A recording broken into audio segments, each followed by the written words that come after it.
Chapter 435. There were 3 types of wizard towers, the largest of which was the kind built in North City.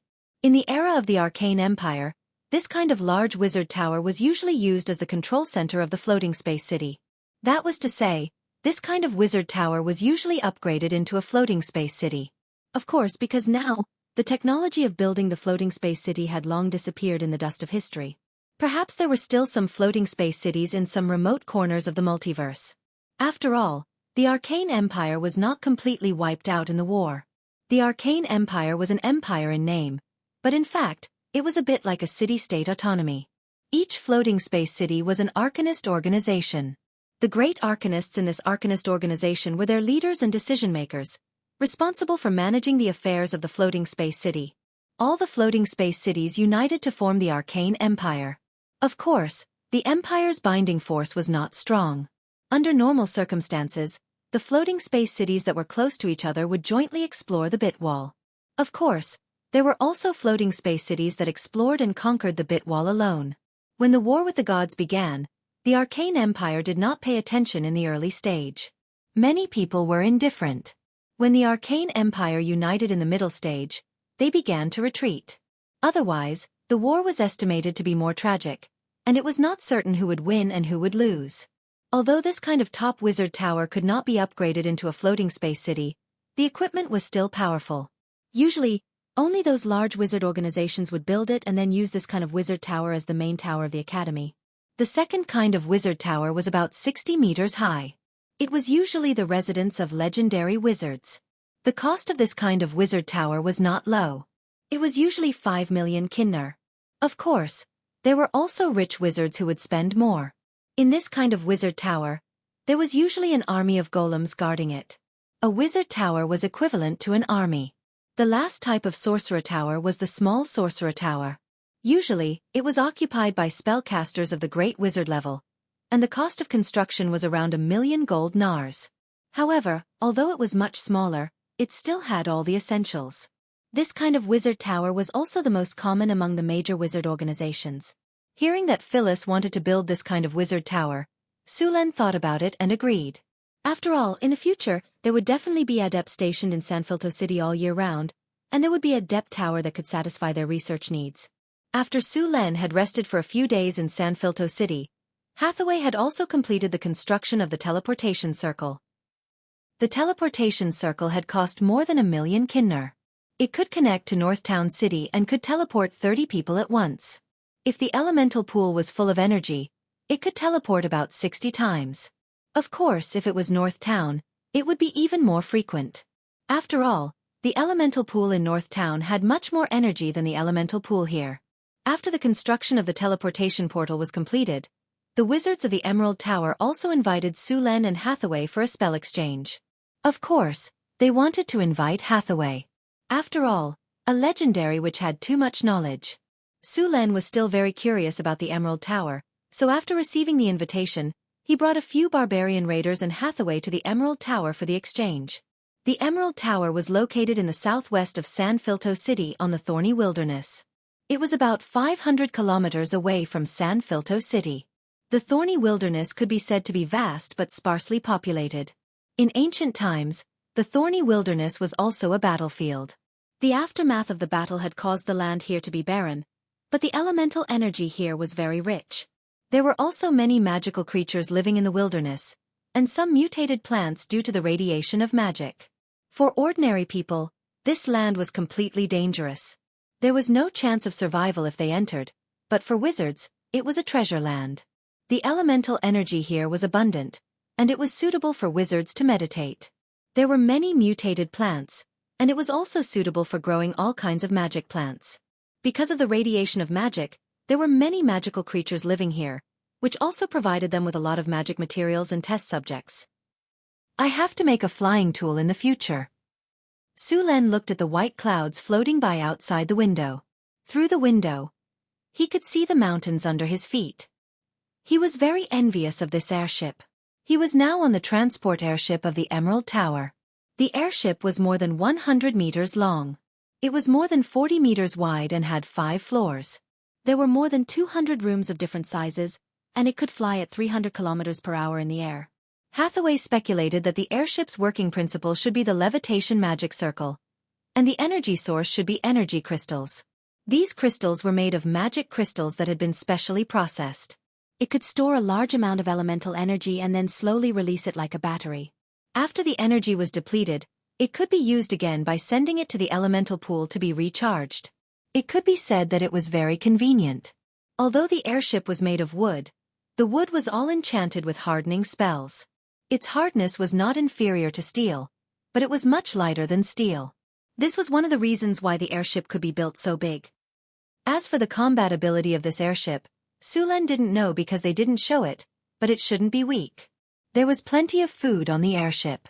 There was also a restaurant on the airship and even an entertainment room to pass the time. Such an airship was far superior in all aspects except for its speed that couldn't be compared to the planes in his previous life.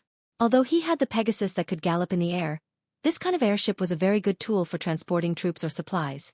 Even if it wasn't used for military purposes, it was much more comfortable than riding the Pegasus.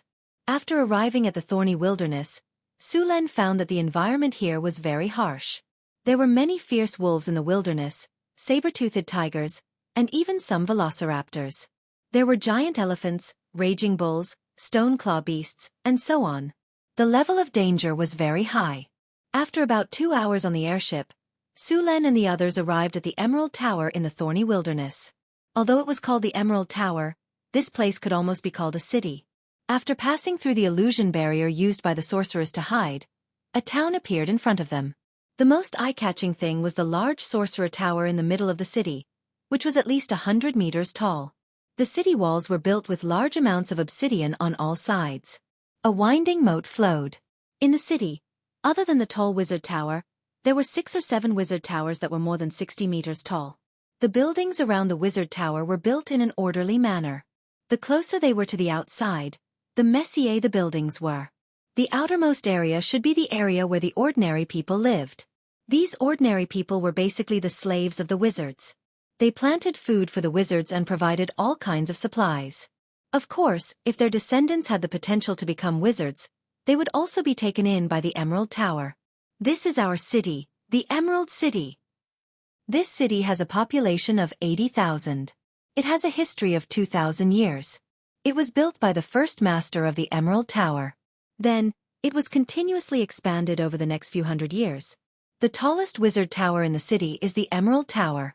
It's also the most powerful wizard tower in the entire kingdom of Florence. Edmund said proudly. Sulen pursed his lips and did not say anything. It was indeed the strongest now, but when the northern wind tower was completed, Edmund would become the second strongest. As the airship approached, everyone saw many stone carvings on the city walls. There were gargoyles and warriors holding weapons. The entire body was made of obsidian. It seemed to be a kind of construct life. That's the greatest building of the Emerald Tower, the Emerald Heart Library, Edmund said. There are hundreds of thousands of books in this library. A lot of precious knowledge is stored in it. The first floor is free. Everyone can enter and check it out. The second floor is only accessible to wizards. Okay, we're almost there. As Edmund's voice fell, the airship began to slowly descend. Finally, the airship stopped in the middle of a spacious field. Sulen and Hathaway got off the airship with a few servants. The group looked around curiously. Sulen saw many obsidian statues around the field. Other than gargoyles, there were also humanoid statues. They were very similar to the gargoyles in the northern city. They should be battle puppets. After they got off the airship, Sulen saw some wizards looking at them from a distance. Those are wizards from the School of Evocation. A bunch of bad-tempered guys. See those buildings with green leaves? Those are wizards who study plant spells. They're good at growing all kinds of potions. Many of them are master potioneers. Of course, if anyone thinks they're weak, they'll be in big trouble. Edmund then introduced a few other schools of wizards. Sulen was very interested in these schools.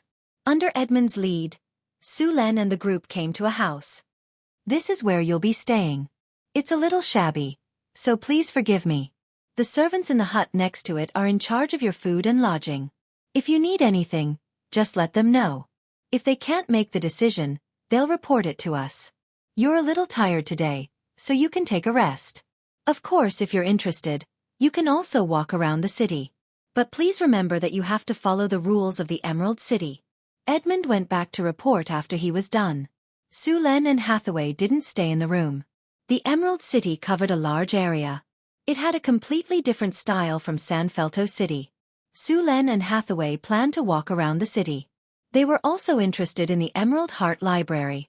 If there were hundreds of thousands of books in there must be a lot of knowledge that Sulen and the others didn't know.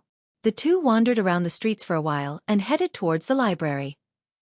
Chapter 436. Sulen and the others soon arrived at the Emerald Heart Library.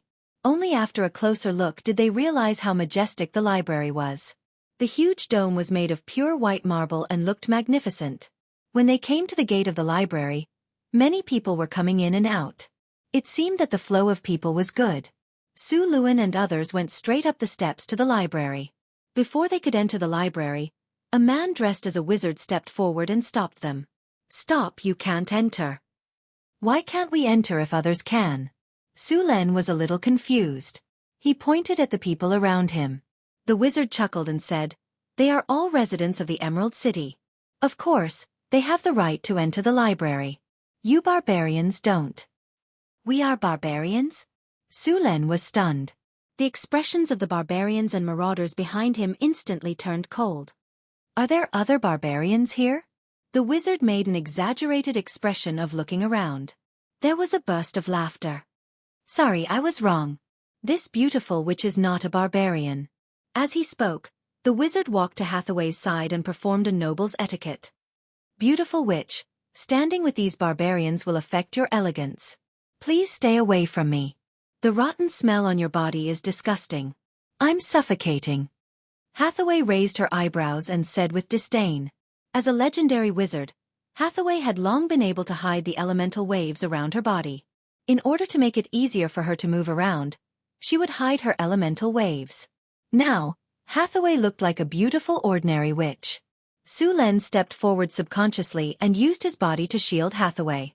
The two barbarians behind him also stepped forward and looked at the wizard coldly. No matter when, it was not Sulen's character to not fight back after being provoked. Moreover, this guy actually dared to try to steal his witch in front of him. If they were not in the Emerald Tower, Sulen would have ordered people to kill him. To be honest, how long had it been since someone dared to provoke him? This was the first time someone had done so since he had become a legend. "What did you say?" The adept's expression turned extremely ugly. Mana surged around his body, as if he was about to attack at any moment. Hathaway was about to speak, but she was stopped by Su Luan. How could he let his woman do it? Su Luan gave her a look that said, "I'll take care of everything," and then said to the wizard, "What's wrong? You want to fight? Sure, come, I'll only use one hand." Sulen had not been active for a while, and this was the first time he had fought a human wizard. Now that someone was asking for a beating, he would not let go of this opportunity. Pipa! The sound of thunder and lightning was heard. The adept raised his arm and clenched his fist. A magic staff with powerful thunder and lightning energy appeared in his hand. As soon as the magic staff appeared, thunder and lightning energy overflowed from the top of the magic staff, and tiny thunder snakes swam around in the air. The magic staff did not seem to have anything special about it. The only reason it had such power was because of the fist-sized thunder crystal at the top of the magic staff. After the middle-aged man took out the magic staff, the elemental waves around his body increased rapidly. The people who were watching the show quickly retreated, afraid that they would be affected if they were a step too late. "Looks like you want to fight too? Very well. I'll teach you barbarians a good lesson today." The atmosphere in the field suddenly became tense, but those who were watching the show were very excited. They were completely unafraid of things blowing up. "Stop!" Just as both parties were about to fight, a voice suddenly sounded, followed by a figure rushing over. "Pain, this is a VIP invited by the Emerald Tower. Don't be rude, or else Lord Alfred won't forgive you. Quickly!" Edmund said to Pain as he came to the two of them. Before he could finish, the wizard named Pain directly interrupted him and pointed at him with a magic staff in his hand. "Don't use the Tower Master to pressure me. I must teach them a lesson today, or I won't be able to take it lying down. You stay aside, or I'll beat you up too." "You!" Edmund's face turned red. As a grade 3 wizard, He was at the same level as Pain, but because of the school, his combat power was not as good as Pain's. In addition, the thunder crystal on Pain's magic staff was nurtured by a grade 4 Thunderbird.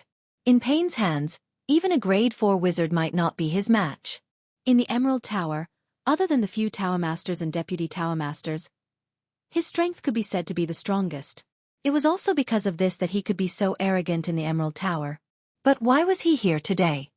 Edmund, looks like he's not giving you any face. You'd better step aside and let us play with him. Sullen's mocking voice sounded from the side. Didn't you say we're barbarians? Look at the few of us. Which one do you think you can beat? Don't hesitate to pick. There were more and more people around to watch the show. No matter which country it was human nature to like watching drama. Sullen's voice sounded and instantly drew the aggro. Sure enough, every close combat profession was good at taunting. Drawing aggro was a profession, and they were born with taunting aura. The middle-aged wizard called Pain's face turned green, and his expression became more and more furious. He looked at Su Len with eyes that were about to spit fire. If looks could kill, then Su Len would have died a long time ago. Feeling that the situation was out of control and that a conflict was inevitable, Edmund sighed in his heart. He looked at Pain with eyes full of sympathy, then said, "Fighting is prohibited in the city. If you want to fight, then go to the training ground." "Okay, then let's go to the training ground. Do you dare?" Pain suppressed his anger and looked at Su Len and the others provocatively. "Since you're so eager to be beaten up, why should I refuse?" Su Len said expressionlessly. Some people would not know the immensity of heaven and earth if they were not taught a lesson. Moreover, since they came to the Emerald Tower this time, they had to show off their strength no matter what. Su Len was now suspecting that this wizard in front of him was specially arranged to test Su Len. But since that was the case, then he might as well show off his strength and sit down to talk. The training ground was not far from here. It only took them 10 minutes to get there. However, in just 10 minutes, the news of the battle between the two sides had spread like wildfire. A large number of people came to the training ground to watch the battle. When Su Len and the others arrived, there were already thousands of people gathered there. Soon, Su Len and the others, including Wizard Pain, arrived at the training ground. Su Len looked at him and said, "Now we can fight here. You can choose any one of us." Everyone's attention was instantly focused on Wizard Pain. At that moment, his face turned green. Sullen's behavior was undoubtedly telling him that even the weakest person in this group was stronger than him. This made Pain feel like Su Len was humiliating him. Many wizards on the training ground were looking at him. Obviously, they were very interested in this battle. As for Su Len and the others who came from afar, they did not really welcome them. Maybe they just wanted to show him who was the boss. At that moment, Wizard Pain's expression was a bit awkward. There were 4 people on the other side. First of all, he was sure that he could not choose that witch. Her strength was average, and she was also a witch. If he chose her as his opponent, even if he won, he would lose all his face. By that time, the whole Wizard Academy would laugh at him.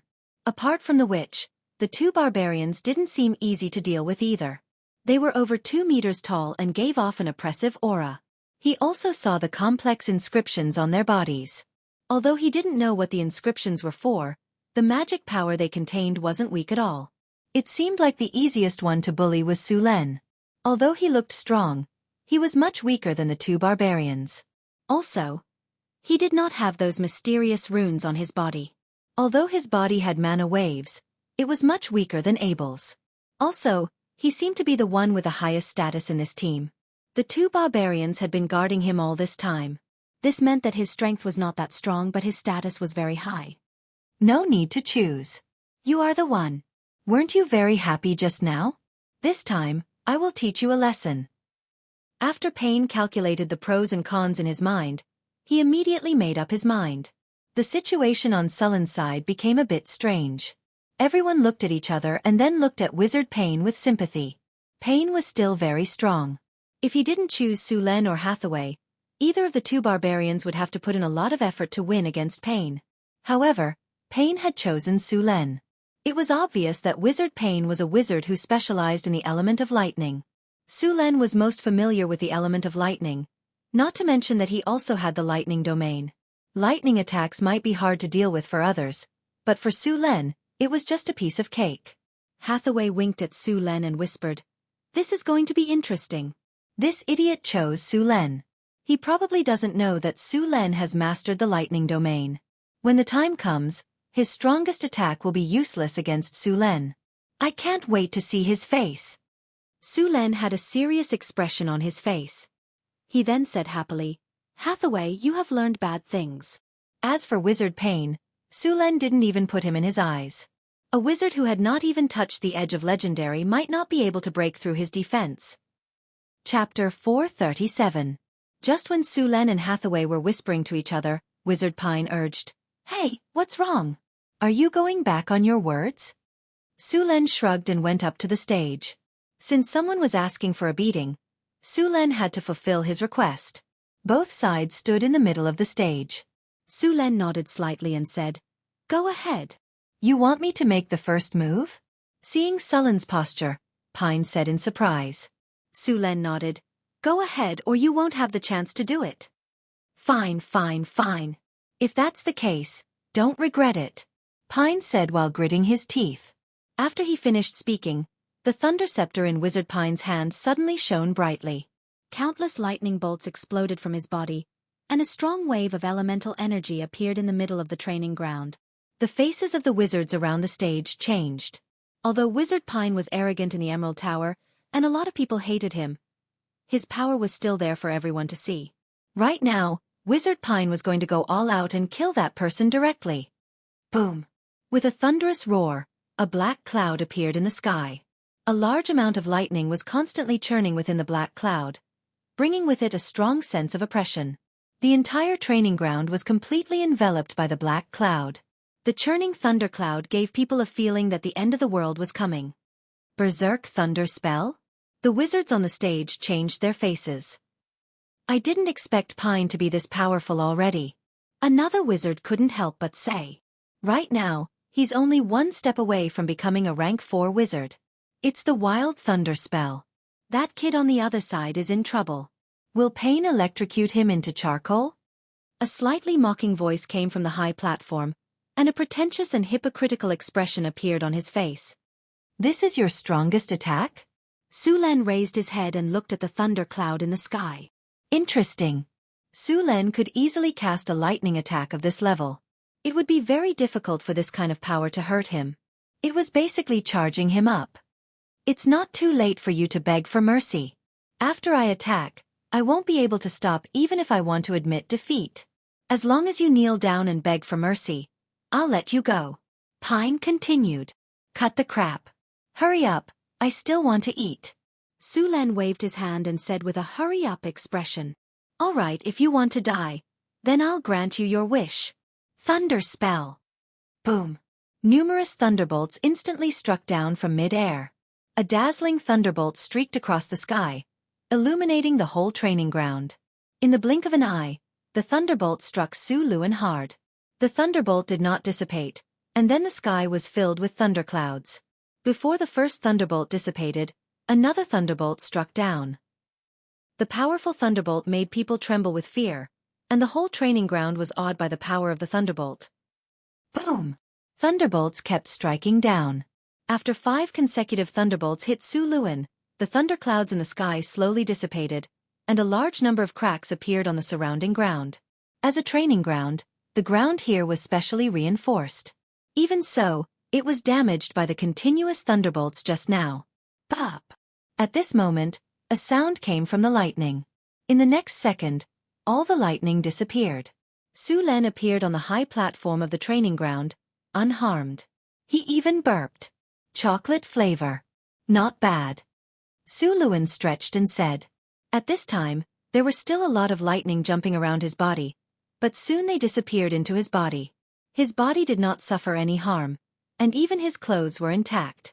The adepts in the stands were all dumbfounded when they saw the scene on the training ground. How is this possible? Am I seeing things? He's fine? That's it. Seeing the lightning disappear, Su Len glanced at him. Since you're done attacking, it's my turn. Lightning exploded on Sullen's body, and he appeared in front of Payne in an instant. He then punched out. His fist was filled with powerful lightning energy, and it smashed towards Pain. Whoosh! Whoosh! Bang! Rays of light flashed, and 3 to 4 protective spells appeared on Pain's body. However, as soon as these protective spells appeared, they were hit by Sullen's lightning fist. These protective spells were like balloons, and they broke one by one under Sullen's attack. These protective spells did not even last for a second. Sullen's fist landed directly on Pain's chest. Wizard Pain was sent flying, and there was a clear fist mark on his chest. Boom! Pain's body crashed to the ground. He did not even make a sound before he fainted. Su Len had shown mercy this time. Otherwise, with his strength as an advanced legend, he could have easily killed Pain with one punch. The whole training ground quieted down. After about 3 seconds, the stands were in an uproar. All the wizards looked at Su Len in shock, and their eyes were filled with fear when they looked at Su Len. "Is there anyone else who wants to come down and spar with me?" Su Len stood on the platform and looked around. As his gaze swept across, everyone could not help but lower their heads. They did not dare to look him in the eyes. The noisy training ground suddenly became silent. "Or do you want to spar with my wife or my 2 guards?" What a disappointment. No one in the stands dared to reply. Su Len curled his lips, and there was a trace of mockery at the corner of his mouth. "There's not even a single worthy opponent. Sorry, I'm not targeting any of you. What I'm trying to say is that everyone here is trash." Su Len waved his sleeves and patted the non-existent dust away. He then turned around and left the platform. All the wizards in the training ground looked at Su Len with fear in their eyes. Under the respectful gazes of these wizards, Su Len left with Hathaway and the 2 barbarian wizards. After such a show of strength, no one dared to provoke him anymore. After Su Len and Hathaway left the training ground, they continued to go to the library. Although there were some small conflicts between them, there was no difference in knowledge. He would not give up just because of the wizard just now. After entering the library, Su Len and Hathaway began to look through the materials separately. Both of them had the talent of sage and retentive memory, so they could memorize knowledge very quickly. The Emerald Tower had existed for at least 2,000 years, and the knowledge it had collected was very rich. The first floor of the library had the most books, but there were not many books about sorcerer's spells or knowledge. However, the collection of books in other aspects was very rich. For example, the books in the library clearly and orderly recorded the changes in the continent over the past thousands of years, the replacement of dynasties. In addition to these, there were also records of the development and changes of other wizard organizations. Of course, there were basically no confidential things, and they were all superficial things. Su Len also found some information about the end of the First Era. The ancient elf empire collapsed, and the continent entered the era of the Witch Kings. Not long after that, the Arcane Empire rose. Although the era of the Witch Kings was short, it was also the most barbaric and dark era. There were endless blood sacrifices until the arrival of the Arcanists, which completely ended this era. It was said that many evil creatures, evil gods, and evil spirits grew rapidly during this period. Even the Witch Kings went through some evil rituals to become more powerful, but in the end, they went crazy and became evil creatures. Su Len only knew some of this knowledge before, but there was a fairly complete record here. If the knowledge was digitized, then after this study, Sullen's knowledge directly rose by 15 levels. Although this knowledge seemed useless, it would be useful in many ruins. After all, if it was the ruins of the ancient Witch Kings, the difficulty would increase several times without this knowledge. In addition to this knowledge, Su Len also found a lot of other knowledge, such as farming, breeding, making tools, and so on. These were not useful to wizards, but they were very important to a kingdom. There were hundreds of thousands of books on the first floor of the library, many of which recorded the customs of various places, the geography of mountains and rivers, and even some songs written by bards. Su Len even found some novels in it. What surprised him most was that there were so beautiful mountains and rivers, Countess, City Gate Officer Chin, Knight Abbing, and so on. Most of the books here were useless to Su Len. Among the hundreds of thousands of books, there might only be thousands of books that were really useful, or even fewer. After all, Su Len and Hathaway had a lot of knowledge. From the second floor of the library, there were very few books, but the quality of the books was several levels higher. The books here were all related to wizards, all kinds of magic materials, spell theory, and knowledge. There were even fewer books on the third floor of the library, only about thousands of books. There were many books stored in this large library, but there was basically no real core knowledge, such as spell models and meditation methods.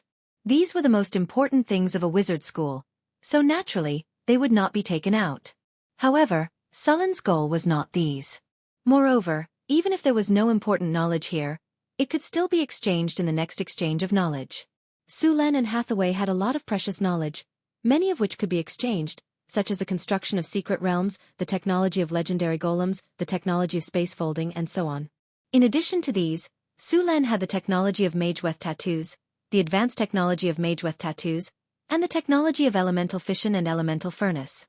However, if one wanted to get this knowledge, they would have to pay enough, such as the construction technology of floating cities. Chapter 438.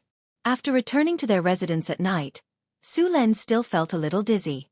After all, he had read so many books in such a short period of time. Even if he had the talent of Sage, it was still a little overwhelming. He was now very envious of the transmigrators who had the scanning function of the chip. No matter how much knowledge there was, as long as they scanned it, they would remember it all. No matter how complicated the spell model was, as long as they scanned it, they would be able to grasp it directly. They could even optimize and improve it. It was simply too powerful. In addition to these functions, they could also optimize meditation techniques and improve deductions. They were completely like a human superbrain. Hathaway, how much have you memorized? Sulen rubbed his temples and looked at Hathaway. Hathaway still looked intellectual and quiet. She had a small magic gold-rimmed spectacle on the bridge of her nose. Her slender fingers were casually directing a quill to record something. The pair of peaks in front of her chest lifted the notebook easily. Seeing this, Sullen's heart was burning. It's okay. I've memorized all the knowledge that we don't have, Hathaway said casually. Sure enough, everyone's physique was different. There was also a difference between talents. For example, if you and the top student both scored 100 points in an exam, it was not because you were as good as the top student. It was because you had worked hard to get 100 points. The top student got 100 points because the exam paper only had 100 points. How's the quality of the knowledge? Sulen asked. The information he read today was okay, but it was not the kind that made his eyes light up. Hathaway snapped her fingers and closed the notebook. Then, she set up a magic barrier around them, enveloping the two of them in it. She then said, Today, I found a hidden special space on the 3rd floor of the library. It should be where the powerhouses of the Emerald Tower hid in the past. In the end, those juniors of the Emerald Tower did not find it, but I accidentally found it. Hearing Hathaway's words, Sulen was also stunned. You're so lucky? What's stored in it? The technology of the mana particle rail cannon. What? Sulen could not help but exclaim. His body rushed directly to Hathaway's side. Is what you said true? Did you really get the particle cannon technology? Sulen couldn't help but be excited. This thing could be said to be a weapon of mass destruction. In the era of the Arcane Empire, the magic particle railgun might not be the most powerful offensive weapon, but in this era, it was the trump card of the trump card. Until now, only a few large wizard organizations had inherited this technology. Only when a wizard tower was equipped with a particle cannon could it be considered a true wizard tower. A wizard tower without such a weapon would at best be a wizard's laboratory. With such a weapon, it would become a war fortress. The wizard tower in Northern Town City did not have a particle cannon installed. Therefore, it did not have any defensive capabilities. It was not a threat to powerful enemies. If there was a particle cannon, even an old dragon or an ancient dragon could be killed in one shot. The magic energy particle railgun was powerful, fast, and had many other characteristics. However, it also had many weaknesses. For example, it couldn't attack across dimensions. It could only attack in a straight line and consumed a lot of energy. Of course, for Sulen, these shortcomings were completely tolerable. Listen to what I have to say. Hathaway rolled her eyes at him and continued, I didn't get the complete information, only a part of it. A part. Sulen was a little disappointed. But Hathaway deliberately dragged out her tone. But what? Sulen immediately asked. But there is still the theoretical design of the magic energy particle railgun. Hathaway said proudly, as long as I have some time to study, I am 80% sure that I will be able to derive the complete information of the magic energy particle railgun. Thank you for your hard work. I will reward you when we go back, Su Len said excitedly. The spellcasting exchange was held on the third day after Su Len and the others arrived.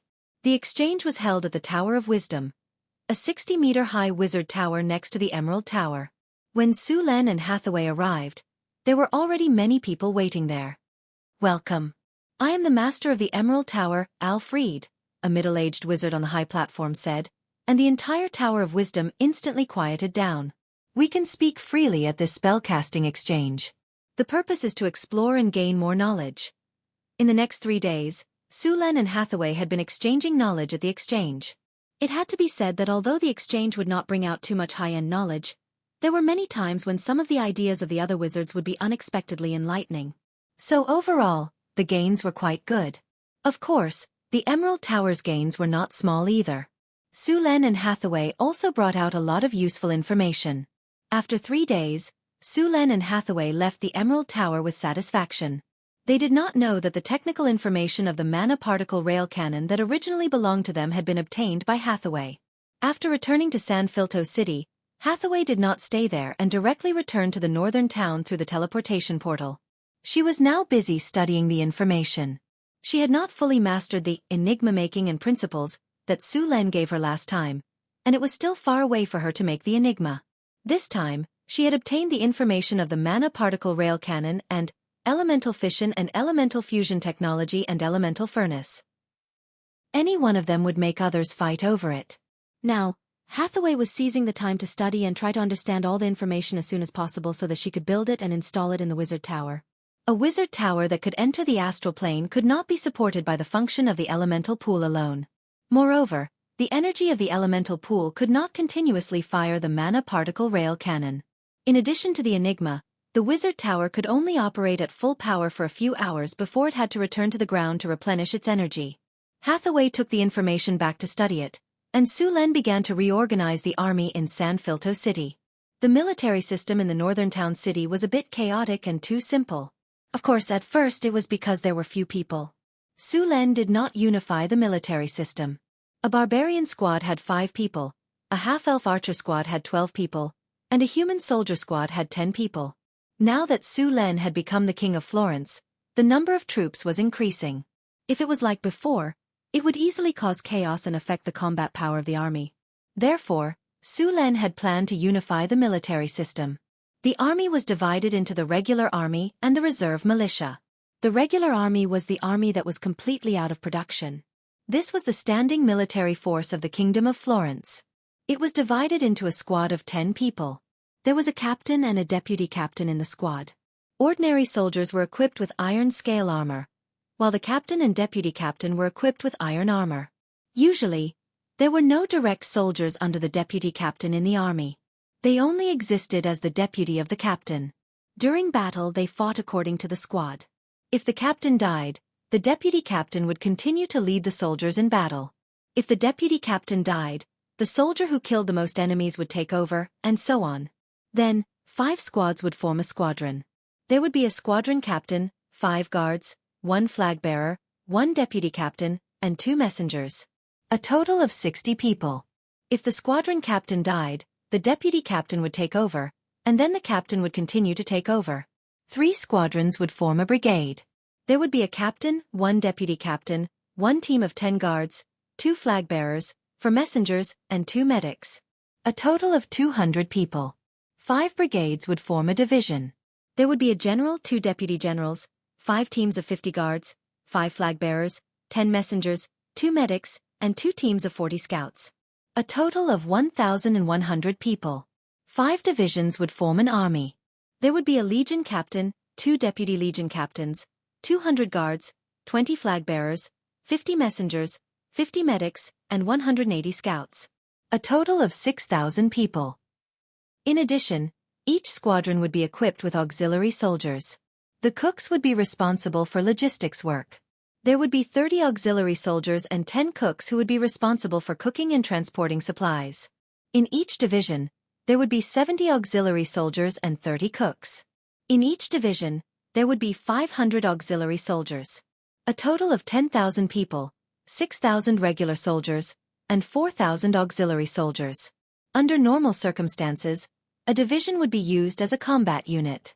Of course, it could also be split up, or several divisions would form a larger division. Currently, there were only 2 legions in San Filto City. The reserve militia was half farmer and half soldier. They would farm during the busy season and train during the leisure time. Usually, when the regular army suffered losses, they could be quickly replenished. There was no limit to the number. After joining the reserve force, they would receive certain tax benefits. Now, in the Florentine palace, there were only 2 divisions under the direct control of Sulen. The other lords had their own private armies. There were many armies in the territories directly under the kingdom, but these armies still needed further reorganization. Although the northern provinces were still well behaved under the alliance of Sulen and Marquis of Savoy, they still needed to maintain enough troops to deter them. Sulen did not believe that these fence-sitters would always support him. Once his strength weakened, these nobles would become ambiguous again. Therefore, he planned to replace some of the nobles who had opposed him before and take back the territories directly under the control of the country. Previously, he did not deal with them because the situation was still unstable.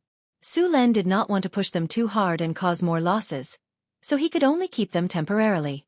Now that Sulen was firmly on the throne, although there were still many rebels in the south, he could take his time to deal with these people slowly. At the same time, in order to deal with the opposition forces in the country, he also needed to expand the army, at least double or triple. Chapter 439.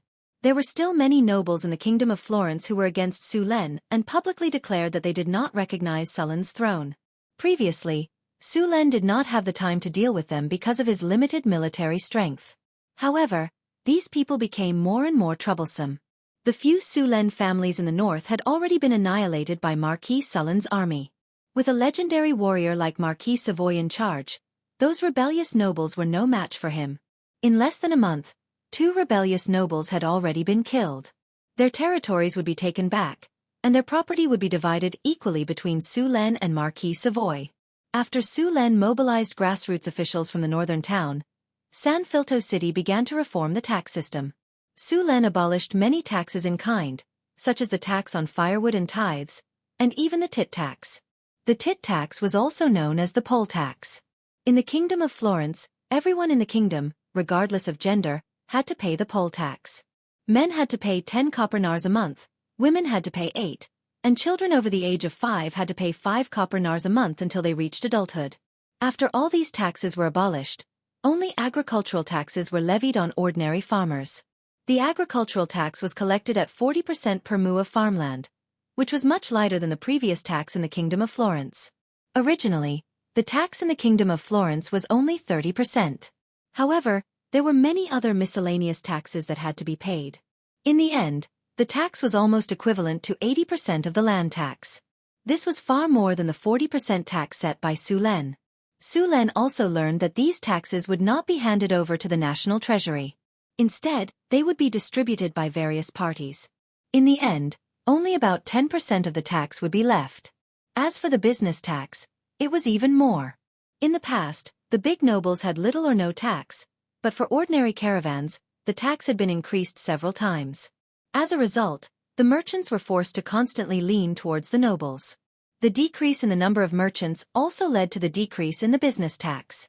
Sulen had already decided that the business tax rate would be the same for both the nobles and the ordinary merchants. This was tantamount to harming the interests of the nobles. Blocking one's path to wealth was akin to murdering one's parents. The nobles were obviously very dissatisfied with Sulen's forceful tax collection. However, the reality was that they didn't dare to take any action. Sulen's current strength wasn't something they could resist. Those who dared to take action had already been eliminated by Sulen. Therefore, even if the remaining nobles were dissatisfied, they could only accept it obediently. After all, they would only lose a portion of their wealth if they accepted it. If they dared to resist, Sulen wouldn't show any mercy. Since he ascended the throne, he had killed dozens of nobles. The nobles who were killed would have their noble titles revoked and their land and fiefs confiscated. Sulen obtained a large amount of land through this method. Then, he rented these lands to the landless poor. These lands belonged to Sulen. After the land was rented to the poor, he would collect 10% of the harvest as rent, 40% as tax, and the remaining 50% for them to live on. After the land was rented out, almost all of the poor in San Filto City disappeared. The entire city became more prosperous and lively. After the tax reform, the tax revenue of San Filto City increased several times. This way, Su Len had enough money to build a bigger army. After the completion of the army, Su Luan also took in several cities around San Filto. Then, he transformed these cities according to San Filto City. This was originally the territory of the royal family, so the transformation was easier. Moreover, with the army sent by Su Len and the nobles of San Filto City as an example, the transformation of these cities was quite smooth. The officials in these cities were all gathered and sent to the prison in San Filto City to receive ideological education and reform. After the reform, they would continue to hold their previous positions. At the same time, Su Len also trained these people in management to improve their abilities. Su Len also sent some of the grassroots officials from northern town city to become officials. In addition to handling various government affairs, these officials also supervised the original officials. After completing the ideological education of the officials, Su Len let them implement the new tax system. At the same time, Su Len also started the sanitation management of several cities. Now, all of the nobles in the Kingdom of Florence knew that the new king was obsessed with cleanliness and had high requirements for the sanitation of all cities. In addition to this, he liked to demolish the slums. When demolishing the slums, he also got rid of all the gangs and bandits. These jobs required a lot of money and military support. The two legions formed in San Filto City were separated and sent to the surrounding cities. With these legions, all kinds of systems could be implemented smoothly. Su Len began to form more legions. Because of the establishment of the barracks, the training speed of the army increased a lot. It only took 2 months for the ordinary people to be trained into qualified soldiers. Although he could easily lead the soldiers of Beifeng Duchy to kill the rebels, how could he govern so many territories alone? Therefore, he could only train people and form an army to expand his territory. Although this was a little slow, he had a very good control of the territory. The cities under Sullen's control also began to build prisons and barracks. Su Len couldn't always recruit soldiers in San Filto City. He would also recruit soldiers in other cities and send them to the barracks for training before forming a new army. In these newly formed armies, the soldiers of Beifeng Duchy would also join and serve as the captain of a platoon or above. With this method, Su Len could quickly control a large number of troops. Although the combat power of the army was temporarily reduced, after a few clearing of monsters and battles, the strength of these soldiers would quickly increase. In addition to the rapid growth of the army, the strength of the embroidered uniform guard also began to expand rapidly. In San Filto City, a mansion near the noble district in the north of the city was quietly bought. More than 10 soldiers in black uniforms stood on both sides of the gate. There was a plaque hanging on the gate with the words, "Embroidered Uniform Guard," written on it. The gate of the embroidered uniform guard was wide open. From time to time, people would go in and out. In the courtyard, there were officials walking to and fro. There were also warriors dressed in black with swords around their waists and black scarves on their heads hurriedly walking on the road. These were the embroidered uniform guard formed by Su Len. A large number of reins were tied to the posts next to the mansion. From time to time, a few horses would gallop in and out of the mansion. On the streets around the mansion, the civilians in the city felt that this mansion was strange. They also didn't know what the embroidered uniform guard did. However, after waiting for a while, the civilians in the surrounding area began to subconsciously leave this place. There were often many people being chained up in this mansion. They were dragged in by the embroidered uniform guard who emitted a gloomy aura. Cries of agony could often be heard around the mansion. The embroidered uniform guard was another force in Su Len. This force wasn't strong in the beginning, but now it was feared by many. The embroidered uniform guard was not only used to gather information, but also to monitor the internal situation. Su Len casually flipped through the documents and asked without raising his head, "How's the preparation for the embroidered uniform guard going?" Hearing Sullen's words, the embroidered uniform guard beside him immediately replied, "Currently, there are 130 embroidered uniform guard in San Filto City. There are more than 300 spies outside and more than 400 eyes and ears. Develop 300 spies." Now in the Kingdom of Florence, these spies are almost the same as ordinary people. San Filto City has the most spies. The other cities have more or less spies. The embroidered uniform guard said respectfully, "I heard that the embroidered uniform guard has been very busy during this period. They have already arrested more than a dozen nobles who secretly colluded with each other. Yes, they have all been sent to Zhao prison. Su Len smiled. He was very satisfied with the embroidered uniform guard. However, the information submitted by the spies must be carefully examined. Try not to make a false case. The function of the embroidered uniform guard established by Su Len was actually similar to the embroidered uniform guard during the Ming dynasty. There were also many differences. The embroidered uniform guard in his previous life would sometimes fabricate crimes in order to claim rewards. They would do anything to expand the scope of their involvement and create many false cases. However, Su Len was keeping a tight watch on them now. These embroidered uniform guards did not dare to do so. Currently, the embroidered uniform guard is doing well. However, you have to remember one thing. This is far from enough. Not only do you have to develop eyes and ears in the northern provinces, but also in the major cities and settlements in the south. The reason I set up the embroidered uniform guard is to patrol the world and monitor the nobles and other people who want to overthrow our rule. Other than paying attention to domestic matters, you have to learn more about other countries in the future. I need you to form an intelligence network like a spider web as soon as possible to collect information and transmit information for me. Yes, sir. I will speed up the construction. Bane nodded and said. By the way, how many eagle nests have we built? Not counting the eagle nests in northern town, we have built 4 eagle nests. However, we are still lacking in hunting eagles and the number of eagle trainers is limited, Bane said awkwardly. The eagle nests still need to be built. This is the key to our intelligence network. I will let more people join the eagle trainers. Yes, sir.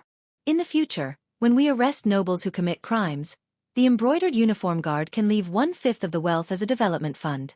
This money can only be used to develop the embroidered uniform guard. You are not allowed to use it for other purposes. I will send people to watch over it. Yes, sir. Bane's face was filled with joy. Although the money could only be used for development, it was still a considerable amount. Chapter 440. The establishment of the embroidered uniform guard gave Su Len more sources of information. With the development of time, the embroidered uniform guard would continue to grow. One day, his eyes and ears would be spread throughout several countries. North Town.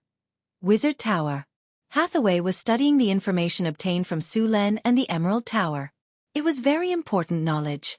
In fact, the various knowledge of a wizard was systematic. Many of the knowledge were related. Only by breaking through the prerequisites could one study deeper knowledge. Since the Arcane Empire, many advanced knowledge could be said to be the product of many knowledge. At this time, it was no longer just the knowledge of one discipline. It required the joint research of many disciplines. Even those magical creations were the same. Take the Wizard Tower for example. In order to build a wizard tower, one needed to know more than 100 types of knowledge, from rune engraving, mana transmission, space shaping, soul weaving, and so on. As for the more powerful floating city, it involved more than hundreds of knowledge. The Mageweth inscription technology that Su Len obtained belonged to the prerequisites among the advanced knowledge. Only by learning it could one study more difficult knowledge. Take the Mageweth particle cannon for example. If one didn't know the Mageweth technology, they couldn't make it. For example, the principle and making of riddles. This book described the making method and theoretical basis of riddles. However, riddles were made up of many Mageweths. Mageweths were only the foundation. Knowing the Mageweth inscription didn't mean that one knew the riddles. However, if one didn't know the Mageweth, they couldn't learn the riddles. The book, Riddles, included many technologies such as the Mageweth technology, spell sequences, energy transmission technology, and so on. After obtaining the Mageweth particle cannon technology from the Emerald Tower, Hathaway began to study this weapon. In fact, many of the technologies needed for the Mageweth particle cannon were already available in North Town. After obtaining the key technology, the Mageweth energy conversion technology, they could already try to make this weapon. The Mageweth particle cannon was different from what many people imagined. It was not the kind of cannon barrel that was filled with elemental energy and fired like a cannon. In fact, the Mageweth particle cannon was more like a lightning rod. It was about 2 to 3 meters tall and was usually built at the top of a wizard's tower. At the top of the cannon was a round ball, which was where the destructive magic energy particle beam was fired. Although it looked simple, the technology involved was very advanced. Ordinary Mageweth inscriptions wouldn't work. This kind of weapon wasn't large in size, so it required technology similar to micro-engraving. The runes on it had to be accurate to the micron level. The core of the mana particle railgun required mithril, adamantine, and other materials to release a large amount of mana in a short period of time. The material requirements were very high, so it needed adamantine. At the same time, some astral sand had to be added to create a carrier that could withstand the explosive release of energy. In addition to these core components, most of the ordinary components of the particle cannon also required a large amount of precious materials. The amount of materials and energy required to build such a weapon was also astronomical. Luckily, the northern town city had all the most valuable materials. Su Len was very glad that he discovered the underground world and took control of it. It could provide him with a large amount of precious metals and materials. The underground world had more minerals and gems than the surface world. Adamantine, mithril, and orichalcum.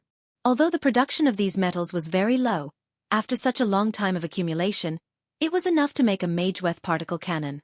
Making this kind of complicated magic tool required everyone to work together.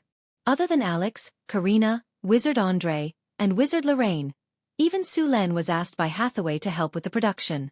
Some of the ordinary components that were easy to make were assigned to everyone. Hathaway was responsible for the most important and core components. Even some of the most basic components were given to the magic apprentices in the North Wind Tower to make. Making a Mageweth particle cannon required thousands of different components. Although Su Len and the others were only responsible for some of the more common components, it still took them about a week to make it. The core component of the Mageweth particle cannon that Hathaway was making was even more difficult. She knew how to make it, and she had all the necessary materials. Even Hathaway had to be very careful when making it. A week later, in the astrology station, as Hathaway took out a sealed core component of the Mageweth particle cannon, the eyes of the other spellcasters on the scene lit up. Their eyes were fixed on the silver-white component with golden patterns. This is the core component of the Mageweth particle cannon? Yes. Hathaway nodded slightly and said, this core component can convert elemental energy into powerful particle beams. As she spoke, she picked up the core component and began to assemble the Mageweth particle cannon. Hathaway, who already had a card up her sleeve, assembled the various components very quickly. She smoothly assembled them all. Half an hour later, a 3-meter-tall silver-white object that looked like a lightning rod appeared in front of everyone. This is the Mageweth particle cannon? Su Len excitedly reached out his hand. He wanted to touch it, but he seemed to be afraid of damaging it. Yes. Hathaway also said excitedly, touch it. It's not that fragile. It won't be damaged. The Mageweth particle cannon that we're making now is a first-generation product. As far as I know, in the era of the Arcane Empire, the Mageweth particle cannon installed in the Wizard Tower was already a third-generation or even fourth-generation product. There were even other magic weapons. A first-generation product is a first-generation product. We'll make rapid progress in a while and strive to catch up with the technology of the Arcane Empire, Su Len said as he stroked the Mageweth particle cannon. His expression was as if he was stroking a peerless beauty. Since it's done, do you want to test it? Alex asked as he looked at the Mageweth particle cannon in front of him. Of course we have to test it. Otherwise, how do we know if it works? Hathaway said directly. Then everyone began to get busy. The Mageweth particle cannon needed to be installed at the top of the Wizard Tower. At the same time, it needed the cooperation of the Tower Spirit to control it. The others also needed to rebuild the energy channel. The energy channel connecting the elemental pool of the Wizard Tower and the Mageweth particle cannon needed to be specially reinforced. This channel needed to pass through a large amount of elemental energy quickly in a short period of time. Once there was a problem, the energy leakage would be a very serious accident. Finally, after these things were built, they needed to be connected to the Tower Spirit Milky Way so that Milky Way could control this killing machine. Check all the links and see if there are any problems. Su Len emphasized again. There's no problem here. Alex said after checking again. There's no problem here. Soon, everyone finished the last check. Since there's no problem, start connecting to the Tower Spirit, Milky Way, Hathaway said. Su Len nodded and said, yes. Milky Way is starting to shut down. Hathaway ordered. Shutting down. Elemental pool energy shut down. Energy channel is starting to close. Rebooting. A cold mechanical voice sounded. Soon, the entire astrology platform gradually dimmed down. The energy supply was at a minimum. Rebooting. With a flash of light, the tower spirit, Milky Way, was rebooted. Energy channel opened. Checking energy network. Energy network normal. Connecting to the laboratory. Connecting to the ecological garden. Ding. New component found. Connecting successful. Activation complete. Master Tower Spirit Milky Way is at your service. Milky Way, check the Mageweth particle cannon. Su Len ordered. Establishing mission. Mageweth particle cannon self-check beginning. 1%, 2%, 98%, 99%, 100% self-check completed. Mageweth particle cannon self-check. After hearing Milky Way's voice, everyone was secretly relieved. Hathaway and Su Len looked at each other. Su Len nodded at her. Hathaway took a deep breath and continued, Milky Way, start charging the Mageweth particle cannon. Understood. Connecting to the energy channel. Connecting to the energy channel. Begin charging. With a large amount of elemental energy, the Mageweth particle cannon began to emit waves of energy. The waves of energy began to gather quickly. Soon, a terrifying wave of energy appeared on the ball at the top of the Mageweth particle cannon. Even Su Len felt his heart palpitate when he sensed the energy. The energy was too strong. According to the level of the spell, it had exceeded the level of a legendary spell. Its power was at the level of an 11th circle spell. Where should we hit? Hathaway asked. Su Len was also hesitant. Once such a powerful attack was launched, the damage caused would be very shocking. It would not be a problem to directly destroy a small town. This was also because the attack area of the magic energy particle beam was small. Its main lethality was the effect of penetration and annihilation. With such a shot, everything in its path would be turned into nothingness. Su Len thought for a while and said, let's forget about it. Once this thing is launched, it will cause a huge commotion. Although Northern Town is remote, there are many spies here. Once it is launched, they will know and be prepared. If we don't launch it, we can still catch them by surprise. That's good. I just checked it. All the energy nodes are operating normally. It can be launched. Hathaway nodded in agreement. The weakness of the first-generation Mageweth particle cannon is that it consumes a lot of energy and is relatively weak. It needs a while to recharge the energy. Chapter 441. Mana Particle Railgun, First-Generation Advanced Magic Construct, Advanced Magic Creation. It is a powerful weapon made from adamantine, mithril, orichalcum, astral dust, high-purity magic gemstones, and many other rare materials. It has the power to destroy the world. Power plus 30, energy attack plus 25, penetration plus 25, rapid firing plus 10, durability plus 25, range plus 30. Note: you have been targeted by me.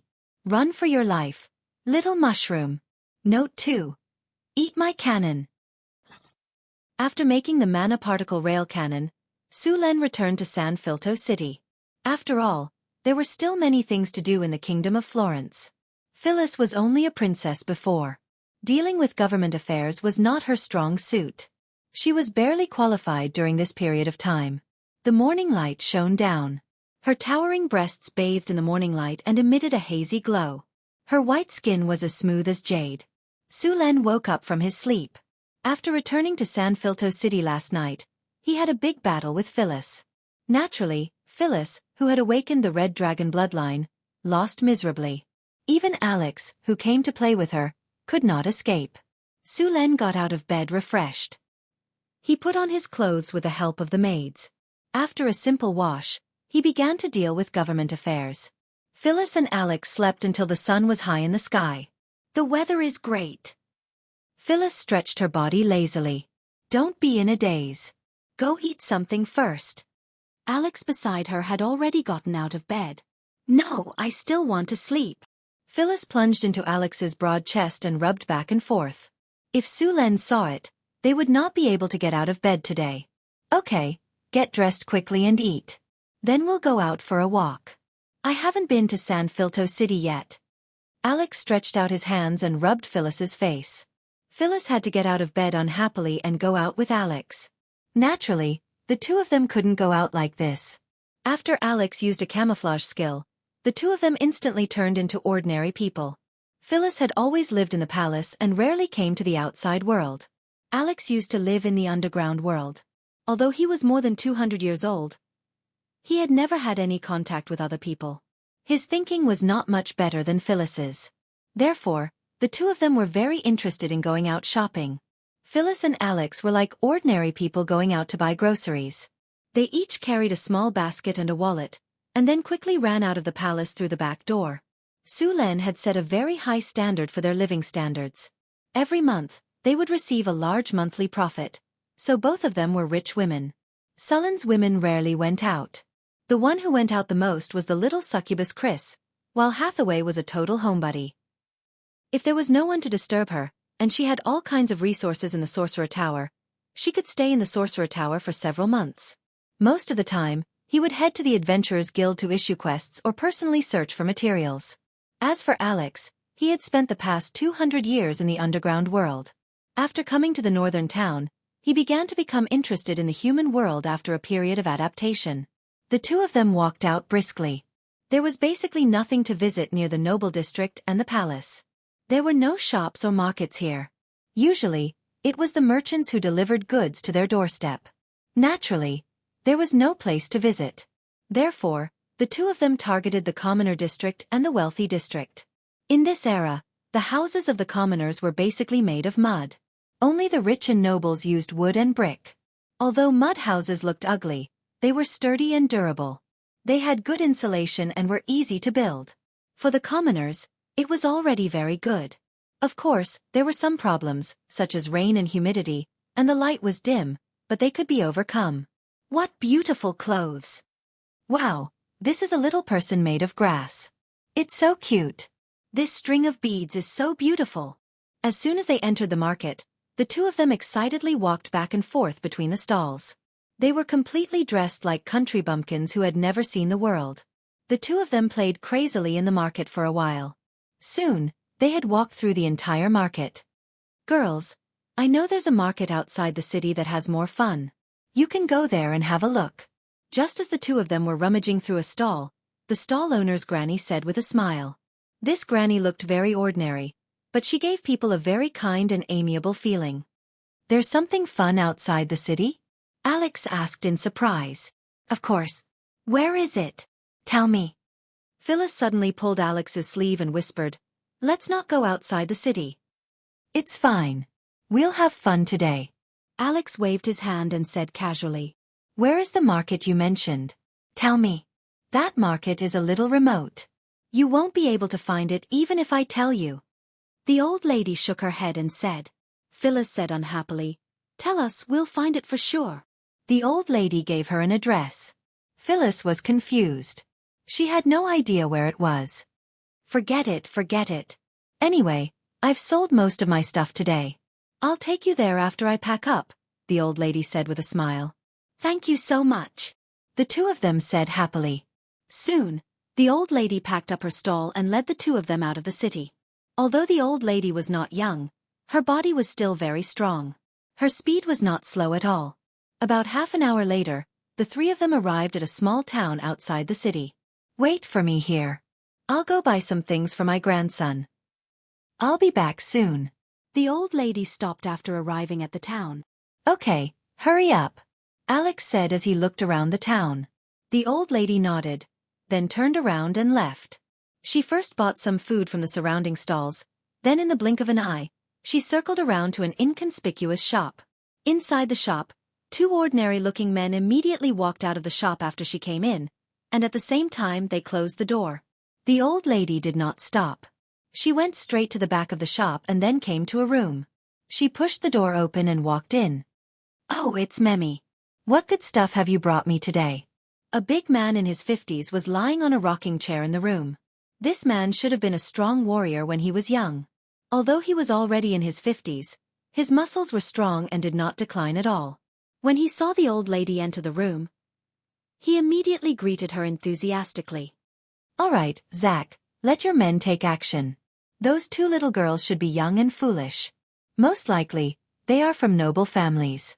They think that they can hide with camouflage, but they can't fool this old woman's eyes. Although I can't see their true appearance, they are definitely the best of the best. The old woman laughed mischievously. She didn't look as old as before. Really? Hearing the old lady's words, the middle-aged man immediately took it seriously. Have I, this old woman, ever made a mistake? The old lady sat down on a chair and grabbed a teacup. She poured a cup of water and then gulped it down. I'll send people over right away. Phyllis and Alex were strolling around a stall. At this time, Phyllis suddenly felt that they were being followed. She looked back and saw two unfamiliar men not far from them. Phyllis did not do anything else. She pretended as if nothing had happened and continued to stroll around with Alex. At the same time, she quietly told Alex about it. Alex nodded and did not say anything. The two were very confident in their strength. Alex was now a great mage. Phyllis's strength had also increased rapidly after awakening her dragon bloodline. She was now a rank 3 dragon bloodline warlock. The two of them calmly walked out of the town. The two men followed closely behind them. Not long after, more people followed them. Soon, the two left the town. However, Phyllis and Hathaway did not immediately escape. Instead, they continued to stroll leisurely. After leaving the town, the stalkers quickly disappeared. Sister Alex, what should we do now? Phyllis whispered. Wait and see. Who are these people? Alex said. Rustle, rustle, rustle. In the cold wind, there was a slight sound of leaves rustling. The originally careless Alex's ears suddenly twitched. She reached out and grabbed Phyllis. She carefully whispered in her ear. Be careful. Someone is coming. Lurkers. Harpies had far better hearing than humans. As their queen, Alex was even more powerful. Her hearing was several times better than humans. She also had night vision and the ability to fly. She had a very sharp intuition about danger. Her pointed ears twitched slightly. She lowered her voice and said, On the right. They are getting closer and closer. Got it. Phyllis's perception was not inferior. She also sensed the traces of the lurkers. Wait for them to get closer. Okay. Wind blade array. After those lurkers entered his area, Alex immediately cast a spell. Light green wind blades appeared in an instant, then quickly flew towards those lurkers. We've been discovered. Hurry up and get rid of them. Seeing that they had been discovered, these people did not have the slightest intention to escape and continued to rush forward. Wind blades flew towards them, but they didn't care about those wind blades at all. They only glanced at Alex, and the result was that they suffered a big loss. Chapter 442. As the queen of the winged people, Alex was the spirit of the wind. Her wind elemental spells were much more powerful and faster than the spells of other wizards. A few warriors rushed forward with their weapons, but they were surrounded by a dozen wind blades after just a few steps. The wind blades drew beautiful arcs in the air and attacked these people from unbelievable angles. The warrior at the very front immediately erupted with his life force, wanting to shatter the wind blade with his sword. However, the wind blade instantly dodged his attack in front of his shocked eyes, then quickly flew past his neck, causing blood to spurt out. The warrior covered his neck with both hands and knelt on the ground in pain. Spread out! A warrior who seemed to be the leader yelled. Unfortunately, his reaction was too slow. Alex was one of the weakest in Northern Battlefront City. She wasn't even in the top 3. Hathaway was a legendary wizard who could defeat anyone below Sulen. The little succubus Chris was not strong in direct combat, but her charm was too much of a cheat. Not many enemies below legendary could resist her charm. Next were Boulder and Johnson. After the two of them had activated Avatar, their strength was close to that of a legendary. Phyllis was the weakest. Although she had become a dragon disciple, she was still far behind in terms of combat experience and other aspects. Just as the enemies were about to dodge, the wind blades were already in front of them. Under Alex's control, dozens of wind blades flew past these people's throats and joints like they were his arms. Blood splattered everywhere, and the enemies were all killed in an instant. Hey, you should have left one alive. Phyllis quickly reminded Alex when she saw how clean the enemies were, but she was still a step too late. The last enemy was also cut into pieces by her wind blades. They're all dead. What should I do? Alex was a bit embarrassed. Forget it. They're all dead. Why don't we just capture that old woman? Seeing that all the attackers were dead, Phyllis could only place her hope on that old woman. These guys are so poor. While Phyllis was still thinking about catching the old woman, Alex had already run over to clean up the battlefield. Although Alex was the queen of the winged men, the Harpies did not know how to make any tools other than plundering in the underworld. Therefore, she was very familiar with cleaning up the battlefield. When Su Len subdued the Harpies, they had collected a lot of junk in their nest. Alex squatted down and began to search the corpses. He wasn't uncomfortable with the smell of blood. In comparison, Phyllis was much worse. Although she was quite strong, she hadn't even killed a chicken before. Suddenly facing a ground full of corpses, she couldn't get used to it. These people are so poor. He didn't have a single magic item on him. There's not even a single piece of beautiful gemstone. Just these scrap metal. There are still some silver coins here, but they don't even add up to a kinner. How dare you rob me when you're so poor? If these people hadn't died, they would have been angered to death by Alex's words. If they had money, who would dare to rob them? Alex, don't care about the junk. We have to hurry up. Otherwise, the old woman will definitely run away when she hears the news.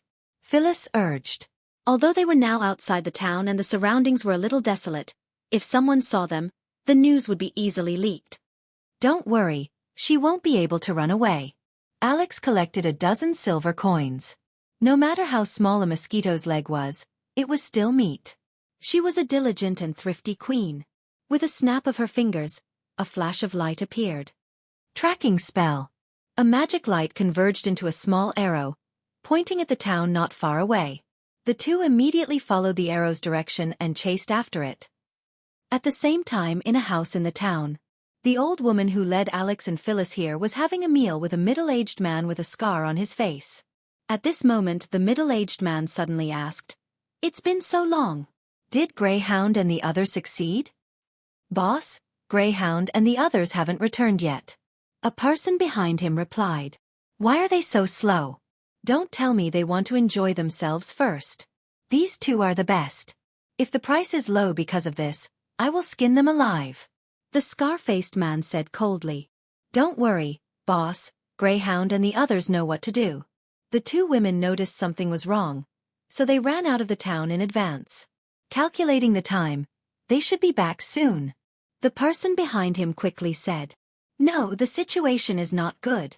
At this time, the old woman suddenly said, "Even if they went out of town to catch them, they should have sent someone back to inform us. There is no news for so long. It is very likely that something happened." Something happened. The scar-faced man's face suddenly changed. He directly stood up and said, "Not good, let's evacuate first." When the people around heard this, they immediately began to move. Bang! A loud sound came, the earth shook, and the whole house began to collapse in an instant. The faces of the people in the room changed greatly, and they all wanted to rush out of the house. A shockwave swept out, and the people who had just rushed out were directly sent flying far away, and then fell to the ground heavily, unconscious. Some of the lucky ones managed to avoid the collapsing houses and the shockwave, but before they could even breathe a sigh of relief, they were directly greeted by Alex's wind blades. How could these people be Alex's opponent? In just 2 breaths of time, they were all dealt with by him. Check to see if there are any fish that escaped the net, and then inform the city guards to come and catch them," Alex said. After checking that there was no one else around, the two began to split up. Phyllis returned to San Filto City to call for people, and Alex stayed to watch and see if there were any other clues. Phyllis's speed was very fast. Half an hour later, 2 teams of city guards rushed over and caught these people, including the old woman, all of them. Alex also found a hidden basement under these houses, and found a few girls who had been captured in the basement. After searching a few times and finding no other clues, Alex and Phyllis brought people back to San Filto City, leaving only a few city guards here to deal with the aftermath. San Filto City. Prison. Su Len had a relaxed expression as he drank tea, looking at the officials who were reluctantly entering the prison to be re-educated. This prison was like thunder to the ears of these officials, and none of them were afraid of it. After a period of training, each of them became serious and responsible. At this moment, a soldier hurried over. After a while, he came to Sullen's ear and reported something in a low voice, and Sullen's expression slowly became unsightly. After the soldier finished his report, he directly got up and left, turning around and walking towards the palace. Is it these people? Sulen looked at the group of tied-up people in front of him and said. These people weren't strong, and the strongest one was only a rank 2 warrior. This kind of strength was basically on the same level as the gangs in the slums. Is there anyone else behind them? We have already interrogated them just now. They used various methods such as kidnapping, and kidnapping to secretly capture many girls. These people originally started out as human traffickers, and used to be slave leaders. There is indeed someone behind them, and that person is their client. All the girls they abducted were sold to this client. Sullen's expression turned gloomy. It seemed that there really were people who weren't afraid of death, and there were actually people who were playing tricks in front of him. Who is the buyer behind them? I heard from him that it was a noble. Alex pointed at the leader of this group of people. At this moment, the scarred leader looked a little miserable. There were many wounds on his body from whips, and his forearms were bent in a strange direction. His legs were also dripping with blood. However, his eyes looked a little dull, and his mind was probably controlled by Alex. It seems that this group of nobles still don't learn from their mistakes. Sulen wasn't surprised by this result, and he knew very well what nobles were like. But why did that noble capture so many girls? Sulen asked curiously. I don't know. Alex shrugged and said. But I heard from him that those people have a hideous tattoo on their body. It looks like a crab, but also like an octopus, Alex said. Sulen raised his eyebrows. He didn't know what it was either. All right, you can let him draw it, Alex suddenly said, and then he controlled the scarred leader to draw on the ground. After about 5 minutes, a very abstract drawing appeared in front of Sulen. In the drawing, the creature's body was like an oval brain, and there were a few eyes on the brain. At the same time, there were many twisted tentacles on the brain, and a mouth full of sharp teeth opened under the eyes, revealing ferocious fangs. Below the brain, there were 10 sharp and long legs evenly distributed on both sides of the body to support its weight. It looked terrifying and hideous, and made people shudder. Although the drawing was very abstract, Sulen still recognized that it was a brain hunter. How could it be this thing? After recognizing that the drawing was a brain hunter, Sullen's face was full of shock and uncertainty. Brain hunters were very dangerous creatures in the Wizard's Monster Guide. These monsters, like their name, loved to eat the brains of humanoid creatures or humans. They were born with a kind of psychic ability, and could directly suck out the brains of humanoid creatures or humans through subspace. These monsters also had another name, and it was called Brain Juice Collector. Their favorite brain was the brain of spellcasters, and they were the public enemy of mages. P.S. It's the end of the month, please vote. Requesting monthly votes. Requesting monthly votes. Chapter 443. Brain hunters are difficult to deal with. Their bodies aren't corporeal. Although you can see them, they aren't completely in our dimension. Part of them is still in the dimension. Ordinary weapons are ineffective against them. Even if it is a magical weapon, they have a 50% chance of being immune to the damage. Moreover, these monsters have the talent of Anywhere Door. Although their bodies are bloated, they can teleport at will with the ability of Anywhere Door. The most troublesome thing was its brain-sucking ability. As long as you were within its line of sight, it could perform a brain-sucking attack on you. Once the attack failed, your brain would be sucked away by it. It really ate your brain. Even if you pass the judgment, you will be stunned once. This thing likes to eat brains, but what does that have to do with capturing those girls? Sulen was also confused. Do you know where these people are? Sulen asked. Yes, they are in a noble's territory near San Filto City, Alex said. Lock them up first, Sulen said and left. It was not easy to deal with a monster like the brain hunters. In a sense, this thing was not weaker than the abominations. He needed to discuss with Hathaway before taking action. Northtown City, North Wind Tower, Astrology Platform. Are you talking about the brain hunters? Hathaway looked at Sulen in surprise. I'm not sure yet. The human traffickers I captured saw a tattoo similar to the brain hunters on their bodies, Sulen said. The brain hunter's tattoo. It seems that there is a high chance that it is real. Hathaway said. Ordinary people would not know what this monster looked like. Now that there was a tattoo on their bodies, there was a high chance that they had seen this monster. However, there seemed to be something wrong with seeing this monster and coming back alive. According to the brain hunters' habits, they would not let go of human brains. Brain hunters are very difficult to kill. Normal attacks are ineffective against them. Moreover, they have the ability to teleport. We must restrict their ability to teleport. Otherwise, we can't deal with them at all. Hathaway said. And that brain-sucking ability of his, ordinary spells can't resist it. I remember that you have a ring that can strengthen your mental defense. Here it is. Su Len removed a ring from his finger and handed it to Hathaway. It was a silver ring. The design of the ring was very simple and unadorned. A large number of runes were carved on it, making it look very mysterious. Hathaway inspected the ring for a while and then injected some energy into it. A strange energy fluctuation appeared on the ring. Hathaway picked up the ring and said, "Not bad, but the spells attached to it are offensive.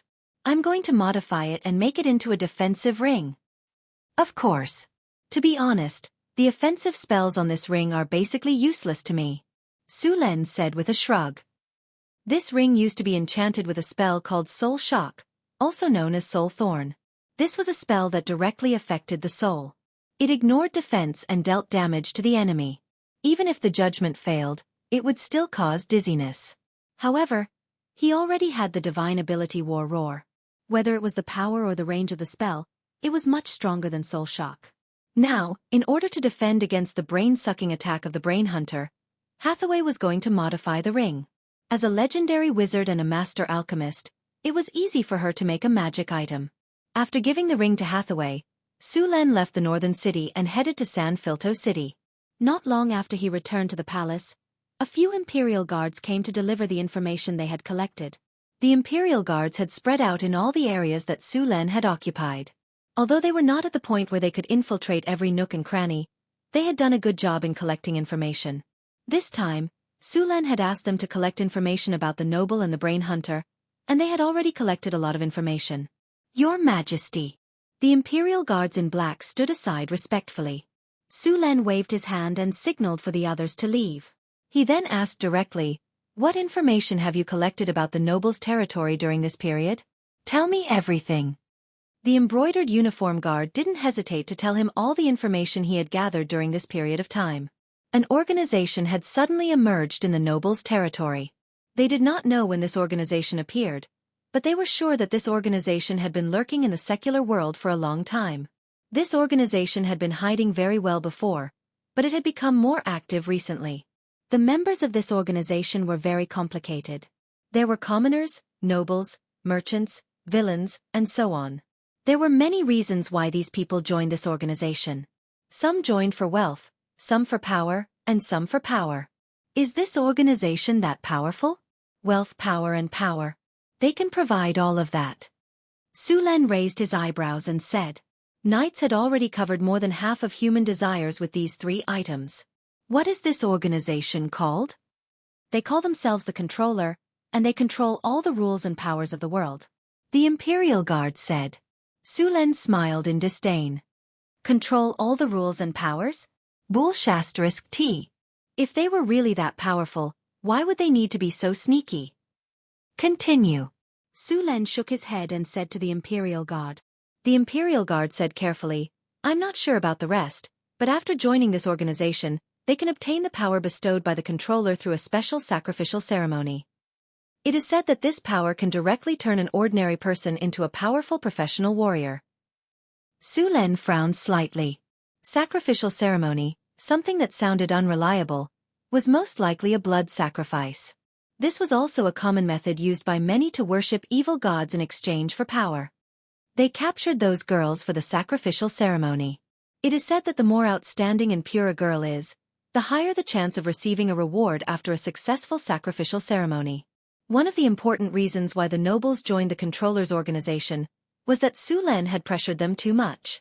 These nobles did not want to give up their power, but they could not defeat Su Len, so they thought of all kinds of ways to increase their strength. In the end, the controller's organization was noticed by these nobles. Hearing this, Su Len looked at each other. Su Len was partly responsible for this outcome, but this was not a reason for them to betray. Are they powerful? Su Len asked. The Imperial Guard hesitated and said slowly, I don't know. I only know that they are hiding in many places, and many nobles are their members. The controller's headquarters is in the south. According to our intelligence, this time it is also an important person, the main priest is used to it. Su Len nodded and continued. Imperial Guard, continue to gather information according to your method. Inform me immediately if there is any new information. After arranging for people to continue gathering information, Su Len began to get busy. During this period of time, all kinds of things had piled up because of the demon hunters. In the next few days, Su Len dealt with government affairs and waited for more information about the brain hunters. On this day, Su Len once again returned to the Northern Wind Tower. After a few days of busy work, Sullen's ring was completed. In addition to this ring, Hathaway also prepared some other things for him. Take a look. This is the ring I prepared for you, Hathaway said as she handed him a beautifully made silver-white ring. Su Len looked at it, and his eyes lit up. This ring could be said to be completely changed. Soul Protection Ring +4. This is a magic ring made by 2 legendary spellcasters. A powerful spell is engraved on it, and it has good defense. Of course, materials: mithril, thorium, magic steel, orichalcum, etc. Equipment requirement: Spirit 20 and above. Equipment effect: Soul Resistance. Soul Resistance +2. Psychic Resistance +2 Equipment skill: Psychic Shield. Instantly build a strong barrier around your body. Can resist psychic attacks. Before the psychic shield is broken, you will not be hurt. In addition to this ring, Hathaway only made a few other pieces of equipment, and they were all used to deal with monsters like the brain hunters. Hathaway pulled Su Len into the laboratory. At this time, there were only various runic matrices left on the ground. Stand in there. Hathaway pointed at the runic matrices. Su Len did not hesitate and stood in the middle of the runic matrices in the laboratory. After seeing that Su Len stood in place, Hathaway activated the runic matrices. A dazzling light flashed, and a strong elemental energy appeared in the laboratory. Then, it quickly merged with Sullen's body. What is this? Su Len was a little surprised. He did not feel any changes in his body. Hathaway said, This is a telepathic communication spell I made. It can be used in battle. Even if you are far away in San Felto City, you can still contact each other. Hearing that telepathic communication could be used over such a long distance, everyone was surprised. All right, these are the spatial coordinates. When you find the brain hunter, just leave these coordinates, and I will open a portal to go there. Got it. After everything was ready, Su Len began to go to the noble's fief. The Pegasus was very fast. It only took half an hour to reach the noble's fief. Su Len did not disturb the people here and went to the destination. This time, the destination was the noble's manor. One of the strongholds of the Dominator's followers was there. The local nobles had already joined the cult. The whole castle was shrouded in evil spirit energy. Su Len guessed that there was probably a large altar below. Judging from the current situation, this altar should have been built for a period of time, and several blood sacrifices had been carried out. Chapter 444. Alex used the group flying skill to let Su Luen and the others fly in the air. Their figures were hidden by Su Luen using the invisibility skill of the sky illuminating lamp. Hathaway didn't come, but Alex and Phyllis followed. In order to deal with the brain hunter, Su Len specially sent a team of steel golems from the northern citadel. There were a lot of steel golems in the northern citadel. After being repaired and made by Hathaway, there were now 18 of them. Su Len directly sent 12 of them this time. Moreover, these steel golems were improved steel golems. The last time Su Len obtained a high-level golem in the desert ruins, he brought it back in one piece. After a period of disassembly and repair, he obtained a lot of new technology. Then, he upgraded these steel golems on the original foundation, strengthened the energy attack, and optimized the defense of the steel golems. Although their strength was still at grade 4, there was a lot of improvement compared to before. Because part of the brain hunter's body was in a different dimension, normal attacks were ineffective. Therefore, only magical weapons and energy attacks could cause damage to them. Moreover, because of their brain-sucking talent, the weak would lose their brains in one hit. This skill was very dangerous for all humanoid creatures and humans, But the steel golems could ignore this most dangerous skill. After all, steel golems didn't have brains. Golems were very suitable to deal with the brain hunter. But relying on the steel golems alone couldn't kill the brain hunter.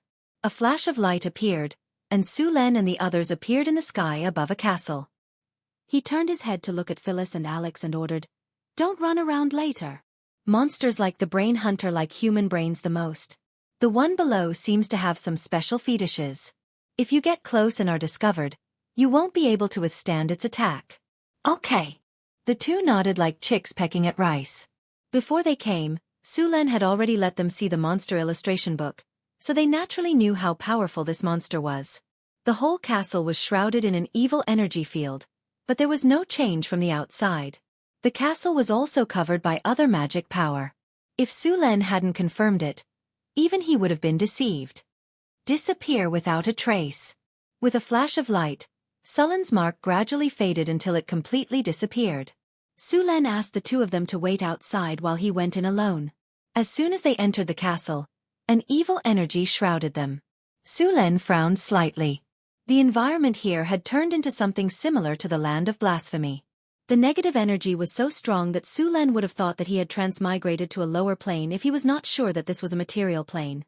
The land of blasphemy was usually in the lower planes. It was easy to cast all kinds of negative energy spells here, and it also had a suppressive effect on positive energy spells. Ordinary people would become weak, sick, or even die in such an environment. Su Len frowned. The environment made him uncomfortable, but it was still bearable. The thunder energy in his body flowed gently, forming an energy shield around his body. It blocked the energy of the blasphemous land. Su Len exerted some force on his feet and soared into the air. He crossed the wall that was several meters high and entered the castle. Unlike the relaxed situation outside the castle, there were many guards inside the castle. It was obvious that they were relaxed on the outside but tight on the inside. After a brief observation, the strength of the guards in the castle was not bad. They were all strong and well-equipped. Some of them even looked like warriors from other places.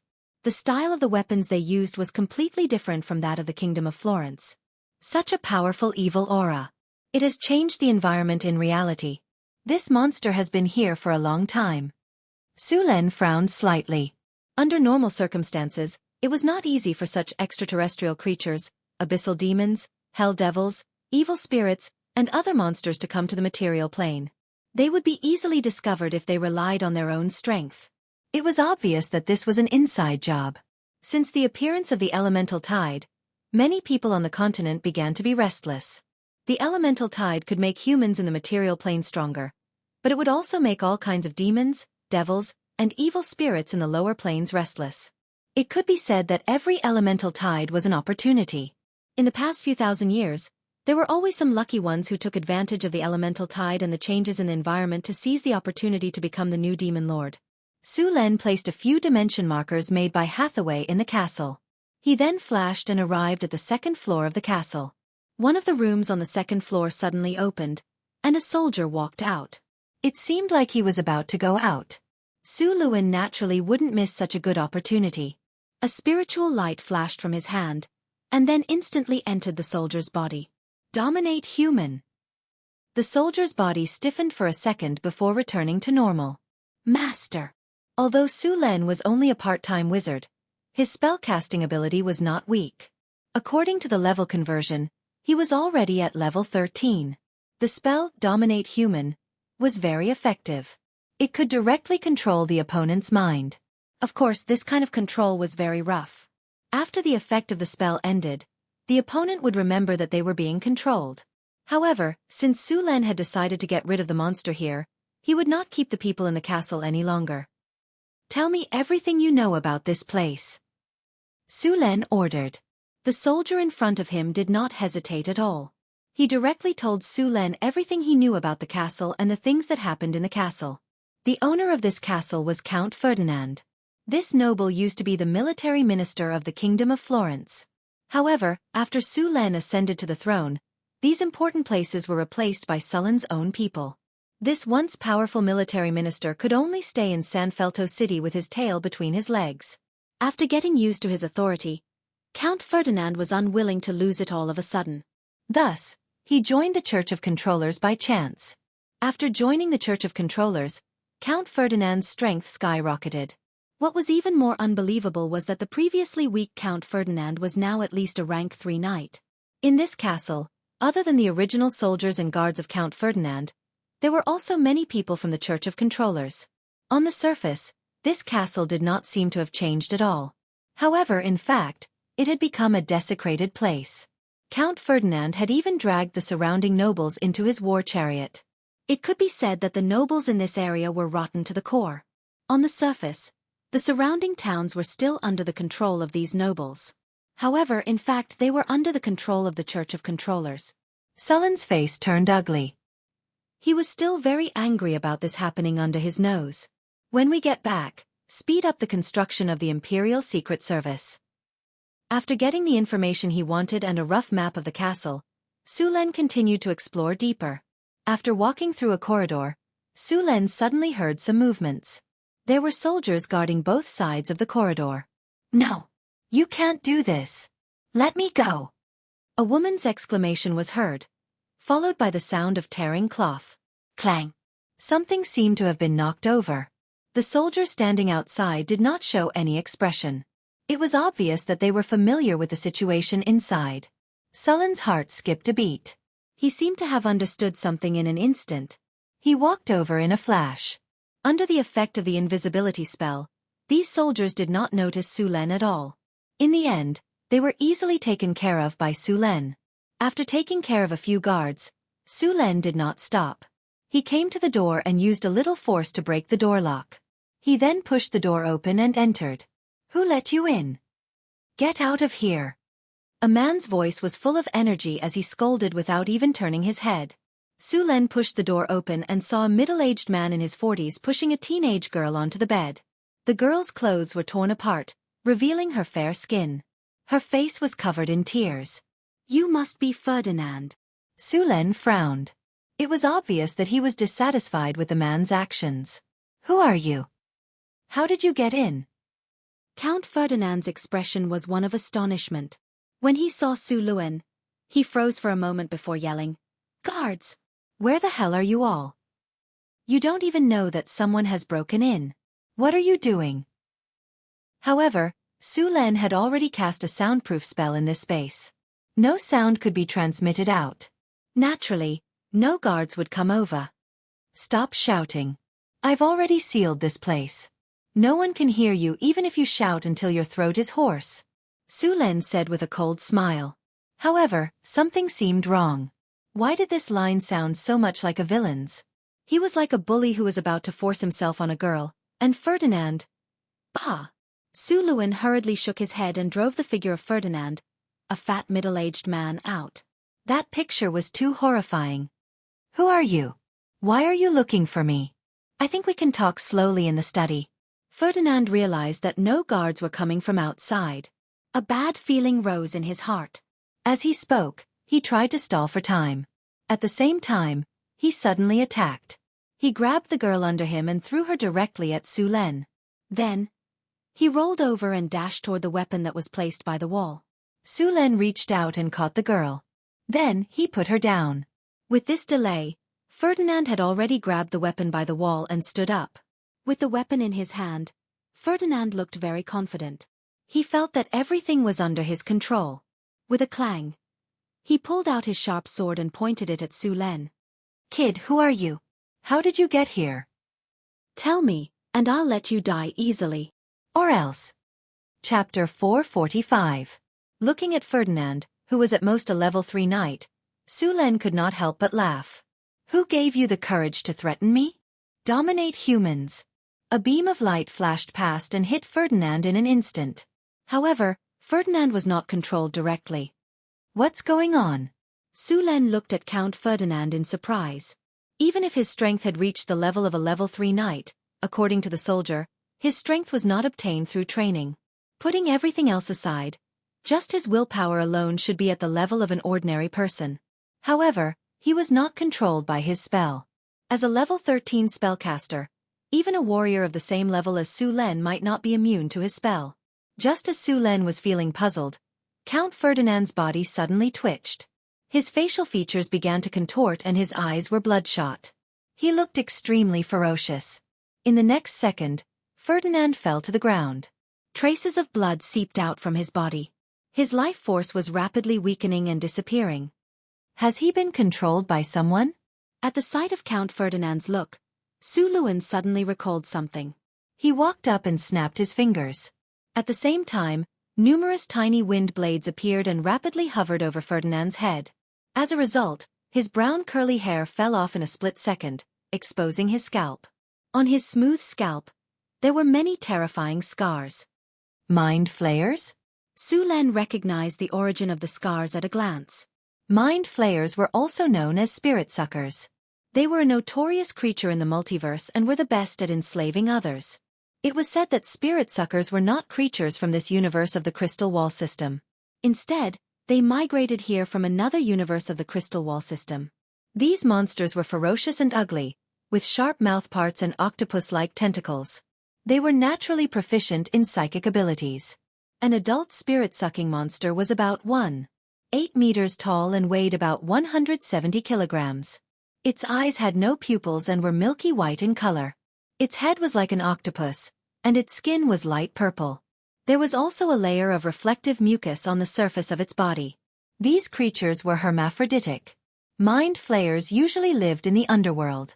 These monsters liked to enslave other races, such as the Grey Dwarves. There was a time when the Grey Dwarves were enslaved by the Mind Flayers, until the Grey Dwarf hero rose and led the Grey Dwarves to escape the Mind Flayers' control. In the past, the Mind Flayers lived in the astral boundary and formed a huge empire to enslave the Giths. Later on, the Giths created a powerful divine artifact. With the help of the divine artifact, they defeated the powerful Mind Flayers. The glorious Mind Flayers' empire then collapsed. In the end, they could only hide in the Underdark to survive. Unexpectedly, these Mind Flayers dared to come to the surface world and cause trouble. The appearance of the Mind Flayers also let Su Len know that the Brain Hunter was at least an adult. Only powerful adult Brain Hunters could attract Mind Flayers as their followers. Some especially powerful Brain Hunters would even have perfect Mind Flayers as their partners. Looks like the things in the altar below are a little troublesome. Su Len frowned slightly. My lord, save me, save me. Seeing Su Len easily kill Count Ferdinand, the frightened girl suddenly came back to her senses and scrambled to Sullen's side. Sorry, I still have things to do. It's going to be very dangerous, so I can't bring you along. However, there will be chaos here in a while. Those guards probably won't be able to take care of you. You just have to run for your life when the time comes. Su Len didn't agree. He casually tossed the weapon next to him to defend herself, then turned and left the room. After leaving the room, Su Len continued to walk down. After reaching this place, there were no longer any soldiers patrolling. Instead, there were some humans in black robes. There was a strong aura of negative energy on these people's bodies, as well as a nauseating stench. Su Luan's figure flashed and arrived beside these black-robed men. A long halberd surrounded by lightning appeared in his hand. Lightning flashed and these black-robed men didn't even have the chance to make a sound before they were killed by the storm war halberd. The formidable power of lightning turned their corpses into charcoal. The black-robed people fell to the ground like wheat being cut down. Su Len quickly sneaked into the castle. Until now, no one had discovered him. Accompanied by flashing lightning, the enemies were turned into charcoal one after another. Along the way, there were more than 10 charcoal corpses. These people from the Church of Controllers were not much stronger than chickens in front of Su Len. After passing through a hall, Su Len continued to walk down. There were many strange and eerie murals on the walls of the corridor. These murals were carved with all kinds of strange monsters. The most eye-catching one was an ugly monster that looked like a brain. It had many tentacles, dozens of eyes, a ferocious mouth, and spider-like legs. It looked very creepy. At the end of the corridor, a door blocked his way. Su Len could clearly sense the strong negative energy behind the door. He didn't need to guess to know that the monster he was looking for was inside. Su Len smiled and didn't go in directly. The commotion just now must have alerted the people inside. Perhaps they were waiting for Su Len to break in. Mind Link. Su Len directly activated the mind link that Hathaway had cast on him. In an instant, he crossed thousands of miles and connected with Hathaway. Hathaway, Activate the group teleportation spell and teleport the golem army. Sulen said directly in his mind. Understood. Hathaway immediately acted. Northwind Principality, Northwind Tower. Astrology platform. Hathaway was wearing a gorgeous wizard robe. Her eyes were closed. A powerful elemental energy rose from her body. Runes lit up under her feet. Hathaway waved her arm, and a beam of light descended from the sky. In an instant, 12 fully charged steel golems were enveloped. In the next second, a portal opened. The beam of light connected to the steel golems and they disappeared without a trace. Boom! There was a loud noise. 12 steel golems suddenly appeared in front of her. As soon as they appeared, they attacked. The heavy door was directly sent flying. Boom boom boom. Flames, ice, lightning, and even powerful psionic fluctuations smashed at the steel golems. However, under the powerful magical defense of the steel golems, no serious damage was caused. At most, the surface of the golems was blackened. The psionic blasts had no effect on the steel golems. The steel golems were immune to all psionic and mental attacks. After a wave of attacks, there was no result. Before these people could react, the steel golems' counterattack arrived. Enemy discovered. Activate attack command. / Activate energy attack. * crack. * The steel golems' arms suddenly turned. Then, something like a cannon barrel appeared on their arms. Then, energy cannons were instantly fired. Boom boom boom. Continuous explosions sounded. The black-robed people were directly torn to pieces by these energy cannons. Even the mind flayers were in a sorry state. Facing these steel golems, 80% of the mind flayers' strength was crippled. Their psionic abilities were completely ineffective. Their magic attack damage was weakened, and their physical attacks were directly crushed. The 12 steel golems quickly advanced with heavy footsteps. All the enemies in front of them were eliminated. While the steel golems were displaying their might, Sulen didn't stay idle. He quickly took out the runic seals made by Hathaway and activated them. In just a few breaths, all the dozen runic seals were successfully activated. Spatial sealing array activated. A magic light appeared in an instant. Then, the space around the castle instantly became extremely tough. The difficulty of casting teleportation spells increased by several levels. It became very difficult to cast spatial spells. Quick! Wake up, Master! Facing Sulen's offensive, those human cultists simply couldn't stop it. Every time the steel golems brandished their weapons, at least one cultist would be killed. Even the mind flayers suffered heavy losses. A crazy cultist took out a scarlet dagger and then frantically stabbed his own heart. In the end, he even muttered some indescribable language. After the blood spurted out, it didn't fall to the ground. Instead, it gathered in the air and quickly extracted the blood from his body. That cultist turned into a dried corpse at a speed visible to the naked eye. Even the blood on the ground was drawn by that strange power. A large amount of blood quickly gathered. At the same time, on the underground altar, the blood of the dozen girls who had already fallen in a pool of blood was all extracted. A large amount of blood soaked into the altar. A phantom slowly emerged from the altar. At the same time, a terrifying evil energy also appeared on the altar. As the evil light spread, the phantom also became solid. It had the appearance of an ugly brain, a dozen disgusting tentacles, scarlet eyes, a hideous mouth, and long legs like a spider. Mind Flayer. Sulen's eyes narrowed. The powerful lightning energy in his body quickly circulated. Countless lightning bolts appeared around him. Lightning Domain. A powerful force of thunder and lightning burst out from him, and Su Luan was surrounded by the power of thunder and lightning. Countless thunder snakes wandered back and forth in the space around him, and the dim basement was illuminated by the lightning. Thunderstorm spell. Lightning surged. A lightning energy as thick as a bucket fell from the sky. It directly penetrated the top few floors of the castle, and instantly struck the Mind Flayer. The Mind Flayer's body moved slightly. He wanted to teleport away. However, as soon as he moved, Sulen, who had been waiting for a long time, instantly activated the anti-magic domain. There was already a spatial seal. In addition to Sulen's anti-magic domain, the Mind Flayer's teleportation was instantly interrupted. Before he could dodge, he was hit by the violent lightning. Chapter 446. The dazzling lightning instantly engulfed the brain hunter, and the powerful lightning energy exploded on the brain hunter's body. Even the altar below collapsed under the aftermath of the attack. The brain hunter's huge body twitched violently, and small cracks appeared on the surface of its body, but they quickly recovered. Although his body looked like a brain and seemed to be easily injured, in fact, his own defense was very strong. The evil spirit energy force field surrounding his body could weaken attacks. A brain full of arcane energy.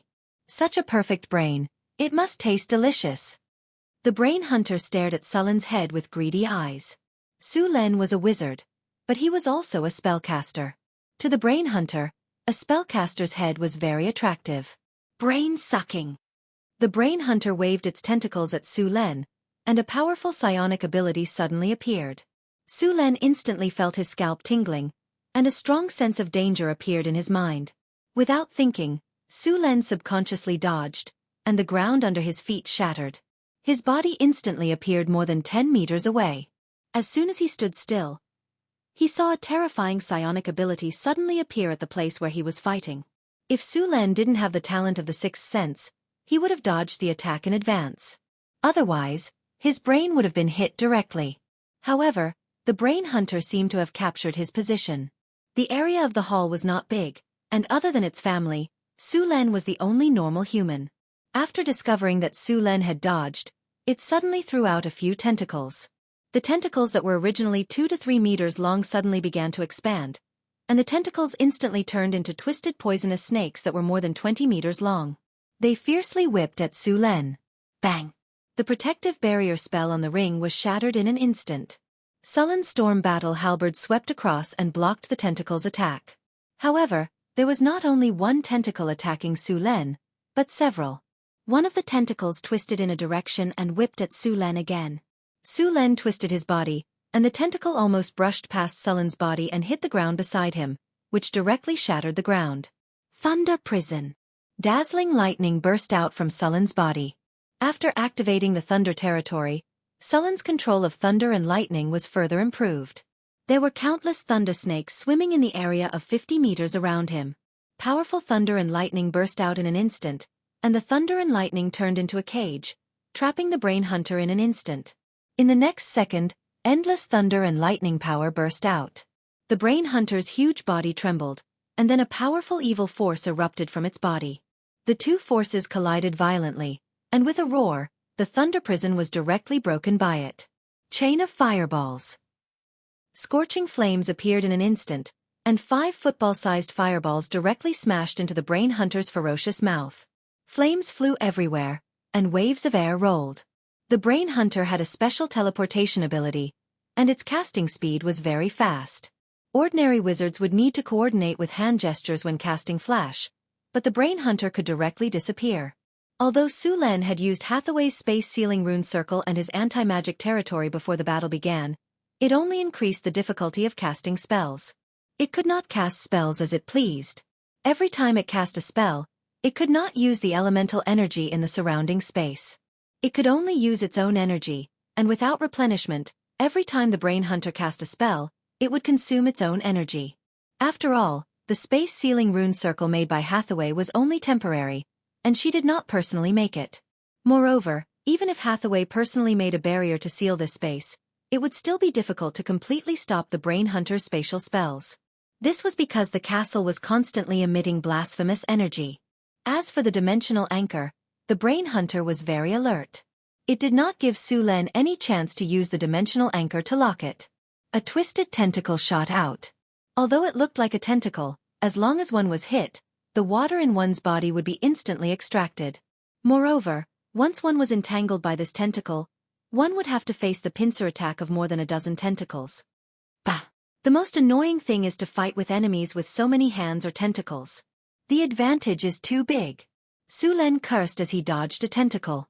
More than 10 tentacles attacked one after another. You only have 2 hands. You have no morals at all. Moreover, the brain hunter's attack was almost without warning. It was completely launched with its mind. Su Len could not capture the opponent's attack trajectory because the brain hunter was a semi-void creature. It completely ignored the terrain, and all of its movements violated the laws of physics. If it was not for his sixth sense, which could predict danger, it would be even more difficult to deal with this kind of enemy. Death Strangle. More than 10 tentacles mixed with rich negative energy shot out. However, the target was not Su Len, but more than 10 steel golems around. It turned out that the steel golems had taken advantage of the time when Su Len and the Brain Hunter were fighting to kill all the cultists and mind flayers. The Brain Hunter was very dangerous to humans. After all, its ability was to restrain flesh and blood. However, it was not enough to deal with the golems. Brain-sucking talent was useless, poison was useless, and the biting effect was limited. The steel golem's physical defense was still very good, and the tentacles could only cause ordinary damage. But the steel golem was different.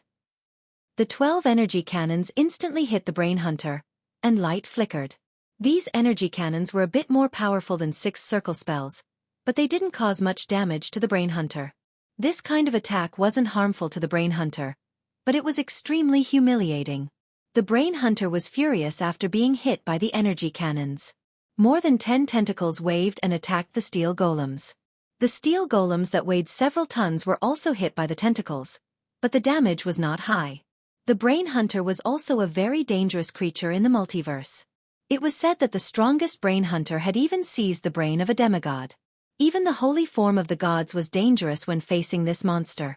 The main reason was that their ability was too strong against flesh and blood.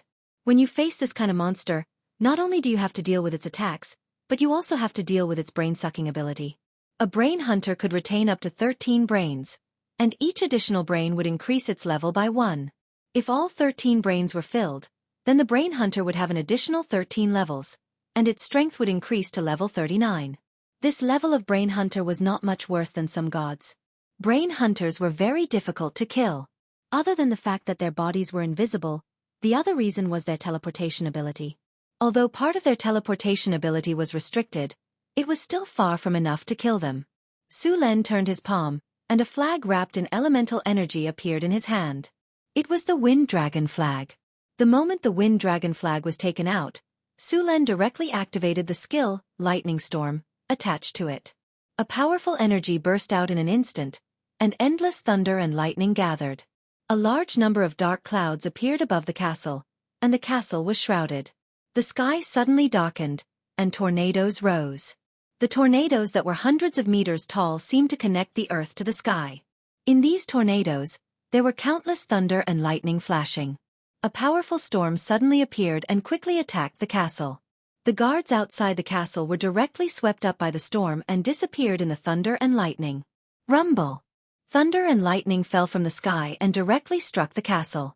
The castle, which was originally built with hard rock, began to crack. Under the continuous thunder and lightning attack, many parts of the castle began to collapse. In the basement, due to the environmental factors, the effect of the lightning storm was not very good.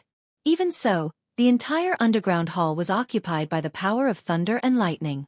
The ruthless and endless power of thunder and lightning occupied this space, and did not give the Brain Hunter a chance to escape. Thunder and lightning covered the Brain Hunter's body, and the dense thunder and lightning directly broke the energy shield on the surface of its body, leaving a large area of scorched marks on its body. If this was not underground, but outside, Su Len was even confident that he could beat the Brain Hunter half to death with the lightning storm. If there was a suitable weather, Su Len could directly trigger a natural thunderstorm, and it would not be impossible to directly kill the Brain Hunter. The chaotic power of thunder and lightning had a great impact on the space transmission, and the Brain Hunter's space flash was completely ineffective. Bigby's crushing palm. Su Luan's silhouette flashed and instantly rushed towards the Brain Hunter. A 4-meter big palm quickly flew out and ruthlessly hit the Brain Hunter's body. The Bigby's spells were much more effective against this kind of life form. The Brain Hunter screamed, and its huge body was directly sent flying by the slap. Many cracks appeared on its body, and there were even drops of black blood scattered on the ground. Its body even went into a temporary state of rigidity. After sending it flying with a Bigby spell, Su Len did not stop, and his body flashed and rushed up again. The Brain Hunter had extremely high magic and physical defense. It was estimated that it would be impossible to kill it with magic attacks alone, even if Su Len exhausted all his energy. The storm halberd appeared in his hand, and the endless power of thunder and lightning gathered on the storm halberd in an instant. The whole weapon was surrounded by the power of thunder and lightning, and the surrounding power of thunder and lightning was also attracted by the storm halberd. A powerful force gathered on the storm halberd. Chapter 447. Cat's Grace Maximum Spell. Dragon's Strength Maximum Spell. Greater Haste Maximum Spell. Owl's Insight Maximum Spell. Bear's Tenacity Maximum Spell. Weakening Curse Maximum Spell. Greater Slow Maximum Spell. In an instant, a large number of spells flashed. Su Len instantly released the spells that he had prepared. His already powerful aura became even stronger, and the Brain Hunter's speed was significantly reduced. Su Len instantly appeared in front of the Brain Hunter, and swung the storm battle halberd that was already in its full state. Bang! A pair of wings made entirely of lightning energy appeared on his back. Sullen's power was also fully unleashed at this moment. The storm battle halberd carried an infinite amount of lightning energy. It was like a bolt of lightning that cut through the darkness and slashed toward the Brain Hunter. Whoosh! The tentacles that were blocking the attack were directly cut off by the storm battle halberd. The originally tough and sturdy tentacles were easily cut off. The storm battle halberd even left a deep wound on the Brain Hunter's body. The lightning energy gushed out and turned the wound into a charred black. At the same time, Sullen's figure quickly disappeared. With the help of the surrounding lightning and the pair of lightning wings behind him, Su Len had a teleportation ability. At the same time, the tentacles on the Brain Hunter's head instantly shot out and turned into poisonous snakes that attacked Sullen's previous position. Although Su Len was a half-baked spellcaster, after activating the Thunder Domain and Lightning Storm, this area had completely become his home ground. He could quickly flash in this space, and the Brain Hunter was greatly hindered.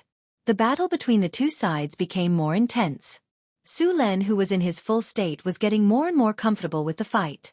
Several tentacles of the Brain Hunter were scattered on the ground.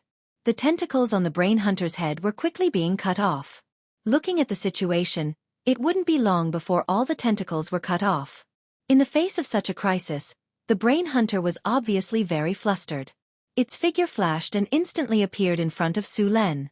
Sullen's storm battle halberd did not dodge, and a powerful psionic ability instantly erupted in its body. Brain sucking. At such a close distance, even with his sixth sense talent, Su Len was unable to dodge in time. The powerful psionic ability instantly hit Sullen's head, but at this moment, the silver ring on his finger suddenly erupted with psionic energy. Spirit Defense. An invisible protective energy instantly enveloped him. Bang! His spirit defense successfully blocked the Brain Hunter's brain-sucking attack. However, even though he managed to block the attack, his spirit defense was on the verge of collapsing. The next attack would definitely break it. After being attacked, Su Len did not retreat. Instead, he waved the storm halberd in his hand even faster, completely exchanging injuries for injuries. In just a moment, another tentacle was cut off by him, leaving a serious wound on the Brain Hunter's body. Boom! A loud noise was heard. Sullen's figure flashed and quickly retreated, avoiding the Brain Hunter's entanglement. He did not want to be entangled by the Brain Hunter. His heart defense could only last for a while. If he was entangled, even if he managed to kill the Brain Hunter, he would have to pay a painful price. The Brain Hunter, who had been suppressed by Su Len, became even more violent. It constantly attacked Su Len and tried to completely break the surrounding space. The restrictions here greatly affected its combat power. Sinister Strike. A tentacle mixed with dense evil energy shot out and instantly appeared in front of Su Len. Sullen's halberd blocked it, but his body was directly sent flying a few meters. In the next second, when Su Len was about to flash again, he suddenly realized that more than 2/3 of the energy in his body had been consumed. Although the Brain Hunter in front of him looked miserable, its vitality was still very strong. It would not be easy to kill it in a short time. Boom! A sharp bone spike suddenly pierced out from the ground. Su Len moved his feet and instantly dodged it. However, a second bone spike pierced out from the ground and instantly attacked his defense barrier. The third, the fourth, the fifth. Sharp bone spikes shot out one after another. The sharp bone spikes continuously attacked Su Len. At the same time, the Brain Hunter's huge body rushed over again. This can't go on. Su Len continuously dodged the Brain Hunter's attacks. Hathaway, are you ready? Su Len opened the telepathic communication and asked. Ready. Hathaway's voice sounded from the bottom of his heart. After hearing Hathaway's voice, Su Len showed a touch of joy. Finally! Let's see if you can survive this time. Activate the long-range attack. Okay, Hathaway said. Get ready, prepare to open the space passage. The North Wind Tower's particle cannon was only at the basic level. Fortunately, its attack range was 500 kilometers. However, this place was more than 500 kilometers away from the North Town. In order to use the North Wind Tower's particle cannon, some special methods had to be used. Wizard Tower Spirit Milky Way activated. Elemental Pool activated. Calculating the space coordinates. The space coordinates have been connected. Beginning to lock the space coordinates. Opening the space passage. Charging the magic energy particle railgun. Charging 5%, 10%, 90%, 95%, 100%. Charging complete. After the Brain Hunter discovered that Sullen's attack had weakened, it began to reconstruct Su Len to launch a counterattack. The Brain Hunter hated the man who cut off its antennae. Brain drain. The spirit shield blocked the attack once again. However, after this, the spirit shield was completely shattered and disappeared. Sullen's body flew out. All the defensive spells on his body had been shattered. Due to the lack of energy, Su Len kept dodging the Brain Hunter's attacks. He gradually fell into a disadvantageous position in the battle. At this time, the entire castle could not withstand the destruction of the two and finally collapsed. Phyllis and Alex stood on a hill in the distance and saw the scenery around the castle. She could not capture the movement of the two sides at all. However, she could determine Sullen's position through the flashing light in the air. The space passage has been opened. A strong elemental energy was activated from Hathaway's body. In the next second, a space passage appeared in front of them. The other side of the space passage was the sky above the castle. Beginning to lock onto the target enemy. Target enemy has been locked. Rumble. Along with the trembling of the ground, the Brain Hunter's huge body moved again. It was a little irritable that it could not kill Su Len. Bang! Su Len was sent flying again. However, the visual level in the air had been activated. Ding! Target detected. There are other areas around the target. Target locked. Su Len heard the voice of the tower spirit, Milky Way. Dimensional anchor. Thunder prison. This time, Sullen's figure suddenly rose into the air. Endless thunder and lightning instantly exploded and turned into a thunder and lightning cage, trapping the Brain Hunter again. At the same time, Milky Way's voice sounded in the Northern Wind Tower. Magic particle railgun. Fire. The entire wizard tower shook violently. The fully charged magic particle railgun instantly exploded. Terrifying elemental energy was shot out from the top of the wizard tower. In the sky, a purple pulse of energy shot out. It was like a meteor streaking across the sky, instantly disappearing into the spatial tunnel in the air. Although it was just a flash because of the huge energy trajectory, it left a purple light trace in the sky that did not disappear for a long time. Countless people in the northern town saw the terrifying energy beam. The Church of Wisdom, the Church of War, the Church of Dawn, and other churches in the northern town had a look of fear in their eyes. Magic particle railgun. How did he get such a powerful weapon? Looks like we don't pay enough attention to him. Immediately report to the temple. Who is he dealing with that he actually needs to use such a weapon? Is he trying to show us? Just after the wizard tower fired the magic particle railgun, all the major temples in the northern town immediately decided to suspend all activities in the Northern Wind Duchy to avoid unnecessary trouble. Rumble. The purple railgun passed through the space passage. The energy beam that was emitting a shocking elemental wave fell from the sky. The already dilapidated castle was instantly pierced through like a thin piece of paper. The Brain Hunter, who had just been restrained, became extremely frightened at this moment. It frantically struggled to break free from the cage. The cage made of thunder and lightning was on the verge of collapsing under its struggle. It did not care about the damage caused by the thunder and lightning. Thunder and lightning chains were constantly collapsing, and it was about to break free completely. The dazzling light beam instantly hit the Brain Hunter. After a violent explosion, the entire world seemed to have sunk into silence. The originally tall and majestic castle had completely disappeared, replaced by a shocking crater. The terrifying shockwave formed a giant mushroom cloud that was over 100 meters tall. Countless clouds of dust covered the sky as the shockwave quickly spread out in all directions. Everywhere it passed, trees and buildings were swept away like leaves being swept away by a gust of wind. A protective barrier lit up in front of Su Len and blocked the shockwave. When all the dust settled, the others could finally see the situation on the battlefield. The scene in front of them shocked everyone. The original castle was directly wiped out from the ground. Not even a piece of broken wall was left. The original location of the castle had become a deep pit that was about 500 meters deep. The pit was more than 50 meters deep, and the edge of the pit had completely turned into hard crystals. The brain hunter that was in the center of the explosion had completely disappeared. It was directly hit by the magic particle railgun. Even if the brain hunter was in perfect condition, it would not be able to withstand this level of attack. Chapter 448. No, it's not dead yet. Su Len suddenly reacted. He didn't hear the system prompt, which meant that the brain hunter was still alive. At this moment, there were some noises coming from the black hole at the bottom of the battlefield. Then, a severely mutilated brain hunter appeared in front of him. The brain hunter looked extremely miserable. The tentacles on its head had all disappeared, and only 3 of its 12 spidery legs were left. His brain-like body had become tattered, and only 5 of his 13 eyes remained intact. Half of his body had disappeared without a trace, and his life force had fallen to the lowest point.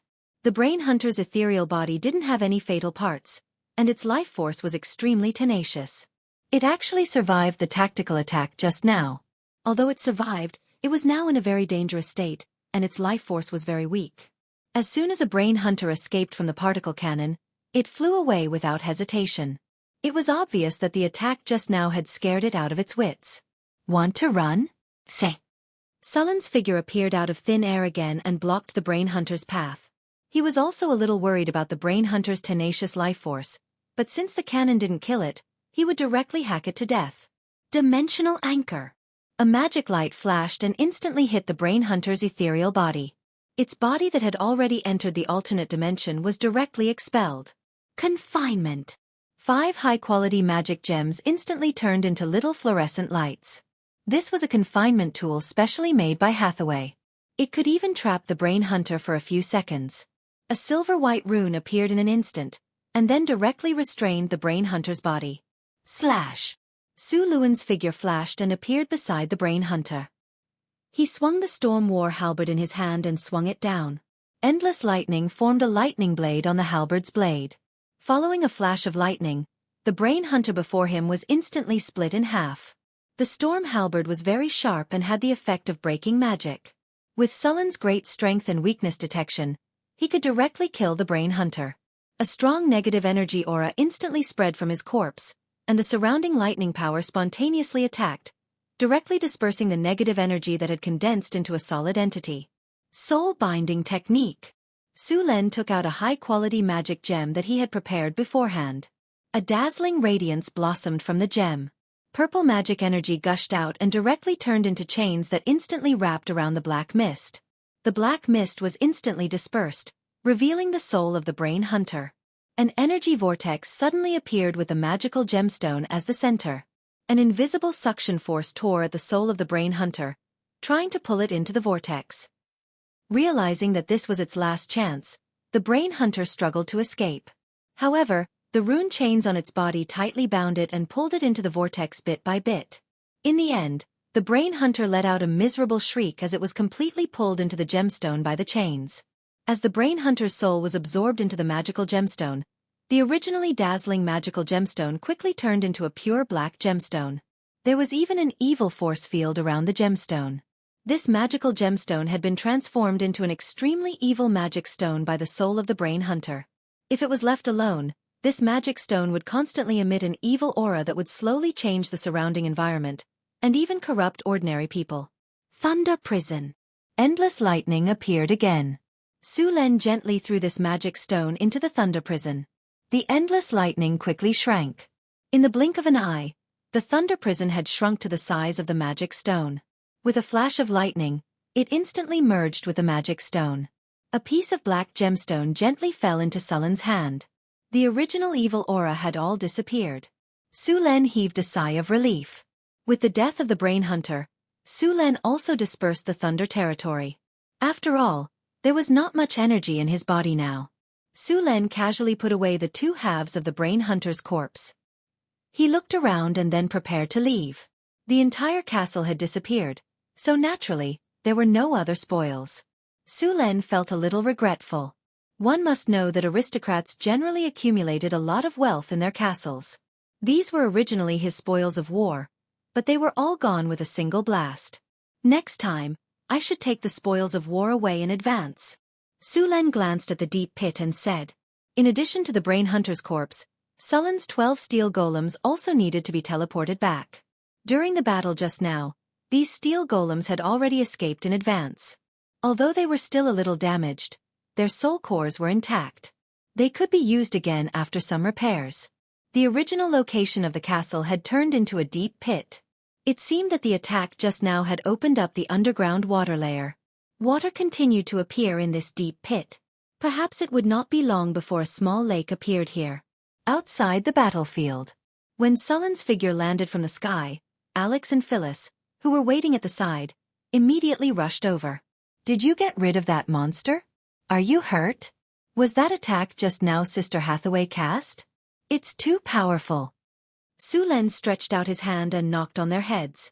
Then he said, Okay, it's done. Let's get out of here first. The earth-shattering commotion just now naturally alarmed many people. If it were not for the fact that they did not dare to approach, they would have already come to watch the show. Su Len snapped his fingers and contacted Hathaway through the telepathic link. He asked her to open the teleportation portal. A magic light descended from the sky, and Sullen's group, along with the steel golems, all disappeared. After dealing with the Brain Hunter, Su Len returned to the Northwind Tower. Hathaway, who had been anxiously waiting, finally breathed a sigh of relief. If it were not for the fact that the particle cannon needed someone to operate and open the portal, she would have gone with Su Len. Sister Hathaway, you're too powerful. Was that purple beam of light a spell you cast? It's too powerful. Such a big castle just disappeared, and the place where it used to be turned into a lake. And that ugly big bug was also cut in half by Su Len. It was a thrilling adventure. I'm going to record it down and let the bards sing it. Alex, who was talking non-stop, was directly cast by Su Luan's anti-magic and muting technique. His mouth kept opening and closing, but he couldn't make any sound. Su Len took out the body of the Brain Hunter just now and handed it to Hathaway. This is the body of the Brain Hunter. Deal with it as you see fit. Phyllis and Alex, return to San Felto City. The battle just now must have alarmed the people of San Felto City. You two go back and guard it, in case the people below have other ideas. Alright, that's all for now. I need to rest. Don't disturb me if there's nothing important. Su Len arranged everything and went into seclusion. The battle just now could be said to be the most difficult battle Su Len had ever encountered. The energy in his body was almost depleted, so he did not check his rewards immediately. Instead, he used meditation to recover his energy. The seclusion room was connected to the elemental pool. The elemental energy here was abnormally abundant. When Su Len was meditating, a large amount of elemental energy began to enter his body. When Su Len woke up again, he had completely recovered. After getting up and moving his body, Su Len began to check his rewards. The battle is over. You have obtained an epic victory. Ding! Congratulations to the host. You have successfully killed the Brain Hunter. You have obtained 352,100 experience points. You have obtained the item Star Iron. You have obtained the item Adamantine Ingot X3. You have obtained the item Mithril Ingot X3. You have obtained the item Mountain Copper Ingot X3. Congratulations to the host. You have successfully killed the Brain Hunter. You have obtained the Diamond Treasure Chest X2. Congratulations to the host. You have successfully destroyed the stronghold of the Overseer cult. You have obtained an epic victory. You have obtained 283,000 experience points. The Overseer Cult Annihilation Battle. Advanced Legendary. In October 1688 of the Huiwe calendar, you have discovered traces of the Overseer cult. After searching for a while, you have found their stronghold. You have successfully raided this stronghold and eliminated the Mind Flayers and Brain Hunters. Your name has spread widely across the continent. Prestige plus 10. The experience points gained this time were a lot. Su Len directly leveled up to level 28. The 2 attribute points he obtained were also added to his dexterity. He didn't obtain many items this time, but he did obtain a lot of precious metals. Star iron was a metal that was very rare in the prime material plane. It was usually only found in the astral plane. This was the core left behind after the death of a star. It was a very precious metal that had many uses. The legendary neutron star golem required this metal. In addition to these, adamantine, mithril, and mountain copper were also precious metals. After making the particle cannon, the precious metals stored in the Northwind Tower had been depleted. Now that he had these, it was just enough to replenish them. The reward this time was also 2 diamond treasure chests. These should be the best treasure chests at the moment. Including these 2, Su Len had only obtained 3 of these treasure chests. Opening the storage space, the 2 crystal-clear diamond treasure chests appeared in front of him. Without hesitation, Su Len chose to open the treasure chests. Congratulations to the host. You have successfully opened the diamond treasure chest. You have obtained the item Danger Tungsten Steel X1. Congratulations to the host. You have successfully opened the diamond treasure chest. You have obtained the item 9 Transformations Golden Pill X1. After hearing the system prompt, Su Len immediately checked the attributes of the 2 items. Danger Tungsten Steel. A magical metal that fell from the heavens. It is a precious magical material that is one of the materials used to forge divine artifacts. The Danger Tungsten Steel contains a magical power. After equipping it, you will receive a buff. Mental Strength plus 10, Constitution plus 10, Innate Effects, Mana Recovery, Mind's Eye. Attribute bonuses above 50 are ineffective. Chapter 449. The perilous tungsten steel was the same as the 9th heaven black iron. They were both materials used to forge artifacts. Moreover, the material itself had power and could increase attributes.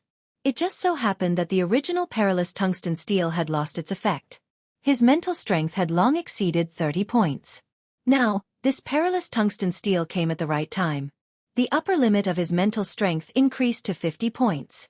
Moreover, the 2 additional talents were also very good. The mana recovery effect was doubled compared to before. The other talent was Heart's Eye, which could see through illusions. With this talent, he would be able to ignore most illusion spells. Illusionists would be beaten up in front of him. Moreover, this perilous tungsten steel was a material used to forge artifacts. It would be useful when he had the ability to forge artifacts in the future. The other item from the diamond treasure chest was the 9 Transformation Golden Pill. The name of this item sounded very impressive. Su Len couldn't wait to check it out. 9 Transformation Golden Pill. A miraculous pill made with 36 rare herbs and hundreds of potions. It has incredible medicinal effects. After use, it can increase 5 free attribute points. A bottle of 5 pills. Increase 5 free attribute points. After seeing the effect of this bottle of elixir, Su Luen also beamed with joy. With this elixir, he could soon increase all his attributes to 50 points. This pill was much more effective than the Jade Fragment Golden Pill, Wisdom Leaf, and Big Dipper Serum. After carefully putting away this bottle of pills, Su Len took out the most valuable loot. It was the magical gem that imprisoned the Brain Hunter's soul. The Brain Hunter was worshipped as a god by the Overseer cult. Although it wasn't a true god and was only a false god, an evil god, the worship of its believers had brought it a lot of benefits, the most obvious of which was its divinity. After Su Len killed the Brain Hunter, he found divinity in its soul. This was also the reason why the Brain Hunter's soul didn't leave behind a legendary grade soul crystal. On this soul binding stone, other than the Brain Hunter's soul, there were 2 more divinity. Divinity was the most mystical energy in the multiverse. It could fuse with all kinds of energy. It didn't matter if the energy was noble or lowly, holy or evil, orderly or chaotic. The gods had divinity, and so did the demons and devils. Even the evil gods and abominations had divinity. This power seemed to come from the bloodline, but it also seemed to come from the soul. Like most divine creatures and abominations, the divinity in their bodies mostly came from the bloodline. Because their parents or ancestors were gods or related to gods, they inherited the bloodline of gods and thus had divinity. Demigod liches didn't have any flesh or blood, but they had divinity. This divinity came from their souls. Then there were the ancient demonic creatures and monsters that also had divinity in their souls. Even at the most glorious time of the Arcane Empire, the great arcanists had not thoroughly studied the secrets of divine power. Of course they had gained something. Since the age of thorium, these arcanists had been eager to master the power of divinity. They even thought about seizing the power of the gods. One of the craziest arcanists even specially researched and invented a 12-circle superspell, Causis's Gate. He succeeded, but also failed. He succeeded because he successfully killed a god and seized the power of the god. He failed because the body of an ordinary person couldn't bear the huge power of the god and exploded. The final result was a huge disaster in the age of thorium. And because of this reason, Causis's Gate was banned, and all spells were destroyed. Of course, there were also some arcanists who turned into liches for a long life. They studied some secrets of divinity for a long time and became demigod liches. Su Len brought the magical stone that sealed the brain hunter to the astrology platform. At this time, Hathaway was looking through the information. She was now studying the puzzle. The wizard tower didn't have a puzzle to protect it. Is this the soul-binding stone of the brain hunter? Seeing Su Len coming, Hathaway said in surprise. Yes. Su Len nodded and said, "Come and help me. I need to separate the divinity and soul power in its soul." Okay. Hathaway nodded. The two of them quickly set up a runic array and placed the soul-binding stone inside the runic array. With a powerful energy rushing out of the element pool, Surin and Hathaway's figures were suspended in the air, one on the left and one on the right. Unseal. A light flashed in Sullen's hand, and the soul-binding stone flew directly. The lightning power on the surface of the soul-binding stone began to slowly release. In an instant, an evil aura appeared from the soul-binding stone. Soul extraction. Hathaway reached out and grabbed the soul-binding stone. Then, silver runic chains appeared and shot into the soul-binding stone. In the next second, the brain hunter's painful howl sounded on the astrology platform. As the silver chains continued to pull, the soul of the brain hunter was slowly dragged out. The brain hunter that was dragged out struggled frantically to get rid of the silver chains. However, under Hathaway's power, all its movements were in vain. Soul extraction. Su Len waved his staff, and a purple soul power was instantly extracted from the soul of the brain hunter. This power was filled with evil, depravity, and other negative emotions. This was also the origin of the evil power of the brain hunter. Su Len did not choose to integrate this evil power into his body. Instead, he took out a high-purity magic gem and directly sealed this soul power in it. After extracting a part of the soul power, this part of the brain hunter's soul power was quickly exhausted. The last part of the soul body that was extracted by Hathaway had become translucent. In this part of the soul, a faint golden energy appeared. This golden energy was divinity. Seeing that the soul power was exhausted, Sullen's hand flashed, and he ended the soul extraction. Then, he waved his staff again and began to separate the divinity in the soul of the brain hunter. Su Len was now very familiar with the divinity. He instantly activated his powerful power and directly extracted the divinity from the soul of the brain hunter. Then, he integrated it into his body little by little. Divinity extraction. The golden divinity was extracted from the brain hunter's body. Divinity was a very strange power. It could be integrated with various powers, and it could also be completely separated and integrated into one's body. Of course, during the integration, the consciousness carried by the divinity must be removed. The divinity of the natural gods was the easiest to remove. These natural gods were very rare. The divinity of the lower planes was the hardest to remove, such as demons, devils, evil gods, abominations, and so on. These divinity contained too many consciousnesses. In the beginning, it was not a big problem. However, if it was not removed, these divinity consciousnesses would slowly accumulate. When enough was accumulated, schizophrenia was only a small problem. It could even directly cause Sullen's mind to be confused and have a mental breakdown. This was also the reason why it was so difficult for ordinary people to integrate divinity. Of course, even gods would be affected by divinity. Many gods were even unknowingly affected by the consciousness in divinity. Gods were not as good as one imagined. Many gods would slowly be affected by these forces after mastering the priesthood, divinity, and divinity. Their various behaviors would also be affected. If the gods could not remove these consciousnesses as much as possible, They would eventually become slaves to the priesthood, divinity and divinity. At that time, it would not be them mastering the priesthood, divinity and divinity, but they would become the embodiment of the priesthood, divinity and divinity.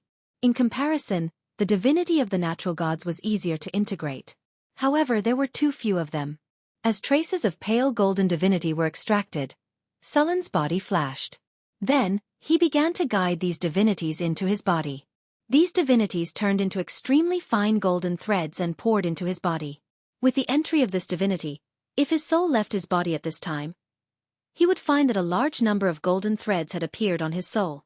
In addition to his soul, even the golden color of his blood had increased a little. Sulen had long discovered that changes in the soul would affect changes in the body. Similarly, changes in the body would gradually affect the soul. The body and the soul affected each other. Soon, a trace of satisfaction came from Sullen's body and soul. He stopped the absorption of divinity when his body reached the limit of divinity absorption. Thunder flashed on Sullen's body, and the soul of the brain hunter was once again sealed in the magic gemstone. Countless flashes of thunder flashed, and the thunder prison appeared again. In an instant, the entire gemstone was wrapped up. The soul-binding stone returned to its previous state, but the original black and translucent soul-binding stone had become much lighter. 1/3 of it was extracted.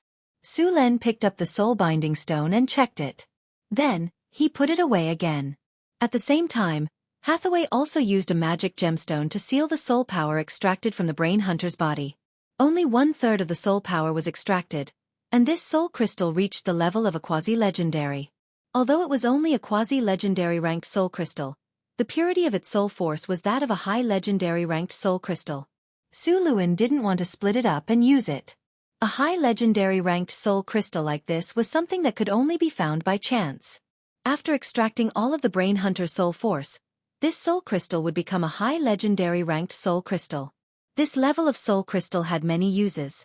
Many legendary construct magic statues could only be made with this level of soul crystal.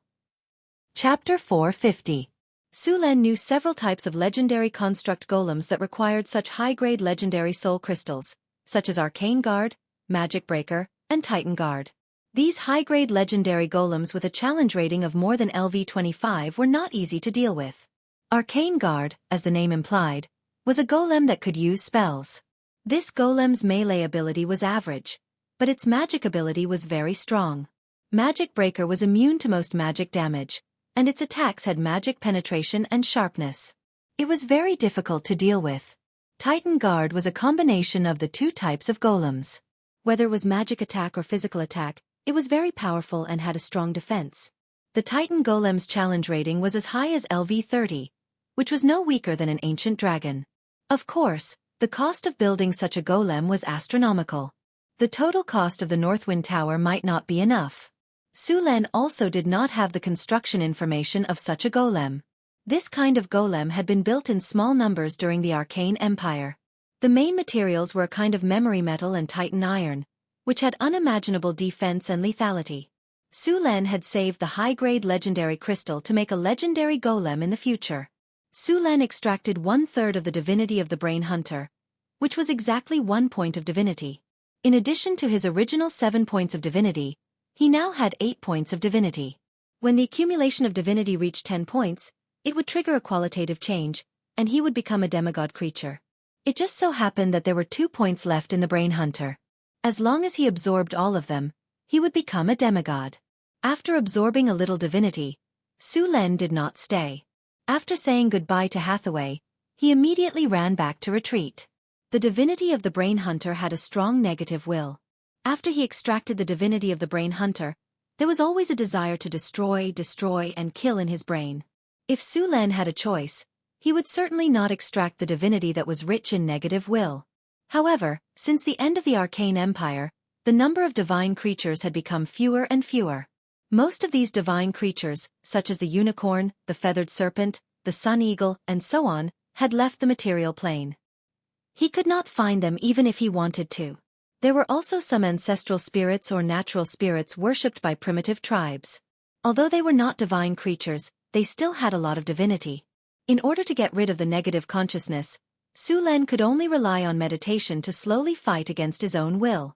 In the end, the negative consciousness would be completely wiped out.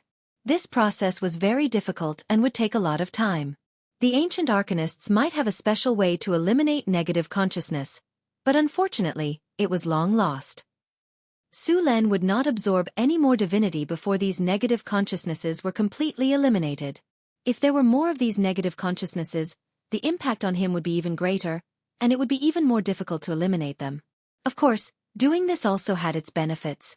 It would allow him to become more familiar with the power of divinity. At the same time, there would be no side effects, and he would not be controlled by the divinity. In the seclusion room, the surging power of the elements in the elemental pool kept pouring in and then washing Sullen's body. At this time, Su Len was constantly pushing out the negative consciousnesses in his soul little by little. With the help of the huge elemental pool, he dispersed and eliminated them.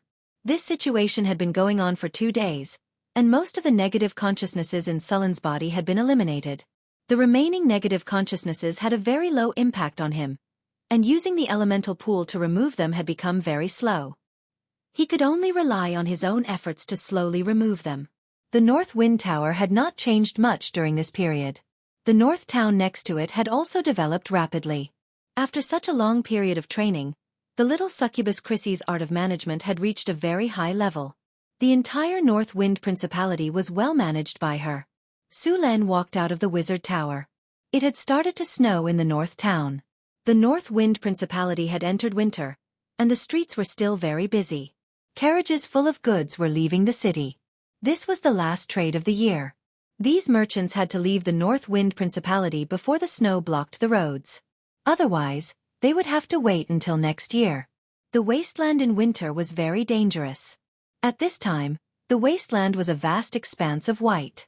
There was almost nothing to refer to, so it was very easy to get lost. Food was scarce in winter. The gnolls, kobolds, ogres, and orcs who lacked supplies would crazily attack the caravans in the wasteland in order to survive. Even the greediest merchant would not do business during this time. Although Su Len was not in the North Town most of the time, the new perfume and rose essential oil products in the North Town were selling very well. These 2 new products had become very popular in the surrounding countries. Those rich ladies and socialites were crazily chasing after the perfume from the North Town. With the perfume and all kinds of flower essential oil, the North Town's monthly income had almost doubled. Sure enough, whether it was in his previous life or here, women's money was the easiest to earn. Master! Su Len came to the town hall. Chris was in the office dealing with some matters. When she saw Su Len come in, a trace of surprise flashed across her face. Su Len stared at Chris with his mouth agape. Chris was wearing a black office lady outfit and a pair of crystal rimless glasses. Her towering breasts stretched the silk shirt to an astonishing degree. Her long legs were wrapped in black stockings and she was wearing a pair of 10 centimeters high heels. She looked like a sexy white-collar lady in the city. Master, am I beautiful today? Seeing Sullen's eyes, Chris was proud. This was the style of clothing that Su Len had told them when he was free. She had spent a lot of effort to make it. As a succubus, Chris discovered how to show off her advantages incisively and vividly when she put on this dress. The cut of the dress was very slim and curvy. The waist was tight and the skirt was very short. Coupled with Chris's naturally charming temperament, Sullen's heart was burning. Sullen's figure flashed and he instantly came to the little succubus side. He reached out and took her into his arms. In the next second, a space portal opened beside him. Su Len directly carried the little succubus through the portal and appeared in the palace bedroom. Chris's current outfit was a complete surprise. Su Len had only casually drawn a picture before. He did not expect Chris to actually make it. In the face of this temptation, Su Len could not resist at all. His palm groped around the peach for a while, then he dishonestly got in, wanting to enter the chassis of the car to repair it. As an old prostitute, the succubus Chris was very clear about Sullen's preferences. Her body twisted slightly, wanting to avoid him.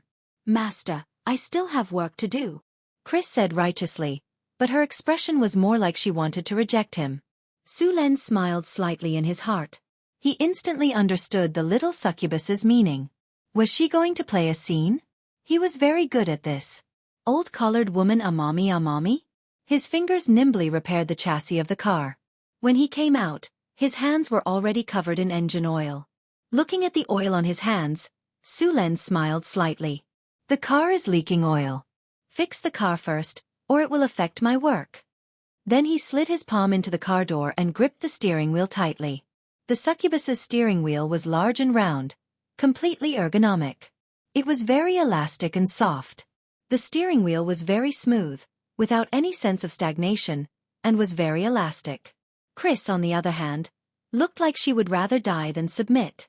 Her performance was worthy of a movie queen, but her struggling movements seemed to be deliberately cooperating with Su-Len. With Chris' cooperation, Su-Len was even more unscrupulous. He reached out and pulled up the ferrule, then stepped on the accelerator and went straight to the target. Chris was shocked and wanted to escape in horror, but she was caught by Su-Len before she could run 2 steps. He held the steering wheel with one hand and went directly to the field. The carriage was ready, and the single-cylinder 2-stroke engine was ready.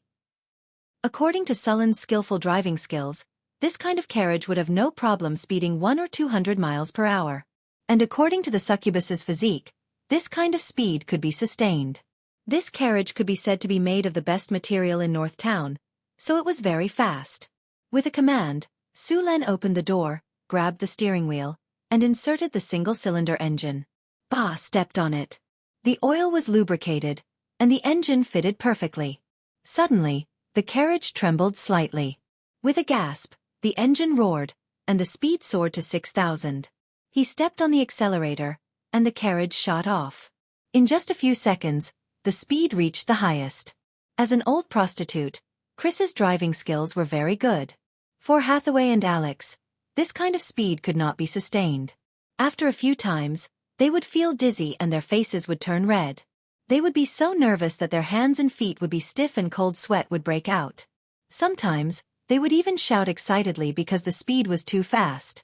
But Chris could go all the way at high speed, and she could change her posture at any time. She cooperated perfectly with Su-Len. Of course, she still could not withstand the high speed. In the end, the engine stalled and the oil leaked. This was a top luxury car. The driving skills were good, and the driving experience was very good. Moreover, this time, she had changed into a new skin. The feeling of flying was very enjoyable. However, for Su-Len, the car needed maintenance before he was satisfied. Fortunately, there were 2 other carriages in the palace. These 2 carriages belonged to the half-elf Angel and Angela. The bodies of the carriages were exquisite and elegant, with a slender and elegant appearance, especially with the charm of the elves. The 2 carriages were also very similar. Although the speed was not as fast as Chris, the driving experience was still very good. In particular, the car could be driven in 2 rows. The 2-cylinder engine was not much slower than Chris's. Finally, the carriage reached the finish line, and the race was over. Su-Len lay down to rest comfortably. Chapter 451. Beifeng Principality. Wizard Tower. Although he had fused with a little divinity, the negative will of the divinity still had some influence on him. It could magnify the negative emotions of the soul, such as irritation, desire, killing, and so on. Su-Len needed to calm down a little bit. He now had a lot of divinity. In addition to the divinity of the brain hunters, the Heartless Church left in the valley was also thriving. Now, the Heartless Church had 600 or 700 devout believers. After a while, when it was time to perform blood sacrifices to the evil god, Su-Len would directly harvest them. Now, the kobolds were living quite well. In the valley, the biting north wind was blocked. Although the temperature was still very low, it was much better than the wilderness. Su-Len arranged a large number of people to monitor there. There was only one entrance in the whole valley, and these kobolds were simply turtles in a jar. Su-Len was not worried about the evil god of the Heartless. In fact, the strength of evil gods was much higher. The lowest level of evil gods was only legendary, and it was not surprising that there were a few mid-level gods among the powerful ones. The evil god of the Heartless should be at the stage of a weak god. In terms of level, it should be about level 35. However, this was the strength in the astral plane. It would be stronger in its nest. If it entered the main material plane, its strength would drop to level 30 or even lower. In the past, Soren might have been a little afraid of the strength of level 30. Now, with the magic particle rail cannon, all creatures were equal. Even if it could withstand one shot, it would be another shot. The evil gods that came to the material plane could not withstand this kind of attack. As for the evil god's avatar, The strength of this avatar was only level 25. According to Sulan's current strength, he could easily crush it. Sending an avatar here was basically sending food to Sulan. Sulan's goal was to create an avatar with divine power. A divine avatar would have at least 1 point of divinity, and some would have more. This was a way to continuously obtain divinity. Even if the evil god of the Heartless was killed several times and no longer fell for the trick, Suluan could change to another evil god to continue this operation. Although he didn't know how many evil gods there were at least hundreds of them, even though the major churches didn't record it. With so many evil gods, even if he only obtained a little divinity each time, he would still be able to obtain over 100 divinity points with over 100 evil gods taking turns. Of course, after doing so, it would not be easy to deceive even more evil gods. Of course, when he was strong enough and the floating city was built, Sulan would have no problem going to the astral plane to take out the evil god's true body. As for divinity, Sulan also planned to get some for Hathaway and the others. Divinity was also very useful to them. To be honest, although the gods were powerful, there were too many restrictions. They had to fulfill their duties as gods, and at the same time, they could not leave the god's kingdom at will. Most of the time, they worked year after year, day after day. If they only worked for 180 years it would be fine, but in fact as long as the god still existed, this work had to continue. This was simply worse than the 996s and 007s of modern society. If the god's clergy was more terrible, such as the god of death, he had to guide the dead to tidy up the underworld all year round. He didn't even have a day off, after all. There was no day when no one was immortal. There were many gods who controlled more than 1 or 2 clergies. The more clergies they controlled, the busier they were. Therefore, some gods were tired of this work and wanted to resign, but they also had to find a successor. Therefore, some gods divided their clergies to others. Among them, the best were the mother goddess of the earth and the ancient god of death, Jurgal. As ancient gods who had survived from ancient times, their strength had long surpassed the great divine powers and become greater divine powers. Even if they were stripped of their clergies, their strength would not be reduced too much. The mother goddess of the earth divided all of her priesthoods and gave them to her descendants. She then went into seclusion. The god of death, Jurgal, was even more cunning. He gave his priesthoods to 3 people and then directly caused the death of the 3 gods of death. They were the god of strife, Ban, the god of death, Mirko, and the god of murder, Baal. None of these 3 guys were easy to deal with. They directly caused the biggest chaos since the ancient gods retired and the destruction of the arcane kingdom. In this chaos, gods fell, and humans succeeded in becoming gods. For the god of death, it was definitely a wonderful feast. Sulan was now only ready to get divinity. He had no interest in clergies and divine power at all. Whoever wanted to do this kind of work could do it. All kinds of work in the northern city were not suspended because of the snow. Instead, they took advantage of this time to start mass production of all kinds of materials. At the same time, a large number of people were sent to the new city for construction. After more than 3 months of development, the construction of the new city could be said to be changing with each passing day. The original simple camp had become a small city. The size of the city was the same as Mirror Lake City. Now the construction of the houses and walls had been completed. Other kinds of public facilities would be slowly built later. After staying in the northern city for a few days, Sulan returned to San Felto City through the transmission formation. There was no snow in San Felto City, but the weather had turned cold. Phyllis and Alex were in charge of the internal affairs during Sulan's absence. The few cities around San Felto City were now completely under their control. The nearby nobles who were still outwardly obedient but covertly opposed had also become well-behaved. One by one, they paid all the taxes for the year. According to the original system of the Kingdom of Florence, the nobles had absolute rights in their respective territories, but all the nobles had to pay taxes to the king. Originally, the king of the Kingdom of Florence directly controlled about 1/5 to 1/4 of the entire kingdom. The other 3 major families together controlled about 1/3 of the kingdom's territory. The rest of the territory was controlled by nobles of various sizes. However, this time, after Sulan ascended the throne, many nobles rebelled. Some even acted as fence-sitters. For those rebelling nobles, Sulan had decided to take back their territories. At the same time, the territories directly under the king needed to be adjusted. Although the territories directly under the king did not rebel, there were all kinds of small movements in private. The people who controlled these territories were originally trusted by King Henry. How much loyalty they had to Su Len still needed to be considered. Su Len did not think that he was the master of destiny.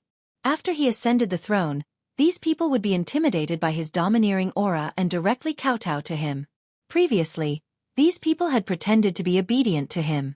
Although he pretended not to see the small movements in private, it did not mean that he would not pursue it. He spent 2 months re-recruiting and reorganizing the original army in San Felto City. He also incorporated the army from North Town into it. He wanted to form a fighting force as soon as possible and then use it to intimidate those people. Next, Su Len would replace those people bit by bit and then appoint his own people. It would definitely not be smooth sailing. Those nobles and officials would not give up their rights so easily. The army in his hands was the last resort. If those nobles were willing to cooperate, Su Len did not mind giving them some benefits. He even reappointed them as officials after they were re-educated. If they were not willing to cooperate, he would directly take them down.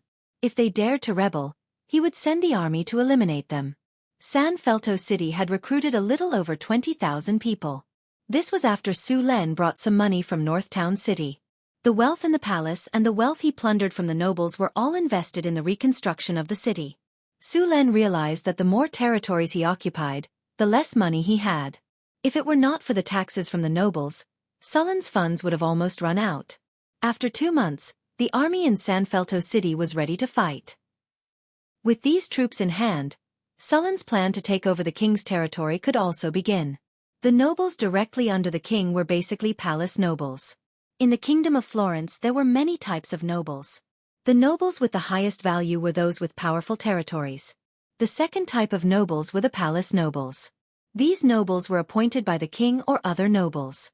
They were usually the subordinates of the king and the nobles. They served the king and the nobles or managed the territory. The third type of nobles were powerful professionals who were granted the title of nobles. As long as these nobles swore allegiance, they would be rewarded with manors and castles. They also had the opportunity to become hereditary nobles. The fourth kind was honorary nobility, which was used for commendation or by donating a sum of money. It was the least valuable among all the nobles and was only a title. At the beginning, Su Luen spent money to buy the title of honorary nobility. Of course, this title also had some advantages, such as no restrictions on travel and some aristocratic privileges. These nobles' titles were only knights. They were lifelong. Most of the second sons of nobles who did not have the right to inherit were also honorary nobles.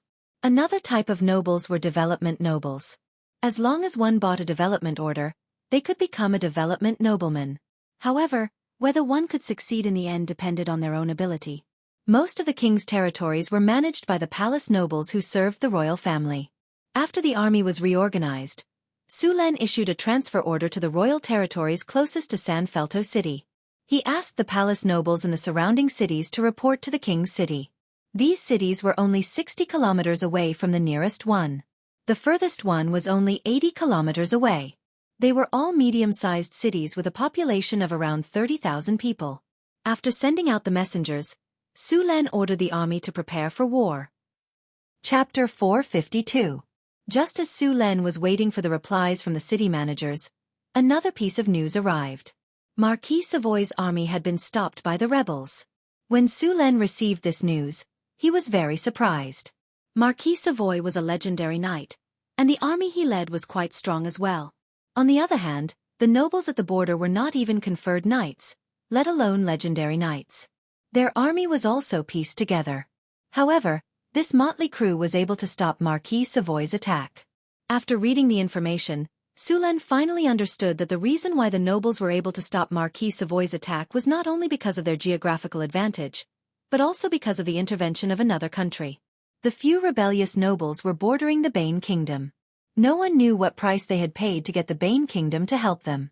The Bane Kingdom had sent an army of 5,000 men and a few palace mages, successfully stopping Marquis Savoy's army at Kaman Mountain Pass.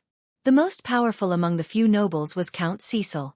His territory took up half of the rebellious nobles' territories, and Chili Wind City was the largest city there.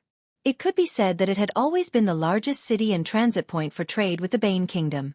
These nobles were almost completely dependent on the Bane Kingdom economically, so they were closer to the Bane Kingdom. When the Florentine king was replaced, the nobles in chilly Wind City rebelled. When they found out that Su Len had ordered Marquis Savoy to go on an expedition, they immediately surrendered to the Bane Kingdom, hoping to borrow the Bane Kingdom's strength to go against Su Len. In the beginning, this piece of land had always been contested between the Florentine Kingdom and the Bane Kingdom. Since 100 years ago, after the Florentine Kingdom had completely won, this piece of land had been occupied by Florence. After the relationship between the two countries had gradually eased, this place had become an outpost for trade between the Florentine Kingdom and the Bane Kingdom. Originally, the strongest people here were only a few knight commanders. According to Surin and Marquis Savoy's plan, the army could easily wipe out the rebels. However, when they arrived, they discovered that the nobles had built a fortress at Carmen Pass. Carmen Pass was a mountain pass in the Carrillo Mountains. The narrowest part of it was only 150 meters wide. It was the largest and smoothest mountain pass from the Kingdom of Florence to chilly Wind City. The other passages were all rugged mountain roads, and it was impossible for an army to pass through. Therefore, after they blocked this passage, the Kingdom of Florence could only attack by force. Originally, the Marquis of Savoy thought that he could rely on his own strength to break through the barrier. After all, a legendary knight could easily defeat thousands of enemies. However, he never thought that Count Cecil had already joined forces with the Bern Kingdom. There were 5 high-grade wizards guarding this checkpoint. Legendary knights were powerful, but as a proper knight, the Marquis of Savoy did not have any magical abilities. When faced with spells, he was often at a disadvantage. If he was not careful, he would even be injured by a high-grade wizard. Otherwise, the warriors wouldn't have the title of Silk Warrior. Although the traditional warriors and knights were strong in close combat, the wizards had too many ways to deal with them. Just a maze spell was enough to make them dizzy. On the other hand, the wizards were different. They had mastered a large number of spells that allowed them to deal with almost any situation. A legendary wizard who was prepared was almost invincible. This was why the wizards had such a high status in this world. It was because of the existence of these wizards that the Marquis of Savoy could not use his power. In addition, the 150-meter-long city wall directly blocked the Marquis of Savoy's army outside. Now, the Marquis of Savoy had no choice but to ask for help from Su Len. After knowing that the Bern Kingdom had supported Cold Wind City, Sullen's face became gloomy. Things had become a little troublesome. This was his first battle since he ascended the throne. If he did not obtain a clean victory, the lords in the north who had already surrendered would likely rebel again. Su Len did not have the slightest doubt about this. Creatures like nobles were born with the talent of flattering the strong and stepping on the weak. Once they found out that Su Len was not as powerful as they thought, the entire Kingdom of Florence would be in a complete mess. It could be said that the Marquis of Savoy's expedition could only be a victory for Su Len. After hearing about the Marquis of Savoy, Su Len had already made a decision. Hathaway was studying the Enigma technology and had no time to go there. Moreover, there were only a few high-grade wizards. Sending Hathaway there was a complete waste of her talent. Therefore, Su Len thought for a moment and decided to send Alex, Karina, or Grace. The 2 4th-grade spellcasters could easily take care of the level 3 wizards. After making the decision, Su Len found Alex and asked her to go with Karina to help the Marquis of Savoy. In the North Wind Tower, after receiving Su Luan's order, Karina didn't hesitate and directly went to the front line with Alex. There were also 10 winged people with them. These winged people were Alex's people, and they were going to protect their queen. Hathaway had just finished her study. The Enigma knowledge involved a lot of knowledge. During this period, Hathaway would spend 2 hours every day studying it. Then, she would take some time to study other knowledge. In the afternoon, she would study the corpse of the brain hunter that Su Len sent back in the laboratory. This brain hunter's corpse was quite valuable. It could be used to make a few outstanding magic items. Hathaway was thinking about how to make it. There were many monsters of this level in the multiverse, but there were also very few of them. The strongest monster in the multiverse was the Ancient Abhorrence. Their full name was Abhorrence from the Ancient Era. It was said that they were powerful monsters that had existed since the Ancient Era. That period belonged to the era of the giant dragons. The entire multiverse was ruled by the giant dragons. During that period, the giant dragons were far more powerful than they were now. Just like the Dragon Kings, their bodies alone could reach tens of thousands of meters or even larger. Later, because the existence of the giant dragons affected the development of the multiverse began to restrict the giant dragons. In order to survive, the giant dragons could only shrink their bodies generation by generation. The ancient abhorrence was passed down from that period. To be able to be hated by the powerful giant dragons, one could imagine how powerful these monsters were. Of course, the most powerful abhorrence creatures were the abhorrence dragons. There were also abhorrence dragons, blue diamond dragons, spirit demon dragons, stardust dragons, rainbow dragons, and so on. There was also the centimanes. These monsters were not easy to deal with. For example, the abhorrence dragon was a walking nuclear weapon. The dragon's breath was equivalent to an atomic explosion. This thing was really in existence that could destroy an entire plane. Many of the ancient abhorrence actually had the bloodline of the gods. It could be said that they were a type of abhorrence. Other than monsters like the ancient abhorrence, the next level were monsters like the ancient evils. These monsters were also very difficult to deal with. They were almost at the advanced legendary level. Below them were the abhorrence monsters, which corresponded to the legendary level. The lowest level of ordinary monsters generally did not exceed the legendary level. Most of the material planes were like this. The brain hunter that Su Len killed last time was, strictly speaking, an ancient evil level monster. Monsters at the level of the Archean hatred were very rare now. They had basically been destroyed or sealed by the Order Ancient Gods. Of course, there was still some Archean hatred that had fallen into a deep slumber, and some were living in some corners of the astral plane. For example, the abhorrence dragons and blue diamond dragons. These kinds of creatures were not even provoked by the gods. In order to get rid of the ancient abhorrence, the Order Ancient Gods had paid a heavy price. Now, many monsters like the ancient evils in the multiverse had been sealed. Many monk monasteries were suppressing the ancient evils. How many pieces of equipment can be made with these materials? Su Len looked at the brain hunter that had been cut up and asked. 5 or 6 pieces. Hathaway didn't even raise her head as she said, "This brain hunter's body is badly damaged. Otherwise, it would be able to make at least 2 pieces of legendary equipment. The remaining materials can only be used to make 1 piece of legendary equipment. The rest can be used to make high-grade magic items." 1 then. Su Len nodded without hesitation. Other than these materials, we need other materials. Hathaway looked at some of the inventory and said, "See if these are enough." Su Len took out all kinds of magic materials he had accumulated. Seeing Su Len take out adamantine, mithril, orichalcum, star iron, high-quality magic gems, and many other materials, Hathaway widened her eyes in surprise. "So many. Did you rob the giant dragon's vault?" "The giant dragon wouldn't have so many rare materials," Su Len said proudly. "Indeed." Hathaway nodded. "The giant dragon has more gold. They don't have this kind of advanced magic metal."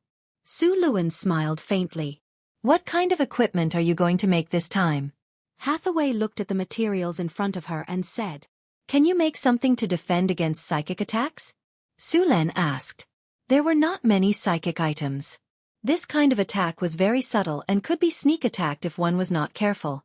Su Len originally only had 1 defensive ring. Now that it was completed, he naturally wanted to take it back. Yes, these materials can be made into leather armor, some rings, amulets, accessories, and so on. The skin of a brain hunter was very tough. Ordinary swords would not be able to leave a wound on it.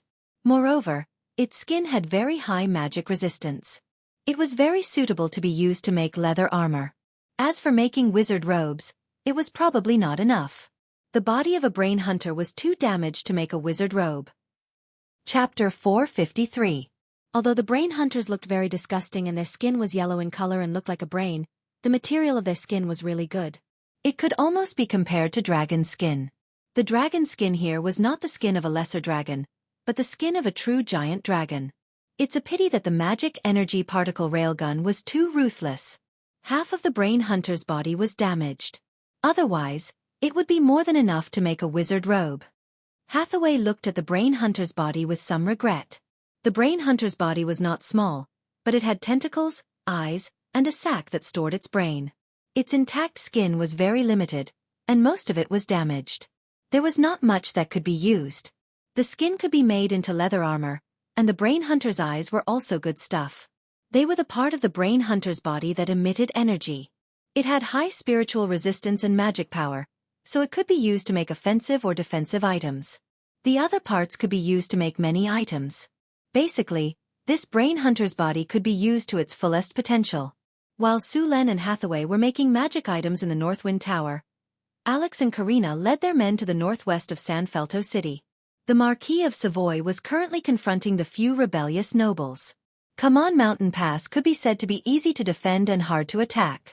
The narrowest part was 150 meters, and the path was rugged. In such a place, it was impossible to use one's strength. Even if the Marquis of Savoy brought 10,000 elites, it would be useless. As for the Marquis of Savoy, although he could charge up the city wall, he would not be able to gain a foothold. As a legendary knight, Savoy could not fly, so the wizards could exhaust him with flying spells. The Marquis of Savoy had been trapped here for an entire month. Of course, even if they could not break through the pass, the rebellious army did not dare to fight back. Once they left the pass, even with the help of the few high-grade wizards, the Marquis of Savoy was confident that he could defeat them. However, the rebellious army did not respond at all. No matter how much the Marquis of Savoy yelled and threatened, they would not fight. It was obvious that they were going to wear them out. They were backed by the territory and had an abundance of food and resources. The rations that the Marquis of Savoy's army could only be transported from other places. If this continued, the Marquis of Savoy would not be willing to seek help from Sulen. For the Marquis of Savoy, who had just joined Sulen, failing his first mission would directly affect his importance in Sulen's heart. After struggling for a long time, he finally asked for help from Sulen. Alex and Karina moved quickly. It only took them 2 days to reach Kaman Mountain Pass. They then went straight to the main camp of the Marquis of Savoy. Sir Marquis, there are 2 wizards who said they were sent by His Majesty to see you. Just as Savoy was having a headache over how to break through the Kaman Pass and pacify the rebellious nobles, a personal guard hurried in to report. Sorcerer sent by His Majesty? Invite him in. Savoy's eyes flashed with joy. The guard turned around and was about to leave, but the Marquis of Savoy stopped him. Forget it. I'll go greet them myself. Sir, you are the commander of an army. How can you greet them yourself? The guard tried to persuade him. All right, no need to persuade me anymore. I know what I'm doing. The Marquis waved his hand. Then, he personally led a group of people to welcome Alex, Karina, and the others. At the same time, he ordered his men to prepare a welcome banquet. Marquis of Savoy, there's no need to prepare. The situation is urgent. Alex said, His Majesty Sulen sent us here as soon as he received your request for help. How strong are the enemies? Your Excellencies, I'll get straight to the point. The Marquis of Savoy smiled awkwardly and said, The Kaman Pass is in a unique location. The rebels have built a fortress at the narrowest part of the pass. With our strength, we could have won even in this terrain. At most, we would have lost a few soldiers. However, the rebels have sent 5 high-grade wizards. Our soldiers are no match for them. Even when I personally led an attack, it was stopped by them. As long as you can help me deal with or delay those 5 high-grade wizards, I have full confidence that we can break through this pass. The Marquis of Savoy said without hesitation. 5 high-grade wizards, right? Are you sure they only have a few wizards here? Alex asked. I'm sure, Your Excellency. If they had more wizards, they would have launched a counterattack long ago instead of wasting their time here. The Marquis of Savoy nodded. That's good. Bring your men and continue attacking the city tomorrow. As for those wizards, leave them to me and Karina, Alex said. All right. Hearing Alex's promise, the Marquis of Savoy was overjoyed. He had been stuck here for an entire month. He had to eliminate the rebels as soon as possible to maintain his position in front of Sulen. The next morning, before the sun had even risen, there was movement in the army to quell the rebellion. Troops quickly gathered after breakfast. Some of these troops were the private soldiers of the Marquis of Savoy, while others were the troops of the nobles under him. There were also some mercenaries who had come to seek refuge with him. The entire army took half an hour to gather. They then began to enter the Kaman Pass in batches. The Kaman Pass was shaped like an hourglass. It was wide in 2 sections and narrowed as one went in. Finally, it was only 150 meters wide in the middle of the pass. Now, this passage was blocked by a 20-meter tall wall. On both sides of the wall were steep cliffs that ordinary people couldn't climb. The rebels had already received the news and were ready for the Marquis of Savoy's army to attack. Looking at the mottled brown marks on the wall, the Marquis of Savoy's face turned cold. Those marks were the bloodstains left behind by the deaths of his soldiers. They had already turned dark brown. The thick smell of blood in front of the fortress couldn't be dispersed even by the biting wind. The north wind whistled, bringing with it a bone-piercing chill. It was now winter. The Marquis of Savoy had to break through this place before the first snow of the year. Then he would occupy a city. Otherwise, the biting cold of winter would severely reduce the number of his troops. It was already 9 in the morning. Seeing that the army was ready, the Marquis of Savoy didn't hesitate to give the order to attack the city. After fighting a few times, the Marquis of Savoy had already probed the enemy's strength. After having the mercenaries as the vanguard, he arranged for the elite troops to follow. The Marquis of Savoy wore an excellent knight's plate armor. He pointed his sword and said, "All troops attack." The battle reached its climax as soon as it started. The army carried the ladders and watchtowers, braving the rain of arrows as they advanced quickly. One soldier after another climbed the ladders skillfully to attack the fortress. On the other hand, the soldiers on the city wall pushed down the scaling ladders and the watchtowers slowly advanced. These watchtowers, which were taller than the city wall, were filled with archers. When they arrived at the predetermined location, they immediately launched a rain of arrows to suppress the enemy. After gaining the upper hand, the archers on the walls were immediately suppressed. But soon, the rebels mobilized even more archers to counterattack. The space in the watchtowers was limited, so naturally, they couldn't compare to the number of archers on the walls. They used fire arrows. Even if the watchtowers were covered in cowhide to prevent fire, they were still set ablaze by the large number of fire arrows. The watchtower was ablaze, and the archers and soldiers on top of it ran down in fear.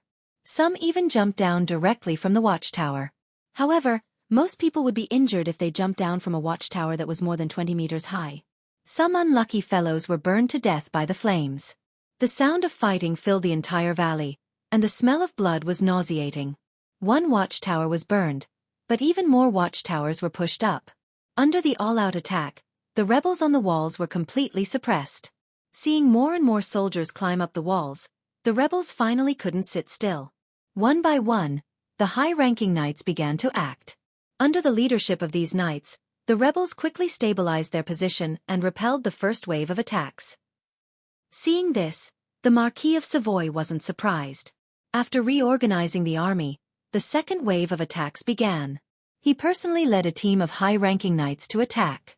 Even more siege weapons launched their attacks.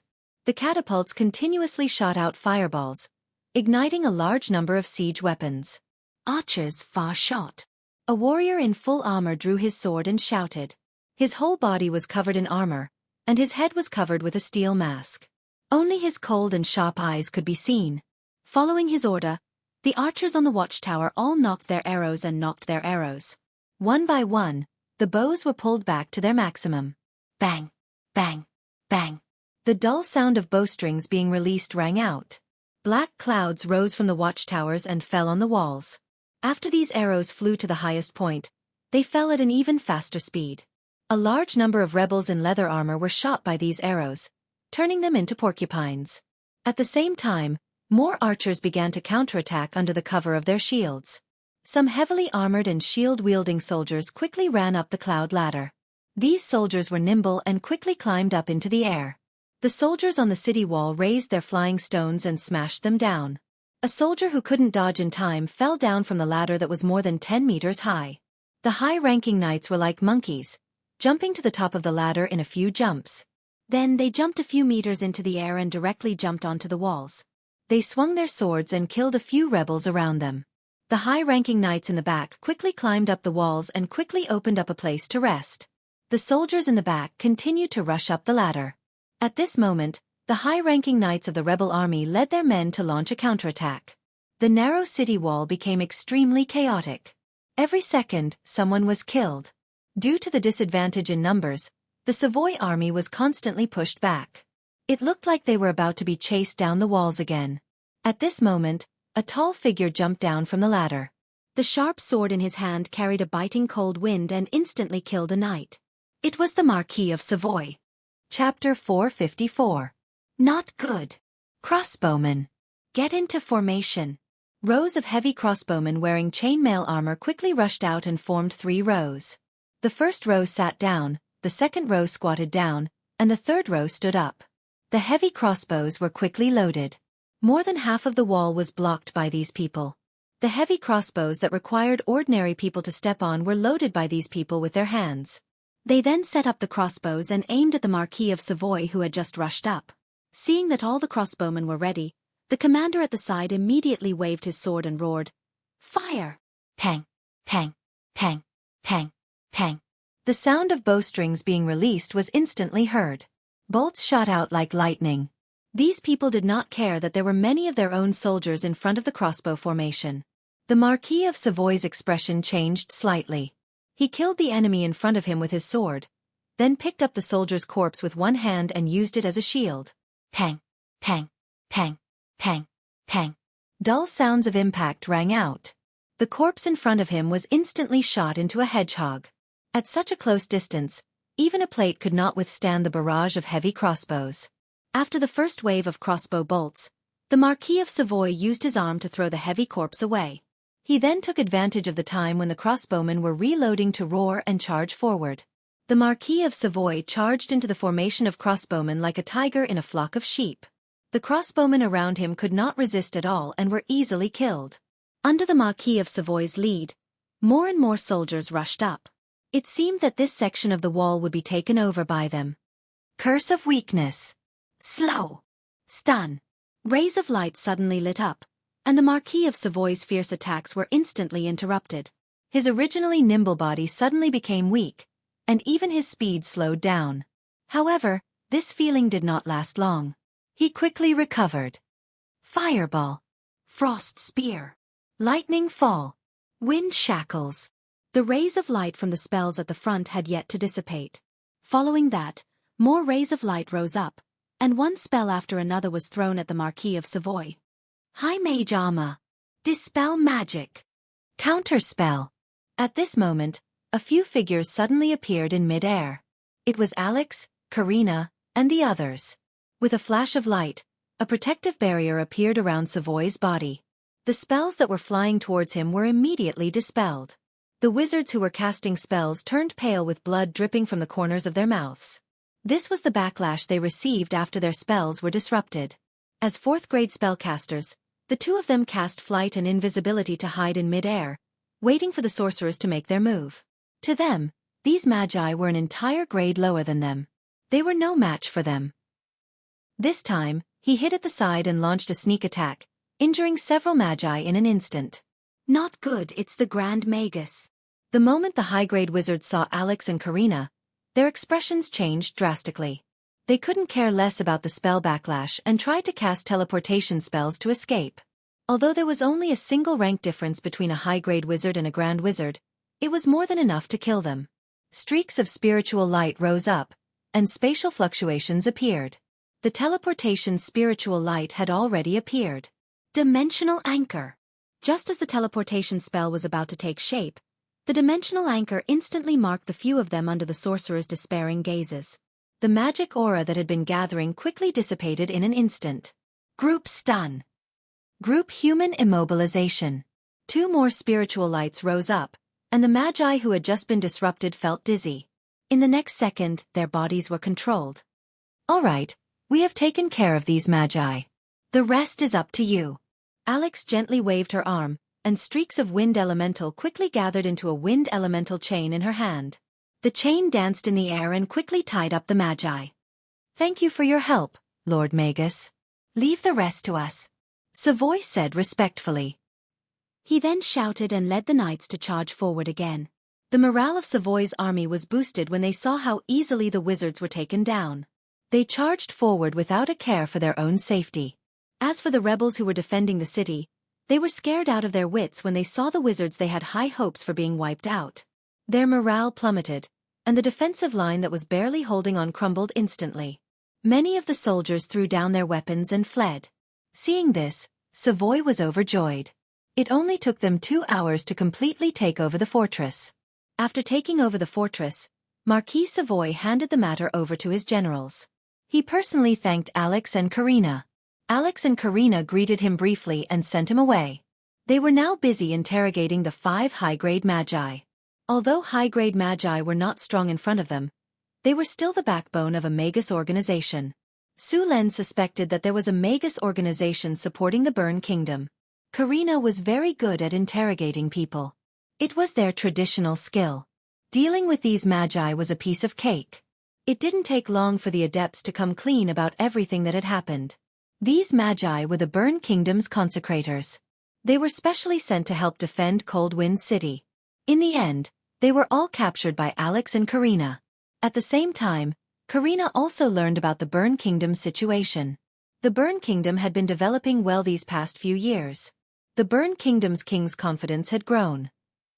When he saw the rebellion in the Kingdom of Florence, he wanted to take over Coldwind City. The 5 high-grade magi were all captured, and half of the soldiers were killed. Even Coldwind City could not be saved. It was like trying to steal a chicken only to end up losing the rice used to lure it. As for the other consecrators of the Burn Kingdom, the strongest one was a 4th-grade magus. However, after losing 5 high-grade magi, the Burn Kingdom only had 2 or 3 consecrators left. According to Su Len, he did not plan to kill these captured high-grade magi. Wizards were one of the few high-grade magi in this world. He would be crazy to do that. He planned to make these magi sign a contract and serve him. Alex and Karina set up a temporary teleportation circle and connected it to the Northwind Tower. Powerful elemental fluctuations surrounded it, and the magic circle drawn on the ground slowly lit up. Then, a flash of light appeared, and a teleportation light appeared. Alex controlled the 5 high-grade magi to enter the teleportation circle. They felt dizzy, and in the next second, they appeared in the Magus Tower. This long-distance group teleportation experience is so bad. Alex shook her dizzy head and said. The other magi who teleported with her were even worse. Their faces were pale, and they were vomiting on the ground. It took them a while to recover. Although Alex looked weak, she wasn't a human. Just her physical fitness alone wasn't any weaker than a Grand Knight. As soon as Alex returned to the Northwind Tower, Surin, who had received the news, hurried over. His eyes lit up when he saw the high-grade wizards. The Northwind Tower was currently lacking a large number of tool wizards, and there were many jobs that the wizard apprentices couldn't do. Now that there were 5 more high-grade wizards, it was just right for them to do it. Thank you for your hard work, Alex. Su Luan hugged Alex's soft body and kissed her. Hee, these people are too stupid. It didn't take much effort. Alex smiled proudly. Su Len reached out and rubbed Alex's head. After a while, I'll give you a gift. A gift? What kind of gift? Alex asked in surprise. Su Len smiled and pinched her nose. It won't be a surprise if I tell you. You will know when the time comes. I promise you won't be disappointed. Stop pinching my nose, Alex said as she dodged Sullen's hand. All right, let's deal with these magi first. Su Luan let go of Alex, and then let her manipulate these wizards to come to the dungeon in the wizard tower. At the same time, he lifted the human body fixing spell on these wizards, and only tied them up with wind bondage. Let me go. I can pay the ransom, the Magi said as soon as he woke up. He let out a sigh of relief. Ransom? I don't need money. Su Len shook his head. Then what do you want? The Magi asked in confusion. Hee. You are now my prisoners. Su Len smiled. Sign this contract and I will let you go. Su Len looked at the Magi in front of him with a smile. His squinted eyes made the Magi around him feel uneasy. When they saw the content of the contract, the Magi's face changed instantly. 100 years? No, I won't sign it. You are treating us like slaves. One of the Magi shouted. Yes, 100 years is too long. I won't sign it even if I die.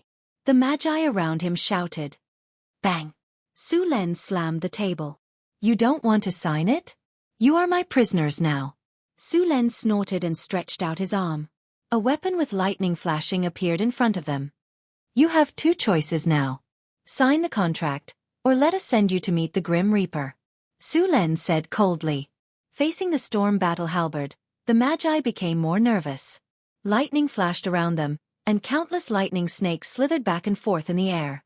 The Magi felt their bodies go numb. It was as if they were going to be killed in the next moment. Ahem, Mr. Magi. We think 100 years is too long. Can you shorten it a little? One of the Magi hesitated and said. Chapter 455. Too long. Sulen shook his head. 100 years won't decrease. We're wizards. We're not slaves. You can't do this to us. The wizards were a little agitated. As expected, getting an adept to submit and work like a slave was a very troublesome matter. However, Sulen wasn't disappointed. He silently gave Alex a look. While the wizards were arguing with Sulen, he secretly cast a spell. Telepathy. A faint beam of light rose from Alex's body and quickly enveloped the adepts around him. If you insist, then I have no choice. I'd love to have more people in my wizard tower, but if you don't want to, then I'll have to send you back to the river Styx. Sulen's lips curved up into an evil smile. The storm battle halberd in Abel's hand shone brightly, and the binding of wind chains on these wizards became tighter. Every time they tried to secretly channel their mana to cast a spell, the binding of wind chains would bind them and interrupt their channeling of mana. Seeing the storm battle halberd getting closer and closer, the wizards began to panic. At first, they were calm because Sulen wanted them to work for him. They knew the value of a wizard, so when Sulen asked for 100 years, they knew that Sulen wouldn't give them up. They didn't have to worry about their lives. This was also the reason why they dared to bargain with Su Luan as prisoners. However, the situation didn't seem right. They seemed to have made a mistake. It seemed like Sulen really wanted to kill them. I'm still young. I'm a high-grade wizard. I still have a bright future ahead of me. I can't die so easily. I don't want to die. The cold blade had already touched his neck, and the wizard could no longer withstand the pressure. His body trembled as he said, Stop, stop. Sir, I agree. I agree to your conditions. The storm battle halberd stopped, and the wizard felt a warm liquid dripping down from his neck. It was his own blood. The wizard broke out in a cold sweat when he felt the blood flowing out. Sulen smiled and gently put away the storm battle halberd. He then said with a smile, Looks like you've thought it through. I like people like you who know what's good for you. Isn't it just 100 years? You have to look at things from both sides. The Northwind Tower doesn't have many people. This is a legendary wizard tower. You're lucky to be working here. Normal high-grade wizards don't even have the qualifications to work here. As for 100 years, it's not a long time for wizards. You can also learn a lot of high-grade spells here without spending a penny. Most of the time, you can't even buy this kind of knowledge with money. All in all, you've made a lot of money this time. Surin patted the shoulders of these high-grade wizards and said.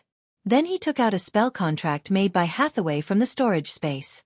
The material of this spell contract was the skin of a hydra. Hathaway had made all kinds of terms and conditions, and all of them had been engraved with runes. The terms and conditions on this spell contract were exactly what Sulen had mentioned. After the 5 high-grade wizards looked through it and found no problems, they left their soul imprints on it. Seeing that the 5 of them had signed the contract, Sulen also left his soul imprint on it. After everyone had signed the contract, Sulen snapped his fingers. A ray of light rose, and a blue elemental flame suddenly burned on the spell contract. Soon, the entire contract was devoured by the elemental flame and disappeared completely. In the end, it turned into a ray of light and merged with the bodies of Sulen and the 5 wizards. As soon as the light entered their bodies, it moved to their arms. Finally, a lightning symbol appeared on their arms. This spell contract made from the skin of a hydra and made by Hathaway was very powerful. Even a legendary demon couldn't resist it after signing it, let alone the 5 high-grade wizards in front of him. The power of this contract was not inferior to a soul contract at all. It was even safer. After the contract was completed, Alex also quietly removed the telepathic suggestion spell. Sulen spread out his hands and said with a smile, Okay, the contract is complete. See, didn't we successfully reach an agreement? Alex, hurry up and remove the magic chains on them. They are our slaves of the Northwind Tower. Tui, they are partners. We can't let them get hurt. We still need them to work. Sulen said enthusiastically to the wizards, Come, come, come, get up. The ground is cold. Since you are already one of us, Let me tell you about your benefits. First of all, housing. Each of you will have a room of 30 square meters in the Wizard Tower. Every month, you will be allocated some magic materials for experiments. At the same time, the laboratory will be open to you. The first 3 floors of the library in the Wizard Tower will be free of charge. The rest will require the corresponding contribution points. Apart from that, the fees for the seclusion rooms, magic potions, and materials will also be distributed to you in accordance with the regulations. There will be a booklet about your specific benefits in a while, as well as the following obligations you will need to fulfill. Every month, you will need to complete a certain amount of magic enchantment, magic potion refinement, various upgrade and modification plans, rune material production, and so on. Only after all of these are completed will you be able to enjoy the benefits mentioned before. Sullen's eyes swept back and forth across the wizards. He then revealed a sinister smile and continued. I don't think you will ever want to enjoy some of these punishments. In this territory, there is a nest of harpies. Many of them are low-grade harpies in heat. Hearing Sullen's words, the 5 high-grade wizards in front of him shuddered. Their faces instantly turned pale. Hee, cheer up. Don't be so depressed. Isn't it just 100 years? I always abide by the spirit of the contract. Under normal circumstances, I persuade people with reason. Just like just now, didn't we have a pleasant conversation? Su Len brought the 5 high-grade wizards who had just signed a contract to tour the Northwind Tower. Come, let's have a laugh. This is a legendary wizard tower. Soon, Su Len brought them to the control center of the Wizard Tower. Milky Way, register the permissions for these new employees. A cold mechanical voice sounded. Yes, Master. Scanning soul waves. Please wait. Recording soul information. Soul information recording complete. Registration complete. Default to level F visitor permissions. Master, please confirm their permissions. Give them level D permissions then. Su Len said directly. Permissions upgraded. Current permissions to level D. Milky Way's cold mechanical voice sounded again. After checking that there were no problems, Su Len turned to the high-grade wizards and said, All right, the permissions have been arranged for you. Now, you can go and familiarize yourself with the Wizard Tower and your own permissions. I'll give you a break for today. From tomorrow onwards, you will officially start working. Looking at the 5 high-grade wizards in front of him, Su Len only felt refreshed. Such good leaks. He could harvest them continuously for 100 years. With their talent, 100 years was more than enough for them to level up to a level 4 wizard. Su Len only needed to pay a very low price to get 5 high-quality, cheap laborers. From the day they met, 007 was their daily life. It was not impossible for them to take another step forward. After all, with the strength of a wizard, it was completely possible for them to withstand it. With these 5 cheap laborers, the production of magic potions and magic tools in the northern town would greatly increase. When it came to the exploitation of labor, the most famous was the liches. Those liches would not only make you work while you were alive, but even if you were dead, they would also use spells to revive you and continue to work for them. 007 was simply too weak. There was no rest, no holidays, and no need to eat. He had to work 24 hours a day. Even the capitalists in the previous world would shed tears for him. Looking at the contracts on their bodies, the 5 unnamed high-grade wizards wanted to cry, but no tears came out. Just like that, they had sold the rest of their lives. They looked at Su Len and then looked at Alex beside him. It was said that there was a legendary wizard in the Wizard Tower. The high-grade wizard's heart sank. At the same time, they told themselves that they were men. A great wizard knew when to yield and when to stand tall. Even a giant dragon could endure the humiliation of being under its crotch and become the mount of a dragon knight. Their contract of 100 years was nothing. It was just 100 years. They just had to endure it. Also, the concentration of elemental energy here was so high. Every breath of air was as sweet as milk. Every cell in their body was greedily sucking in the elemental particles around them. This environment was so good. With the rich elemental energy, it might be a good choice to work here. After coming to the seclusion room, the high-grade wizard suddenly had an idea after feeling the rich elemental energy. Maybe things are not as bad as I thought. There's also the knowledge in the library. As a legendary wizard, the books in his library will not disappoint me. If I join such a powerful organization, at least I won't have to worry about safety and all kinds of magic knowledge in the future. Chapter 456. After arranging the 5 tools, Sulen no longer paid any attention to them. The tasks for these tools were already set. From tomorrow onwards, Milky Way would give them all sorts of tasks. Enjoy these last moments of leisure. The materials obtained from the brain hunters were made into magic tools by Hathaway. The skin of the brain hunters was made into a leather armor. The leather armor was made by Grace herself. In the northern town, the half-elf Grace's tailoring skills were the best. In order to make this leather armor, Hathaway spent a lot of materials. Just the runic circle on the leather armor used 5 ounces of mithril and 1 ounce of astral sand. She also used 3 high-quality magic gems to make this leather armor. Hathaway named this leather armor Deathwalker. This leather armor was already considered a legendary magic tool. It could be Sulen's most powerful magic tool other than the Storm War Halberd.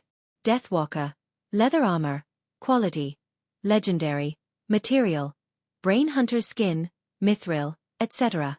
This is a legendary leather armor made from brain hunter's skin that was meticulously sewn by a master tailor. It has powerful defense and unimaginable magical effects.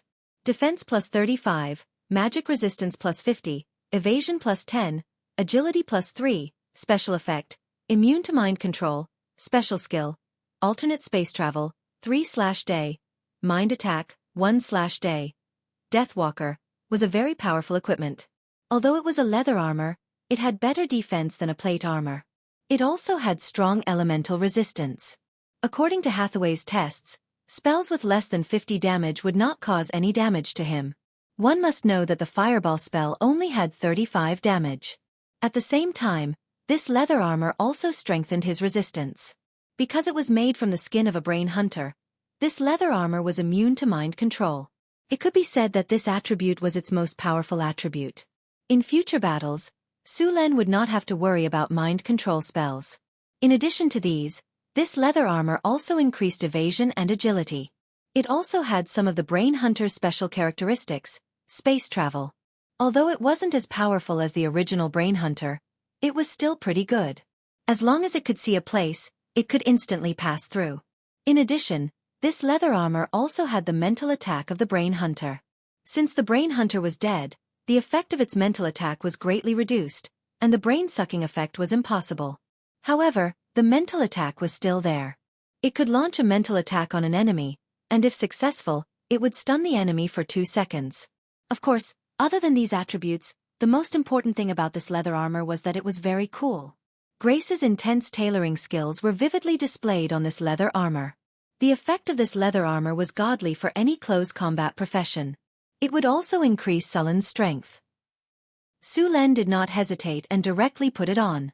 This leather armor could be said to be the best magical equipment in this batch of equipment. Hathaway did not waste the remaining materials. In addition to this leather armor, there was still some brain hunter skin left. The skin was damaged in the eye area, so it could not be made into large equipment. Hathaway used the skin to make 2 pairs of gloves. The effects of these gloves were not bad. After wearing it, it did not affect the flexibility of the fingers at all. At the same time, it could also protect the palm. Moreover, because the skin was originally near the brain hunter's eyes, there was an alternate space that originally stored the brain. This was also left behind by Hathaway and added other materials to expand it. Finally, each pair of gloves had an alternate space of 1 cubic meter that could be used to store items. Dark Night Gloves, High Magic Item, Material, Brain Witcher Skin, Void Stone, Orichalcum. This is a pair of gloves made from the skin of a Brain Witcher, a decent magic item, defense plus 15, magic resistance plus 40, hand only, agility plus 23, attack speed plus 8, strength plus 5, special effect, dimensional space. Sulen used 1 pair of gloves and gave the other pair to Phyllis. To be honest, this equipment did not increase his strength by much, but it was still a good equipment. The remaining Brain Hunter's eyes were also very good materials.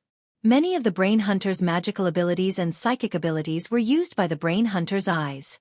Therefore, the Brain Hunter's eyes had a special magic power. After the Brain Hunter's eyes were taken out of its body and soaked in a special potion, they would become as hard as gemstones and looked very beautiful. The Brain Hunter had 7 eyes on its body, and the rest of its eyes were completely destroyed by the particle cannon.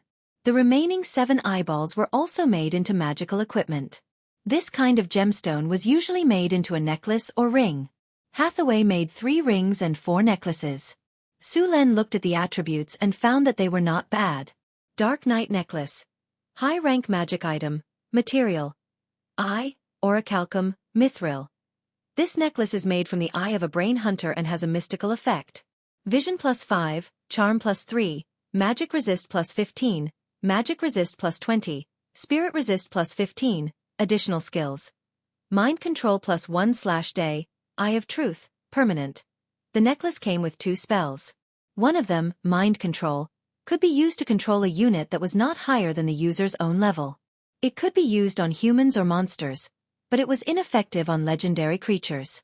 If the target's mental resistance was successful and the mind control failed, the target would also be stunned for 1 second. It could be said that this spell was very good for controlling people or stunning enemies. The other skill, True Eye, was also good. Its effect was to see through most of the magic effects such as illusions, stealth, shadow travel, and invisibility. It was very effective against those who liked to sneak attack. Of course, if the opponent's magic was too high, True Eye might not be able to detect it. Dark Gaze. High magic item. Material. Eye, adamantine, mithril. This is a ring made with the eye of a brain hunter. Do you feel like you are being stared at by the Grim Reaper when you look at it? Vision +3, charm +2, magic resistance +18, magic power +20, spirit resistance +15, night vision +30, intimidation +10. Additional skills. Death Gaze +1/day. Spirit Intimidation +1/day. The ring also had 2 additional spells. Among them, Death Gaze was a spell that completely depended on one's luck. Death Gaze was an instant death spell. After this spell hit the target, it would go through a constitution and soul test. If the test failed, it would directly activate the effect of instant death. If the test passed, it would not cause any damage. Of course, it also had another function, which was to instantly kill targets with low vitality. This skill was called Lucky Emperor's Unlucky Detector. If the luck was good, it would directly send the target away. If the luck was bad, it would have no effect. In addition to this skill, the ring also had a mind intimidation skill. After using it, it would cause a mind shock to enemies within 20 yards. If the immunity failed, these people would be stunned for 3 seconds. If the test passed, it would cause 30 points of damage. In addition to these effects, the necklace and ring also had the effect of Eagle Eye. The equipment's vision bonus was almost 80% of Eagle Eye's range. Moreover, this effect was constant. It was basically a buff of Eagle Eye. Su Len planned to give these 4 necklaces to Chris, Hathaway, Alex, and Phyllis. As for the ring, it was the same. Because there were only 3 rings, Phyllis already had a pair of gloves, so there was no ring. As for the remaining sharp claws and tentacles of the brain hunters, they were also collected by Hathaway. The brain hunters' thighs were very good materials for spears. The spears made of these materials were incomparably sharp and had strong penetrating power. Hathaway planned to make them later. Su Len didn't use the remaining tentacles. These tentacles were a relatively rare material in many dark magic potions books. Some people even wanted to use them to make potions, but these potions had very strong side effects. Su Len wouldn't use these potions. Of course, he could make them and sell them to others. He would keep these magic tools and send them to them when he had the time. After making these magic tools, Hathaway continued to study the knowledge of riddles. Northwind Tower was still not a complete wizard tower. One of the key problems was its defense. There were several types of defense in a wizard tower. The first type was some spell traps outside the wizard tower. Although they were simple, they were very effective. The second type was the wizard tower's own defense. Because most of the materials used in the wizard tower were obsidian and enchanted with hardening, the hardening effect was very good. Not only did it have strong defense, but it also had strong magic resistance. In the face of this kind of building, ordinary spells were basically useless. The fireball spell only blackened the wall and didn't even break the wall. The third type of defense was the enigma or magic barrier. Now that the first 2 defenses of the Northwind Tower had been completed, only the third enigma was left to research. The magic barrier was actually the initial stage of the enigma. The Enigma was actually a powerful construct that integrated both attack and defense. The people in the Enigma would also receive bonuses and have skills. The first Enigma was made by the High Elves with the help of divine power. It could easily cover a forest or a city. The initial Enigma technology of humans was far inferior to that of the elves. However, during the Arcane Empire, it was improved and optimized by the Arcanists and successfully created an Enigma that could cover a city. From that moment on, the Enigma became the standard of the floating city. Chapter 457. During the most glorious period of the Arcane Empire, large riddles were not only used for defense, but also for attack. There was a period of time when the highest defense command of the High Elves' riddles was, if a true dragon enters the range, automatically release the stored high-level spell sequence to attack the target. During that period, the dragons ran amok in the multiverse, and the High Elves were barely surviving under their influence. The elves and the arcanists had basically the same definition of Enigma. It was a masterpiece of high-level magic skills, woven with magical energy. It was a powerful enchantment that covered an extremely wide area. It had a simple consciousness of its own, and it was a permanent enchantment or domain created by legendary spells. There were 4 main functions of riddles. The first was a protective enchantment. The riddles had a powerful protective enchantment, which was used to protect the area inside the riddles from outside the riddles. The second was a spell enchantment. This spell enchantment could be activated or deactivated automatically, and the target could be chosen. However, this spell usually would not be activated continuously. After all, the magic consumption was too high. The riddles created by the ancient High Elves could be activated for a long time, because they once controlled a spell energy source. The riddles created by the Arcanists had this effect after they had the Mice energy core. The third was a forbidden spell. Within the range of the riddles, you could not use spells that were forbidden by the riddles. This was actually equivalent to a ban on magic. The fourth was a spell sequence. This was a spell that was stored in the riddles in advance. The spell could be activated by using specific gestures or specific words. There was no limit to the number of times the spell could be activated. Of course, the maker of the riddles could limit the number of times it could be activated to reduce the cost of the effect. There was a limit to the number of times the spell could be used, and it could only be activated a few times in 24 hours. The fifth was a permanent effect. This effect could not be directly described by a spell. It could only be divided into 3 levels. The primary effect was equivalent to a level 1 to level 3 spell or a low-level magical item. The intermediate effect was equivalent to a level 4 to level 6 spell or a mid-level magical item. The advanced effect was equivalent to a level 7 to level 9 spell or a high-level magical item. Hathaway had more or less mastered the puzzle technology, but it was still a bit difficult to make a complete puzzle. Making a puzzle required the cooperation of several legendary wizards. It was too much work to do with just one legendary wizard. Hathaway was the only legendary wizard in Northern Battlefront City. She would have to take it slow. There were a few grand wizards in Northern Battlefront City, but other than Alex, Karina, and Grace were all more inclined towards becoming legendary wizards. It would not be easy for them to become legendary wizards. As for the succubus Chrissy, she was also a wizard, so there was no hope for her. Just like Hathaway, Alex was a wizard and a sorcerer. However, compared to Hathaway, Alex's knowledge was not as solid. After all, she lived in the underground world and had little contact with the outside world. All her knowledge was inherited from her bloodline. It was only after she came to Northern Town City that she began to systematically learn all kinds of spells.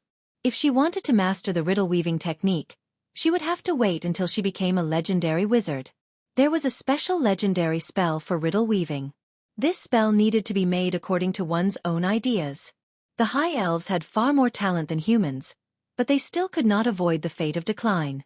Their bloodline ability began to degenerate for unknown reasons. The former Elven Empire also fell apart. When the Elven Empire declined, humans began to rise. Before the rise of humans, the languages needed to cast spells were the ancient Elven language, dragon language, celestial language, demon language, and so on. However, after generations of human sages, they finally succeeded in replacing them with human language. It was these people who started the glory of human magic, the era of the Arcane Empire. Hathaway did not make a puzzle after she mastered the method of making one. After all, making a puzzle was a huge project, and it required the cooperation of many legendary wizards. The riddles built by the ancient arcanists were all built by a large number of arcanists. If it was a small puzzle that only covered a range of 1 or 200 meters, Hathaway could still build it with some time. However, the North Wind Tower was going to be upgraded into a floating space tower and a floating space city. Such a small puzzle was naturally not suitable. Hathaway temporarily put the puzzle-making on hold and began to study some other information brought back by Su Len: elemental fission and elemental fusion. The earliest research on this technology was in the early days of the Arcane Empire. At that time, the Arcanists wanted to find a way to provide more energy sources. This technology brought about a new energy core: the elemental furnace. The energy provided by the elemental furnace was hundreds or even thousands of times more than the energy provided by the elemental pool of the same volume. However, this technology was soon replaced by a new technology: the mice energy nucleus. The mice energy nucleus could provide a huge amount of energy in a clean and stable manner, even more than the energy provided by elemental fission. Thus, the elemental furnace technology was sealed. The mice energy nucleus made the glorious era of the Arcane Empire. However, the mice energy nucleus technology was mastered by the great arcanists, and it involved the gods. The mice energy nucleus required the help of the magic net to obtain almost endless energy.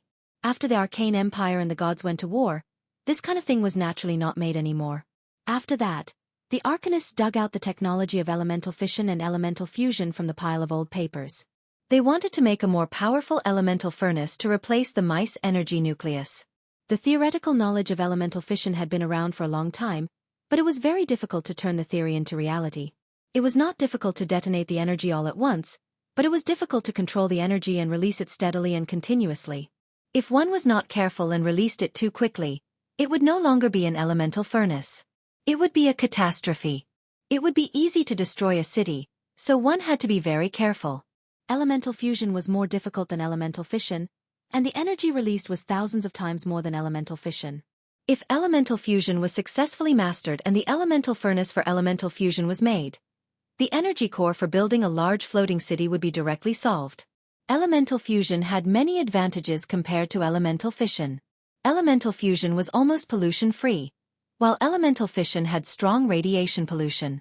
However, the difficulty of achieving elemental fusion was not ordinary.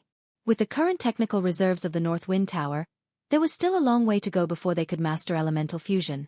In addition to the elemental furnace technology, Hathaway began to try to repair the high-grade legendary golem Su Len brought back from the desert ruins.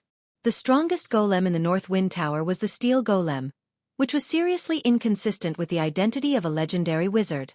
If a legendary wizard did not have a few legendary golems, he would be embarrassed to go out and say hello to others. In addition to the precious materials to make a legendary golem, legendary soul crystals were also needed as the soul core of the golem. Su Len still had a few pieces of legendary soul crystals, which were enough to make a few legendary golems. Making a legendary golem required a lot of materials, including a lot of precious metals. If the North Wind Tower did not control the underground world and had a lot of mineral support, they would have gone bankrupt long ago. A stone golem cost 100,000 kinner, an obsidian gargoyle cost 150,000 kinner, and a steel golem cost 500,000 kinner. As for the legendary golem, Su Len estimated that it would cost 3 to 5 million kinner. Even Su Len felt a little pained at this price. As the saying went, a powerful wizard's power was like throwing money at people. North Wind Tower. Astrology platform. Su Len and Hathaway were researching the elemental furnace together. They had long mastered the theory of elemental fission, and now the two were trying to design the blueprint of an elemental fission energy core. Suddenly, Milky Way's voice could be heard. "Master, Madam Chris has something important to report to you." "Let her in," Su Len said without raising his head. "Yes, Master." As soon as the voice fell, the tightly shut door of the laboratory slowly opened, and the little succubus Chris walked in. "What happened, Chris?" Su Len put down his notebook and got up to greet her. "Master, I just received news that the Grey Dwarves found a gold mine when they were exploring. There's adamantine inside," Chris said excitedly. "Adamantine." Su Luan's eyes lit up.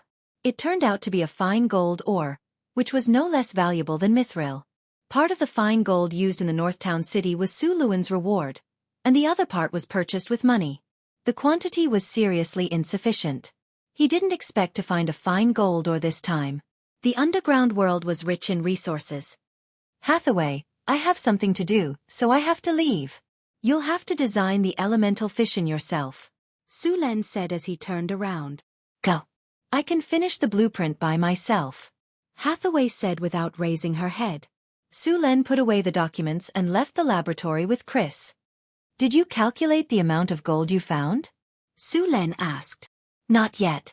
According to the gray dwarves who found the gold mine, the area around the gold mine is occupied by other monsters. They can't get too close. Chris did not know much. When she heard that adamantine had been found, she immediately came to tell Su Len. A while ago, there was a small earthquake in the underground world, but it didn't cause too many casualties. Only some of the mines collapsed, and there weren't many casualties. However, after the earthquake, we found a new tunnel. The gold mine was found in the underground cave behind the tunnel. Chapter 458. Su Len and Chris left the Northwind Tower and arrived at the underground world through the teleportation portal. They felt a slight dizziness, and the light dimmed. The two appeared at the teleportation portal in Crete. After a few months of development, the appearance of Crete had changed greatly. Thousands of kobold slaves, grey dwarves, and taurens were all busy. In order to obtain labor, Crazy had captured all the kobold tribes nearby. Now, the underground world had a huge mining team of 20 to 30,000 people. Although the kobolds were not as efficient as the grey dwarves, their numbers could easily make up for it. Where is the grey dwarf who found the gold mine? Su Len asked as he sat in the hall. Please wait a moment, master. I've already sent someone to inform him. A grey dwarf said respectfully. Soon, Su Len saw a muscular grey dwarf about 1.4 meters tall enter the hall. The grey dwarf was wearing old leather armor. His palms were thick with calluses, and he had a thick beard. Were you the one who found the gold mine and the fine gold mine? Su Len asked directly. My lord, I was the one who found the gold mine and the fine gold mine, the grey dwarf said respectfully. At the same time, he took out a piece of ore that reflected a metallic luster from his pouch. These are some samples of the ore I found in the vein. The grey dwarf held up the ore with both hands. Chris walked over and took it, then handed it to Su Len. Su Len weighed it lightly. It was heavy in his hand. There was a golden metal in the rock. It was gold. Beside the gold, there was another piece of metal that shone brighter. Su Len snapped his fingers, and a spiritual light rose from his body. It instantly merged with the ore in his hand. After a while, his eyes flashed with joy. It really is fine gold. Very good. You will be rewarded handsomely. With that, Su Len snapped his fingers, and with a flash of light, a wine barrel that was 1.2 meters tall appeared on the ground. It was filled with vodka, a specialty of Northern Town City. This is only a small part of the reward for you. Next, take us to see the gold mine. If everything is true, the reward will be given immediately, Su Len said with a smile. As long as you make a contribution, I will not be stingy with the reward. Thank you, my lord. Thank you, my lord. As soon as the barrel appeared, the grey dwarf's eyes were instantly attracted to it. He sniffed with his red nose, as if he was going to pounce on it in the next second. It's yours. Su Len snickered and snapped his fingers. With a flash of light, the lid of the wine barrel was opened. The rich aroma of wine spread out and the fragrant wine slowly flowed out. At the same time, a glass cup happened to catch the wine. Soon, a glass of vodka was filled. Su Luen handed the glass to the grey dwarf who had been scratching his head for a long time. The grey dwarf took the glass and took a big gulp. Gulp, gulp, gulp. He drank half of the large glass in one go. Su Len smiled. He did not overly oppress these Duergar. Instead, he used good wine and food to entice them, and then supplemented it with force. As for the Duergar's upper class, he had Chris directly control them, and they were easily under his control. After drinking vodka, the Duergar's original wine became tasteless. If they wanted to drink vodka, they could only work hard and use their points or money to buy it. This method was much better than the previous oppressive slavery, and the Duergar did not betray or riot. Burp. The Duergar burped in satisfaction, and his face became flushed. My lord, the gold mine is very wide. I can guarantee that there is a gold mine hidden in it. The Duergar raised his voice and said exaggeratedly, there is a lot of adamantine in it. Its value is immeasurable. Su Len nodded slightly. He did not completely believe the Duergar's words. Duergars, like their cousins on the surface, liked to boast. Speaking of which, it seemed that all the small people in this world had this hobby. Halflings, dwarves, gnomes. These people all had a habit of boasting. It was better to just take their words at face value. The truth should be at least half of what they said. Get ready. We will set off tomorrow for the newly discovered gold mine. Su Len ordered. Oh, and don't let him drink too much today. Otherwise, he will be drunk tomorrow. Yes, Master. I will arrange it right away. Chris nodded and said. It was already late, and all kinds of preparations had not been made, so they could only wait until tomorrow to set off. The gold mine would not run away, so there was no need to be too anxious. There were many monsters in the underground world. Su Len and the others had to bring enough people to deal with them when they set off tomorrow. The little succubus was very capable. After Su Len gave the order, she immediately arranged everything properly. Night fell. Su Len stood on the balcony of the Northwind Tower and looked down at the city below him. The construction of Northtown was still going on. The people who had migrated from all over the world were working hard with hope for a better life. The requirements of ordinary people were very simple. They only wanted a stable environment, a warm home, and a relatively wealthy life through their own efforts. The taverns and night markets in the city were brightly lit. The bustling noises were blown away by the night wind and finally dissipated in the darkness.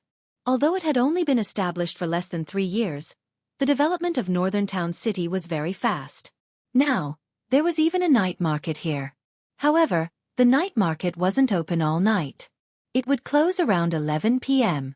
However, the appearance of the night market also showed the prosperity of Northtown.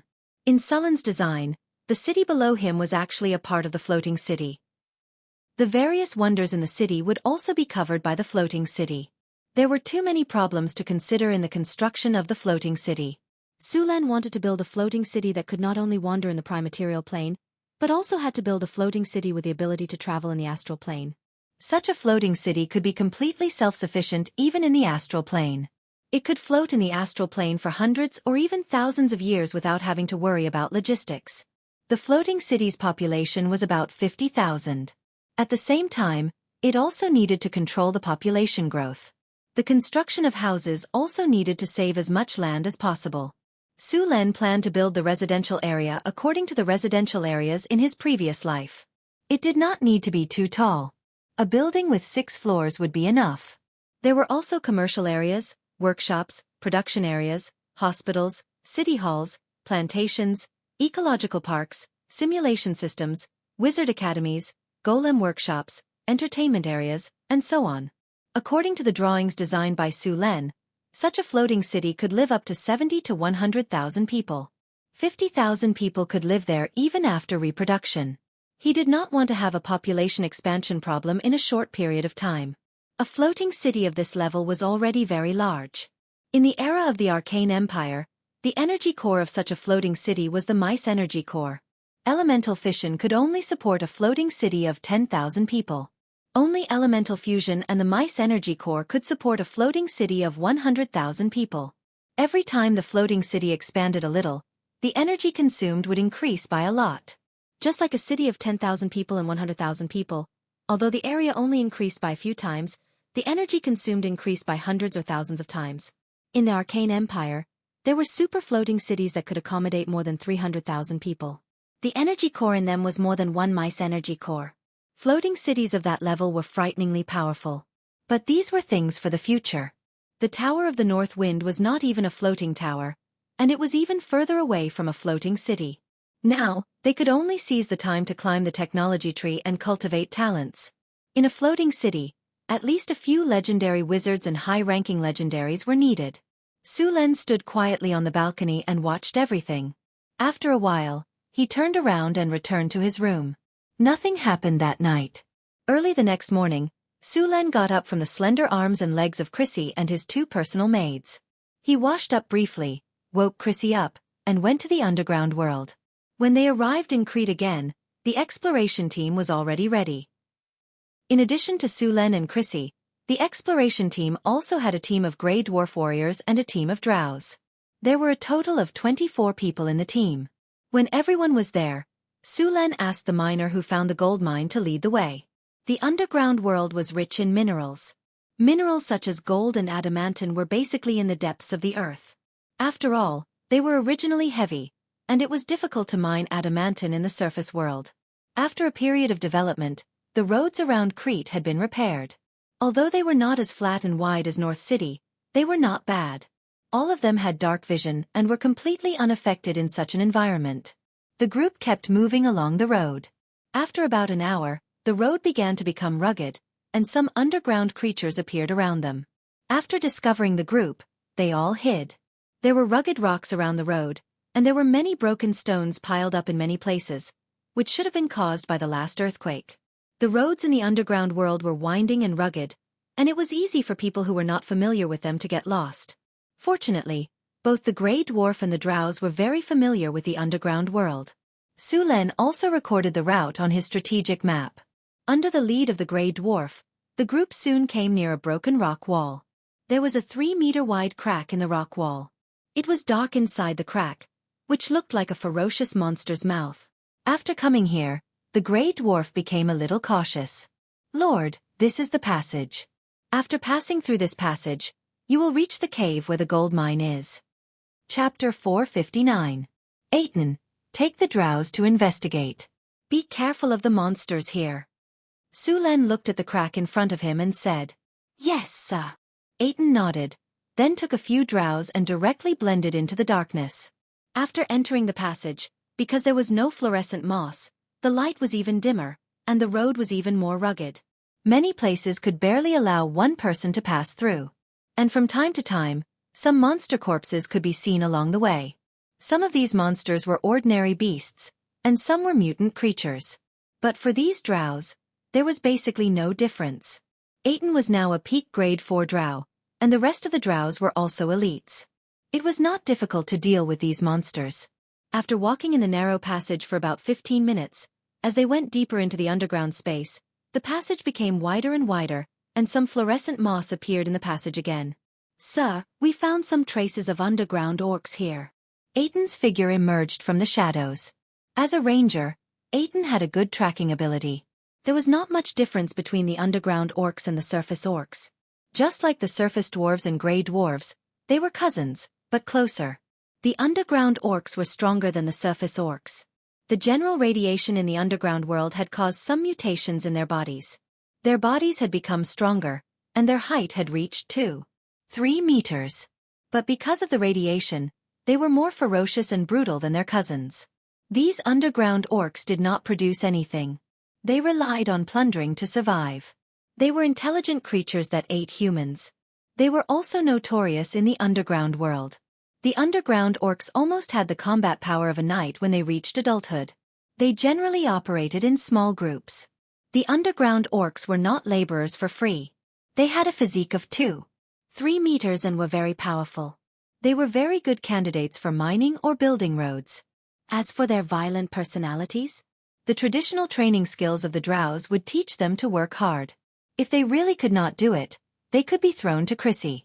The little succubus's enchantment could even control the Tauren, let alone these orcs.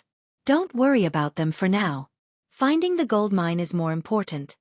Sulen scanned the strategic map and said, "After finding the gold mine, we'll clean up the surrounding monsters. As for the orcs, we'll catch them as coolies." In just a few seconds, Sulen had decided the fate of these underground orcs. When they arrived here, the width of the passage was already about 10 meters. There were also several wide underground caverns connecting the passage. Some mushrooms and plants grew very luxuriantly in the caverns. The water vapor in the air was also relatively high. Obviously, there was an underground river in the surroundings. In the damp corners of the passage, there were many underground moss and underground mushrooms. Many of the plants here were poisonous. Because of the radiation environment, there were many special magical plants growing in the underground world. Every once in a while, the wizards of the Northern Wind Tower would come here to collect some magic herbs. The potions produced by the North Wind Tower were very popular in the northern lands, but the quantity was limited. The apprentices in the northern town were so busy that their feet barely touched the ground. They had to process large amounts of ingredients every day. During this period of time, the The Northwind Tower had gained another 5 high-grade wizards. The production of potions had increased by quite a bit, but the supply still could not meet the demand. Creatures are approaching. A rustling sound came from the darkness. Sullen's footsteps stopped. Aiden immediately hid in the darkness with the other drows. Soon, there was the sound of a battle, followed by a scream. This scream was like a signal. Soon, the screams came one after another. A few minutes later, all the drows returned to the team. There were no wounds on their bodies, only a strong smell of blood and a faint murderous aura. Aiden bowed to Sulen and said, "Master, it's a group of claw horrors.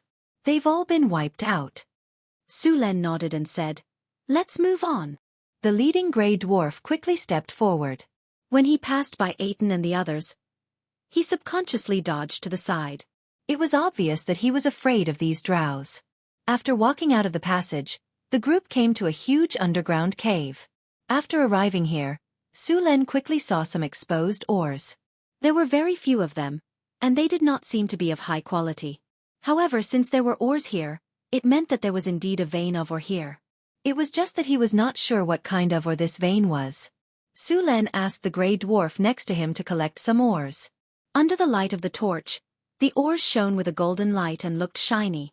As the pickaxe fell, gravel splashed everywhere. Soon, a grey dwarf dug out the ore and respectfully presented it to Sulen. The grey dwarf handed over a golden octahedral ore and said excitedly, "Master, this should be a piece of pyrite, also known as fool's gold."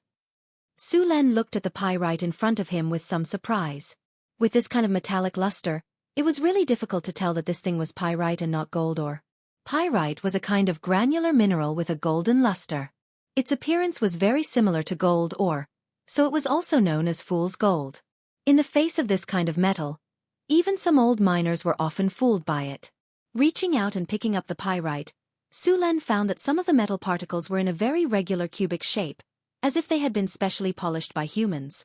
This was the difference between pyrite and gold ore. Seeing this fool's gold, Sulen was not angry. Instead, he was a little happy. There was a famous saying among the dwarves, "Fool's gold can only fool the fool, not the wise." Although this metal was not gold, it was the tracer of gold. When the dwarves were excavating all kinds of minerals, they found that fool's gold often appeared in the same area as gold. This meant that as long as fool's gold was found, there was a 70% chance of finding gold near the vein. Therefore, in the eyes of the experienced miners, as long as they found fool's gold, they could often follow the vine to find the melon. Now that Sulen and the others found pyrite here, it meant that there was indeed gold ore around, and that the grey dwarf was not lying. "Since we found fool's gold, the real gold is not far away." Sulen threw the pyrite away and continued, "Let's go, hurry up and find the gold." Squeak, squeak, squeak.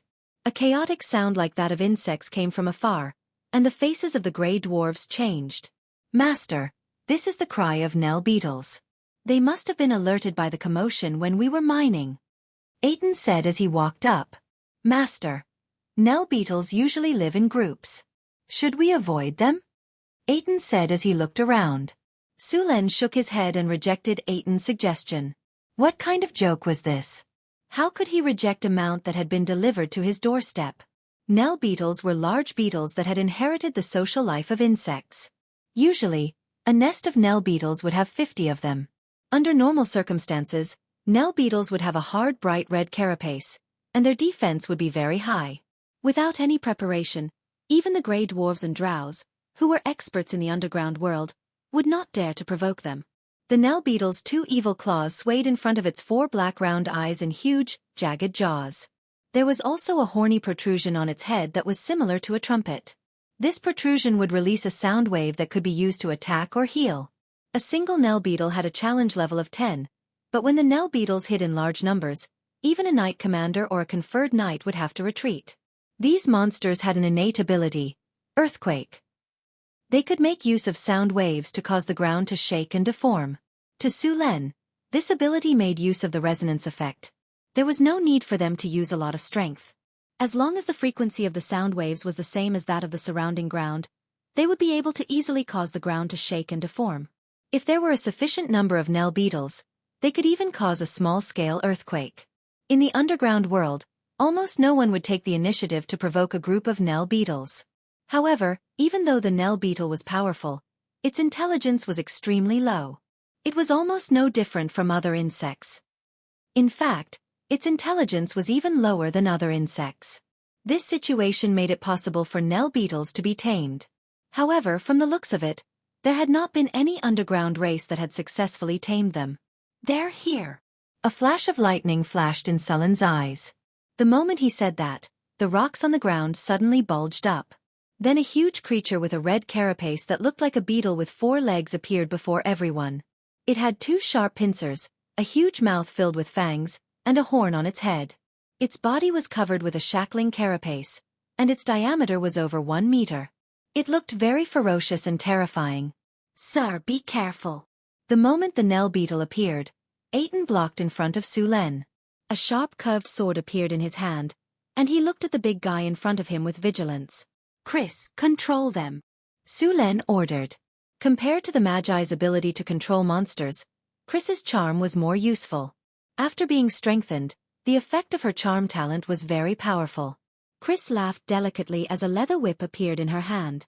She tapped her toes lightly and leaped into the air. A pair of demonic wings appeared behind her back. Chris's figure gracefully streaked across the air. The leather whip in her hand carried a ball of lightning as it lashed at the Nell beetle. The lightning flashed through the beetle's body and the attacking Nell beetle's body suddenly stopped. Kelly didn't stop at all. She quickly flew backward and the whip in her hand lashed out at even more Nell beetles.